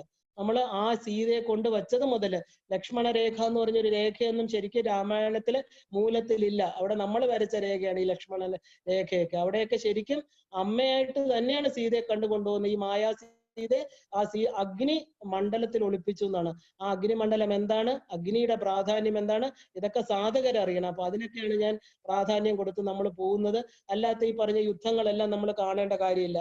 എന്തെന്ന് വെച്ചാൽ അവിടെ എല്ലാം നമ്മൾ ആലോചിച്ചോളും. പാലാഴി മഥനം പോലെ തന്നെ നമ്മുടെ ശരീരമാകുന്ന ഈ പറഞ്ഞ ഇത്രയും 7 ലിറ്റർ രക്തമുള്ള ഈ ശരീരത്തിൽ പാലാഴി മതിച്ചുകൊണ്ടിരിക്കുക. കാരണം മനസ്സാകുന്ന വാസുകിയെ കെട്ടി ദേവന്മാരും അസുരന്മാരും നല്ല ചിന്തകളും ചീത്ത ചിന്തകളും കൂടെ നമ്മളിങ്ങനെ മതിച്ചുകൊണ്ട് രാവിലെ മുതൽ രാത്രി വരെ എന്തൊക്കെ വെച്ചിട്ട് 3 ഗുണങ്ങൾക്ക് അടിസ്ഥാനപ്പെടുത്തി എന്ന് പ്രപഞ്ചത്തിൽ വന്നു, എന്ന് അറിവ് വെച്ചു, ഒരു 10-17 വയസ്സ് മുതൽ കർമ്മങ്ങളെ ദഹിപ്പിക്കാനായിട്ടുള്ള പാലാഴി മഥനം നമ്മുടെ ശരീരത്തിൽ നടന്നുകൊണ്ടിരിക്കുക. അവിടെ നിന്ന് വിഷം വരും, നല്ല അനുഗ്രഹ വസ്തുക്കളും വരും. 14 വസ്തുക്കളും നല്ലതായിരുന്നു. മഹാലക്ഷ്മിയും അവിടെ നിന്നാ വന്നത്. മഹാലക്ഷ്മി, കൽപ്പതരു എന്ന ഉച്ചൈശ്രവസൊക്കെ അവിടുന്ന് വന്നു. പക്ഷെ അവിടുന്ന് കാളകൂട വിഷമായിട്ടുള്ള ഹലാഹലവും വന്നു. അപ്പൊ എന്ത് വേണം നമ്മുടെ ഉള്ളിൽ നിന്ന് ആ വിഷം വരുമ്പോ? നമുക്ക് ഭഗവാൻ വേണം, ശിവൻ വേണം, ശിവതത്വത്തെ അറിയണം. അദ്ദേഹം എന്ത് ചെയ്യണം? അത് കുടിക്കാൻ റെഡിയായി തന്റെ കയ്യില് ആ ഹലാഹലത്തെ എടുത്ത് കുടിക്കുകയാണ്. അപ്പൊ പാർവതി ദേവി ആ പ്രപഞ്ച മാതാവായിട്ടിരിക്കണം അമ്മ പ്രപഞ്ചത്തിലോട്ട് വിഷത്തെ ബാധിക്കാതിരിക്കാൻ കഴുത്തിൽ തടഞ്ഞു നിർത്തണം. അദ്ദേഹത്തെ നീലകണ്ഠനാക്കണം. ആ പ്രപഞ്ചത്തിൽ വിഷം ബാധിച്ചു കഴിഞ്ഞാൽ ശരീരത്തിലേക്ക് അത് പടർന്നു കഴിഞ്ഞാൽ സർവനാശം വരും, ശരീരനാശം വരും, ഇല്ലേ? അപ്പൊ പാലാഴി അവിടെ മതിച്ചുകൊണ്ടിരിക്കട്ടെ. എപ്പോഴും എന്താ ഈ പറഞ്ഞ ദുർഗുണങ്ങളും സദ്ഗുണങ്ങളും കൂടെ ഒരു കോമ്പറ്റീഷൻ, ബാഹ്യമായിട്ടാണെങ്കിലും പുറത്തോട്ടാണെങ്കിലും. അത് ചെയ്യണോ, ഇത് ചെയ്യണോ, ഇത് ശരിയാണോ, അത് ശരിയാണോ? ആ നിശ്ചയാത്മിക ബുദ്ധി വരണമെങ്കിൽ എന്ത് ചെയ്യണം? ആ നിശ്ചയാത്മികമായിട്ടുള്ള അമ്മയെ ശരണാഗതി ചെയ്യണം. അവിടെ ചെന്നാൽ മാത്രമേ നമുക്ക് നിശ്ചയമായിട്ടുള്ള ഒരു ഉത്തരം കിട്ടുള്ളൂ. അമ്മ ഞാനിത് ചെയ്യട്ടോ അമ്മ, ഇതെനിക്ക് ശരിയാണോ? ഉള്ളിൽ നിന്ന് അമ്മ, ആ പ്രോമിനന്റ് ആയിട്ടിരിക്കുന്ന ഒരു സാധകന് ഉള്ളിൽ അമ്മ പറയും, കുഞ്ഞെ ഇത് ചെയ്യൂ, ഇല്ലെങ്കിൽ ഇത് ചെയ്യണ്ട. കറക്റ്റ് ഉത്തരം അവിടുന്ന് കിട്ടും. ആദ്യത്തെ ഉത്തരം അമ്മയുടേതാണ്. നമ്മുടെ കോൺഷ്യസ് മൈൻഡ് അല്ല അത് പറയുന്നത്, സബ് കോൺഷ്യസ് മൈൻഡിൽ ഇരിക്കുന്ന ആ ഭഗവതി, ആ നമ്മുടെ ചിത്തത്തിലിരിക്കുന്ന ആവിർഭൂതയായിട്ടിരിക്കുന്ന ആ ഭഗവതി നമുക്ക് പറഞ്ഞു തരും, ഇത് ചെയ്യൂ, അത് ചെയ്യൂ. അപ്പോ ആ ഒരു സറണ്ടർ ആണ് നമ്മുടെ ഒരു സാധനയിൽ വേണ്ടത്. അപ്പോൾ ഇവിടെ നമ്മള് ഈ പറഞ്ഞ യുദ്ധങ്ങളൊന്നും അങ്ങനെ പർവ്വതീകരിച്ച് അത് ചെയ്തു, ഇത് ചെയ്തു, ഈ അസ്ത്രം, ആ അസ്ത്രം, അസ്ത്രങ്ങളെല്ലാം, അസ്ത്രശസ്ത്രങ്ങളെല്ലാം തന്നെ നമുക്കറിയാം നമ്മുടെ ചിന്തകളാണ്. കൈകൊണ്ട് ഉപയോഗിക്കുന്നതും വാക്കുകൊണ്ട് പ്രയോഗിക്കുന്നതും. നമ്മൾ ഒരാൾക്കെതിരെ കൈകൊണ്ട് ഉപയോഗിക്കുന്നതെല്ലാം അസ്ത്രങ്ങളും, നാക്കുകൊണ്ട് വാക്കായിട്ട് ഉപയോഗിക്കുന്നതെല്ലാം ശസ്ത്രങ്ങളും. രണ്ടും നമ്മുടെ ഓപ്പോസിറ്റ് സൈഡിൽ നിൽക്കുന്നവരെ കൊല്ലാനും അവരുടെ എന്താ പറയാ അവരുടെ മനസ്സിനെ തളർത്താനും. നമ്മള് ഏറ്റവും കർണനെയൊക്കെ എന്താ നീ സൂതന്റെ പുത്രനല്ലേ എന്ന് പറയുമ്പോൾ അദ്ദേഹത്തിന്റെ മനസ്സ് തളർന്നു. കാരണം മനസ്സ് എവിടെയായിട്ട് ചേർന്നിരിക്കണു? സ്ഥൂല ശരീരവുമായിട്ട് ചേർന്നിരിക്കുക. നമ്മൾ ഈ കാണുന്ന സ്ഥൂല ശരീരവുമായിട്ട് ബന്ധപ്പെട്ട കാര്യങ്ങളൊക്കെ നമ്മുടെ എന്താ ഉയർച്ചയും താഴ്ചയും, നമ്മുടെ ബാക്കിയുള്ളവരുടെ റെസ്പെക്ട് കമാൻഡ് ചെയ്യുന്നത് അതിലാണെന്ന് നമ്മൾ തെറ്റായിട്ട് വിശ്വസിച്ചിരിക്കുന്നു. നീ പാവപ്പെട്ടവനല്ലേടാ, നിനക്ക് എന്തോന്നുണ്ടടാ എന്ന് ചോദിച്ചു കഴിഞ്ഞാൽ തീർന്നു, ഉടനെ തളർന്നു. ഉടനെ കുട്ടി വന്ന് അമ്മയും അച്ഛൻ്റെ അടുത്തും പരാതി, അച്ഛാ എനിക്ക് കാറില്ല, എനിക്ക് ആ വീടില്ല, എനിക്ക് അവനെ പോലെ ജീവിക്കാൻ പറ്റുന്നില്ല, എന്നെ താഴ്ത്തി കളഞ്ഞു, ഇല്ലേ? അപ്പൊ ഈ അച്ഛനമ്മമാരെന്ത് ചെയ്യും? അമ്മ അച്ഛനോട് പറയും, നിങ്ങൾ ഇങ്ങനത്തെ ഒരു അച്ഛനായിട്ടല്ലേ ഈ മകൻ ഇത് ചെയ്തു കൊടുക്കാൻ പറ്റാത്ത? ആ അച്ഛൻ ചെന്ന് ചെയ്യാൻ പറ്റാത്ത കാര്യങ്ങൾ, അധർമ്മങ്ങളൊക്കെ ചെയ്ത് മോട്ടിച്ചും കള്ളം പറഞ്ഞും പലരുമായിട്ട് സേവ ചെയ്തിട്ട് അധാർമിക പ്രവൃത്തിയിൽ ഏർപ്പെട്ട് മകന് വേണ്ടത് വാങ്ങിച്ചു കൊടുക്കും. എന്നാ മകന് സന്തോഷം കിട്ടുമോ? നാളെ അച്ഛൻ ജയിലിൽ കിടക്കുന്ന മകൻ കാണേണ്ടി വരും. ഇതാണ് ഇന്നത്തെ ലോകം. അപ്പൊ എന്തിലാണ് നമുക്ക് അധർമ്മം, എന്തിലാണ് നമ്മളെ ഉയർത്തുകയും താഴ്ത്തുകയും ചെയ്യുന്നത്? കുഞ്ഞുങ്ങൾക്കും വ്യക്തമായിട്ടൊരു ധാരണ കൊടുക്കണം. നമ്മൾ ഈ പറയുന്ന ആളുകൾ, ആ പറയുന്ന വ്യക്തി ആരാണ്, ആ വ്യക്തി എന്നെ എന്ത് താഴ്ത്താം, എനിക്ക് ഇത്ര പണമേ ഉള്ളൂ, ഞാനതിൽ സന്തുഷ്ടനാണെന്ന് തിരിച്ചൊരു മറുപടി ഉറച്ച ഒരു മനസ്സിനെ പറയാൻ പറ്റിയ അവിടെ എവിടെയാണ് നമ്മൾ താഴുന്നത്? നമ്മുടെ കമ്പാരിസൺ മുഴുവൻ അങ്ങനെയുള്ളവർ പറഞ്ഞോട്ടെ, അങ്ങനെയുള്ളവരുടെ ജീവിത രീതിയിലല്ലല്ലോ നമുക്ക് ജീവിക്കേണ്ടത്. നമുക്കെല്ലാം തികഞ്ഞൊരു ജീവിതമുണ്ടോ? ഇല്ലേ? നീ കാണാൻ നല്ലതല്ല, നീ കറുപ്പാണ്, നീ എന്താ, നീ മോശപ്പെട്ടവനാണ്, നിന്നെ കണ്ട ഇങ്ങനെ ഇരിക്കുന്നു. എത്രയോ കുട്ടികൾ അതുകൊണ്ട് ആത്മഹത്യ ചെയ്യുന്നുണ്ട്. ഈ ഇടയ്ക്ക് 4-5 ദിവസം മുമ്പേ തന്നെ ഒരുപാട് ഇൻഫീരിയോറിറ്റി കോംപ്ലക്സ് വന്ന ഒരു 18 വയസ്സുള്ള ഒരു കുട്ടി, ആ കുട്ടി കുറച്ച് ഡാർക്ക് ആണെന്നോ എന്തോ അതിന്റെ വീട്ടിൽ എന്തോ പ്രശ്നം, അച്ഛൻ പിണങ്ങിപ്പോയതിന് കുട്ടികളെല്ലാം ആക്ഷേപിച്ച കാരണം ആത്മഹത്യക്ക് ശ്രമിക്കുക. ഒന്ന് ആലോചിച്ച് നോക്കൂ, 18 വയസ്സ്. എപ്പൊ നമ്മുടെ ഈ മനസ്സ്, ആ അമ്മയ്ക്ക് അതിന് ആ ബലം കൊടുക്കാൻ പറ്റിയില്ല. അച്ഛൻ പോയെങ്കിൽ എന്ത് ചെയ്യാ? അച്ഛനും അമ്മയും തമ്മിലുള്ള പ്രശ്നം. അതിന് ഈ കുട്ടി എന്ത് ചെയ്തു? കുട്ടിക്ക് ആളുകളുടെ മുഖത്ത് നോക്കാൻ നാണക്കേട്. ഇങ്ങനെയാണ് ജീവിതം. നമ്മൾ തകർന്ന് താഴോട്ട് പോകും. നമ്മുടെ ബാഹ്യമായിട്ട് നമ്മളെ ചിലർ നിന്ദിക്കും, ഇല്ലെങ്കിൽ പിന്നെ ആന്തരികമായിട്ട് നിനക്ക് എന്തോ ഉണ്ടെന്ന് ചോദിക്കും. നമുക്ക് സ്വത്തുക്കളെ വെച്ച് കമ്പാരിസൺ ചെയ്യും. എന്ത് വന്നാലും ഏത് വന്നാലും ഈ ഒരു ആധ്യാത്മിക തലം ഉണ്ടെങ്കിൽ നമ്മളെ ആർക്കും താഴ്ത്താൻ പറ്റില്ല. ബിക്കോസ് ഇതിന്റെ എല്ലാം ഉടമസ്ഥയാണ് നമ്മുടെ ഈ ഉള്ളിലിരിക്കുന്നത്. എവിടെ നമുക്ക് അവിടെ ഒരു ഉച്ചനീചത്വം വരും? എവിടെ നമ്മളെ താക്കാൻ പറ്റും? പറ്റില്ല. അത് ജീവിതം ആ ജീവിതം പറഞ്ഞു തരുന്ന പാഠമാണ്. ഇത് പറഞ്ഞ നാളെ നിങ്ങൾക്ക് ചിലപ്പോൾ ഇപ്പൊ ഉൾക്കൊള്ളാൻ പറ്റില്ല. അത് എന്റെ അനുഭവമാണ് ഞാൻ പറയുന്നത്. ഒന്നിലും താക്കാൻ പറ്റില്ല. എനിക്ക് കമ്പയർ ചെയ്യണം, എനിക്ക് മുകളിലും ഇല്ല താഴെയില്ല, എനിക്ക് ഇന്ന് ഇതുപോലെ ജീവിച്ചാൽ മതി എന്നൊരു മനസ്സ് നമ്മൾ കൊണ്ടുവരണം. അതിന് സാധന തന്നെ വേണം, അതിന് ഈ അമ്മ തന്നെ വേണം. നമുക്ക് ആ ആവശ്യമില്ലാത്തതൊക്കെ കൊഴിഞ്ഞു പോകണം. ആവശ്യമില്ലാത്ത പ്രൊജക്ഷൻസ് അതാണ് നമുക്ക് തരുന്നത്. അപ്പം പറയണം, ഇതൊക്കെ അപ്പൊ കുഞ്ഞിന്റെ അടുത്ത് പറയണം, അയ്യോ കുഞ്ഞ്, നമ്മൾ മരിക്കുമ്പോ ഇതൊന്നും കൊണ്ടുപോവില്ല കുട്ടാ, നിനക്ക് അച്ഛൻ ധാർമ്മികമായിട്ട് നിനക്ക് ഇതെന്നും നിലനിൽക്കുന്ന കാര്യങ്ങൾ ഞാൻ ചെയ്യുന്നുണ്ട്, നീ അന്യരുമായിട്ട് കമ്പയർ ചെയ്യില്ല. ആ കുട്ടിക്ക് കൊച്ചിലെ ആ ഒരു സ്പിരിച്വൽ ഒരു ധാരണ കൊടുത്താൽ ആ കുട്ടി ഈ ഇല്ലാത്തതിനെ ഓർത്ത് അതിന്റെ ജീവിതം കളയില്ല. അതിന്റെ ജീവിതം എങ്ങനെ ജീവിക്കണം എന്ന് അത് തീരുമാനിക്കും. ഏത് കാക്കകളുടെ ഇടയിൽ ചെന്നാലും അരയന്നമായിട്ട് തന്നെ നിൽക്കും, കൊക്കായിട്ട് നിൽക്കും, കാക്കകൾ കാക്കയായിട്ട് കലപില കൂട്ടിക്കൊണ്ടിരിക്കും. നമ്മള് അവിടെ അരയന്നമാണെന്ന് ചിന്തിക്കണം. അവിടെ നമ്മളെ താക്കാൻ ആർക്കും പറ്റില്ല. നമ്മള് യുണീക്കാണ്. ഈ കറുത്ത കാക്കകളുടെ കൂട്ടത്തിൽ ഒരു വെളുത്ത അരയന്ന. അപ്പൊ എന്റെ പ്രൗഢി, ഞാൻ ആരാണെന്ന് വ്യക്തിത്വം നമ്മൾ തിരിച്ചറിയണം. ഇവർക്കൊന്നും എന്നെ താക്കാൻ പറ്റിയില്ലല്ലോ, എന്റെ സാധനയില് ഉയർന്നു തന്നെ ഞാൻ നിൽക്കണം. ഇതാണ് സാധനയുടെ ബലം. അപ്പോ ഈ പറഞ്ഞ നമ്മള് ഓരോ ഈ പറഞ്ഞ രാവണനും കുംഭകർണനെയൊക്കെ കാണുമ്പോൾ നമ്മള് നമ്മുടെ സാധനയിലോട്ടാണ് നമ്മൾ തിരിയേണ്ടത്. അപ്പോ അവസാനം ശ്രീരാമചന്ദ്രന്റെ, നമുക്ക് ഏകദേശം ആ രാവണന്റെ അവസാനത്തോടു കൂടി നിർത്താം. ശ്രീരാമചന്ദ്രൻ തന്റെ ദൗത്യം പൂർത്തീകരിച്ചുകൊണ്ട് രാവണനെ വധിക്കുകയാണ്. അവിടെ ഒരു വിലാപമുണ്ട്. എന്നാൽ എന്താ, ആരുടെ ഉള്ളിൽ ആർക്കും രാവണൻ മരിച്ചതിൽ ദുഃഖമില്ല. വിലാപമുണ്ടായത് ഭാര്യയായ മണ്ഡോദരിക്ക് മാത്രം. നോക്കൂ, എന്ത് വലിയ ഉയർന്ന തലത്തില് ഒരു രാജാവായിട്ടിരുന്ന ആൾ, ഒരു കുഞ്ഞു പോലും ഭർത്താക്കന്മാര് മരിച്ച ഭാര്യമാര് അലമുറയിട്ട് വിധവകളായിട്ട് കരയുക, ഒരു ആവശ്യമില്ലാതെ ഒരു മനുഷ്യന്റെ ഉള്ളിലുണ്ടായിരുന്ന കാമവികാരം ഒരു ലങ്കയെ മുഴുവനും ആദ്യം ചുട്ടുകരിച്ചു, മുഴുവനും ഇല്ലാതായി. തിരിച്ചതിനെ റീബിൽഡ് ചെയ്ത് കൊണ്ടുവന്നു. എന്നിട്ട് എന്താ, ആ സീതയെ വിടാൻ തയ്യാറില്ല. ഈഗോ, ആ സ്ത്രീകളെല്ലാം എന്തോ മനസ്സുകൊണ്ട് ശപിക്കുകയാണ് രാവണനെ. എന്റെ ഭർത്താവ് ആ പടയാളിയായിട്ടിരുന്ന രാജ്യത്തിലെ മുഴുവൻ മനുഷ്യരുടെയും കുരുതിക്ക് ഈ പറഞ്ഞ കാമവികാരം ഉണ്ടാക്കിയില്ലേ? ആരെങ്കിലും ഇദ്ദേഹത്തിന്റെ മരണത്തിൽ ദുഃഖിക്കുമോ? ചിന്തിച്ചു നോക്കൂ. അയാളുടെ ഭാര്യ മാത്രം, മണ്ഡോദരിക്ക് മാത്രമേ ഉള്ളായിരുന്നു നഷ്ടം. പിന്നെ വിഭീഷണന് ചെറുതായിട്ടൊരു ദുഃഖം ഉണ്ടായിരുന്നു. കാരണം വിഭീഷണനാണ് എല്ലാ കാര്യങ്ങളും ചോർത്തി കൊടുക്കുന്നത്. ഇന്ദ്രജിത്തിന്റെ ജീവൻ എവിടെ ഇരിക്കണു, രാവണനെ എങ്ങനെ കൊല്ലണം, നാഭിക്ക് കീഴെ അസ്ത്രം അയക്കണം, എല്ലാ രഹസ്യവും വിഭീഷണന് മാത്രമാണ്. അതാണ് ചാരൻ, യഥാർത്ഥ ചാരൻ. നോക്കൂ, ഇദ്ദേഹം രാവണന്റെ അവിടുന്ന് തന്ത്രപൂർവ്വം രക്ഷപ്പെട്ട് രാമന് ശരണാഗതി ചെയ്തിട്ട് ഈ പറഞ്ഞ സ്വന്തം കുടുംബത്തിന്റെ, സ്വന്തം വംശത്തിന്റെ നാശം വരുത്തുന്ന വിഭീഷണനാണ് പിന്നെ നമ്മൾ പട്ടാഭിഷേകം ചെയ്ത രാജാവായിട്ട്, ലങ്കയുടെ രാജാവായിട്ട് മാറുന്നത്. പക്ഷെ സ്വന്തം ജ്യേഷ്ഠനാണ് മരിച്ചതെങ്കിലും അദ്ദേഹത്തിന്റെ ഉള്ളിൽ എന്താ, രാജ്യാഭിഷേകം കൊണ്ട് താൻ രാജാവാകണു എന്നുള്ളൊരു സന്തോഷം വിഭീഷണന്റെ ഉള്ളിലാണ്. നമ്മൾ മനസ്സിലാക്കിക്കൊള്ളാം, നന്മ നശിക്കുമ്പം ഇനി എത്ര അടുത്ത് നിൽക്കുന്ന ആൾക്കും, ഒരു ഭർത്താവ് ഇരുട്ട വെളുക്കെ ഭാര്യയെ ഉപദ്രവിക്കുകയാണെന്ന് വെച്ചോളൂ, തിരിച്ച് ഭാര്യ അങ്ങോട്ട് എങ്ങനെയോ ആവട്ടെ, ആ ഭർത്താവ് മരിക്കുമ്പോൾ ഭർത്താവ് എന്നുള്ള ഒരു ദുഃഖം മാത്രമേ കാണൂ. തീർച്ചയായിട്ടും അവർക്കൊരു ആശ്വാസമായിരിക്കും. എല്ലാ നന്മകളും നമ്മൾ പുറമെ ഇനി എത്രയൊക്കെ ഭാവിച്ചാലും സത്യമാണ്, നമുക്ക് എപ്പോഴും നമ്മളെ പെസ്റ്റർ ചെയ്തുകൊണ്ടിരുന്ന, നമുക്ക് ഉപദ്രവം തന്നുകൊണ്ടിരുന്ന, മനസ്സിന് സമാധാനമുള്ള സന്തോഷമായിട്ടുള്ള ഒരു ജീവിതത്തിൽ മാത്രമേ യഥാർത്ഥ ദുഃഖം നമുക്ക് വരൂ. അയ്യോ, അവരും എനിക്ക് ഉണ്ടായിരുന്നപ്പോ എനിക്ക് എന്ത് സന്തോഷമായിരുന്നു, എന്നെ ഉയർച്ചയിലേക്ക് കൊണ്ടുപോയി. എന്റെ ഭർത്താവോ അച്ഛനോ ആരോ ആവട്ടെ, എന്റെ ആധ്യാത്മിക പുരോഗതിക്ക് ആ നല്ലൊരു സത്സംഗം, എനിക്ക് ഒരു കൂട്ടുകാരനോ കൂട്ടുകാരിയോ ആരോ ആയിക്കോട്ടെ, അവര് നമ്മളെ വിട്ടുപിരിയുമ്പോ ഇനി നമ്മൾ എന്ത് ചെയ്യും, ഒറ്റയ്ക്കാണല്ലോ എന്നൊരു വാക്വം ഫീൽ ചെയ്യും. അതേസമയം നമുക്ക് ഏത് സമയം ദുഃഖം തന്നവര് മക്കളാണെങ്കിൽ പോലും അവര് പറയും, എത്രയോ അച്ഛനമ്മമാര് ഈ പറഞ്ഞ എന്താ പറയാ, ഈ ഒരു ഡ്രഗ്സിനൊക്കെ അടിമയായിട്ട്, അപ്പൊ ഡോക്ടറെ അവരൊന്നും മരിച്ചാൽ ഞങ്ങൾക്ക് ദുഃഖമില്ല, ഒരച്ഛനമ്മമാര് പറയുക. അപ്പൊ നമുക്ക് സ്ഥിരമായിട്ട് പ്രശ്നം തരുന്നവരൊക്കെ ഈ ലോകം വിട്ടുപോകുമ്പോൾ ശരിക്കും പറഞ്ഞാൽ ഉള്ളില് ഒരാനന്ദമാണ്. ബിക്കോസ് നമ്മുടെ പീസ് ഓഫ് മൈൻഡ് അവരില്ലാതാക്കുന്നു. അപ്പോ ലങ്കയിലെ രാജാവായിട്ടിരിക്കുന്ന അദ്ദേഹം മരിച്ചിട്ട് ആർക്കും സങ്കടം ഇല്ല എന്ന് പറഞ്ഞാൽ അദ്ദേഹത്തിന്റെ പ്രവൃത്തി എന്തായിരുന്നു, വളരെ മോശമായിരുന്നെന്നർത്ഥം. അപ്പോ രാജ്യാഭിഷേകത്തിന്റെ ഒരുക്കങ്ങൾ ചെയ്യാൻ എന്താ, തന്റെ അനുജനായ ലക്ഷ്മണനോട് രാമൻ പറയാണ്, ഒരു യുഗം അവസാനിച്ചു. ആ ഒരു സ്വേച്ഛാധിപതിയായിരുന്ന, എല്ലാം അറിവൊക്കെ ഉണ്ടായിട്ടും കാമത്തിനടിമപ്പെട്ട, കാമവികാരങ്ങൾക്ക്, ഈഗോയ്ക്ക് സറണ്ടർ ചെയ്യാൻ പറ്റാത്ത ഒരു മനസ്സിന്റെ ഉടമയായിട്ടുള്ള രാവണന്റെ ഭരണം കഴിഞ്ഞു. ഇനി വിഭീഷണൻ ധാർമ്മികമായിട്ടൊരു ഭരണം ലങ്കയ്ക്ക് വരികയാണ്. അപ്പോ വിഭീഷണൻ പറയുന്നു, പണ്ടത്തെ കാലത്ത് ഏത് രാജ്യത്തെയാണോ യുദ്ധം ചെയ്ത് തോപ്പിക്കുന്നത് അത് രാജാവിന്റെയാണ്.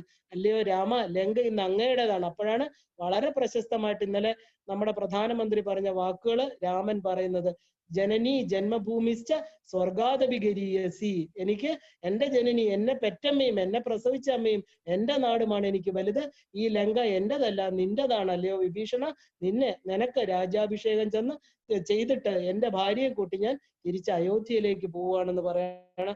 നാളെ നമ്മളെ കാണാൻ പോകുന്നത് എന്താ, അദ്ദേഹത്തിന്റെ രാജ്യാഭിഷേകമാണ്, വിഭീഷണന്റെ. അതൊന്നും ഡീറ്റെയിൽ ആയിട്ട് നമ്മൾ പോകുന്നില്ല. പക്ഷെ വളരെ വളരെ പ്രസക്തമായിട്ട് നമുക്ക് നാളെ കാണാൻ പോകുന്നത് സീതയെ അശോകവനത്തിൽ നിന്ന് കൊണ്ടുവരികയാണ്, സീതയുടെ അഗ്നിപ്രവേശം. അപ്പൊ എന്താണ് സീതയുടെ അഗ്നിപ്രവേശം, എന്താണ് അഗ്നി, നമ്മുടെ സാധകനെ സംബന്ധിച്ച് നമ്മുടെ അഗ്നികൾ എന്തൊക്കെയാണ്, എന്താണ് നമ്മൾ ഈ ഹവിസായിട്ട് അഗ്നിയിൽ ബാഹ്യമായിട്ടുള്ള ഗണപതി ഹോമം പോലെയുള്ള ഹോമങ്ങൾ ചെയ്യുന്നതിന്റെ അർത്ഥം എന്താണ്, ഇതെല്ലാം നാളെ നമ്മൾ മനസ്സിലാക്കും. തീർച്ചയായിട്ടും എന്താ ദേവി നമ്മളെ അനുഗ്രഹിക്കട്ടെ. ശ്രീമാത്രേ നമഃ.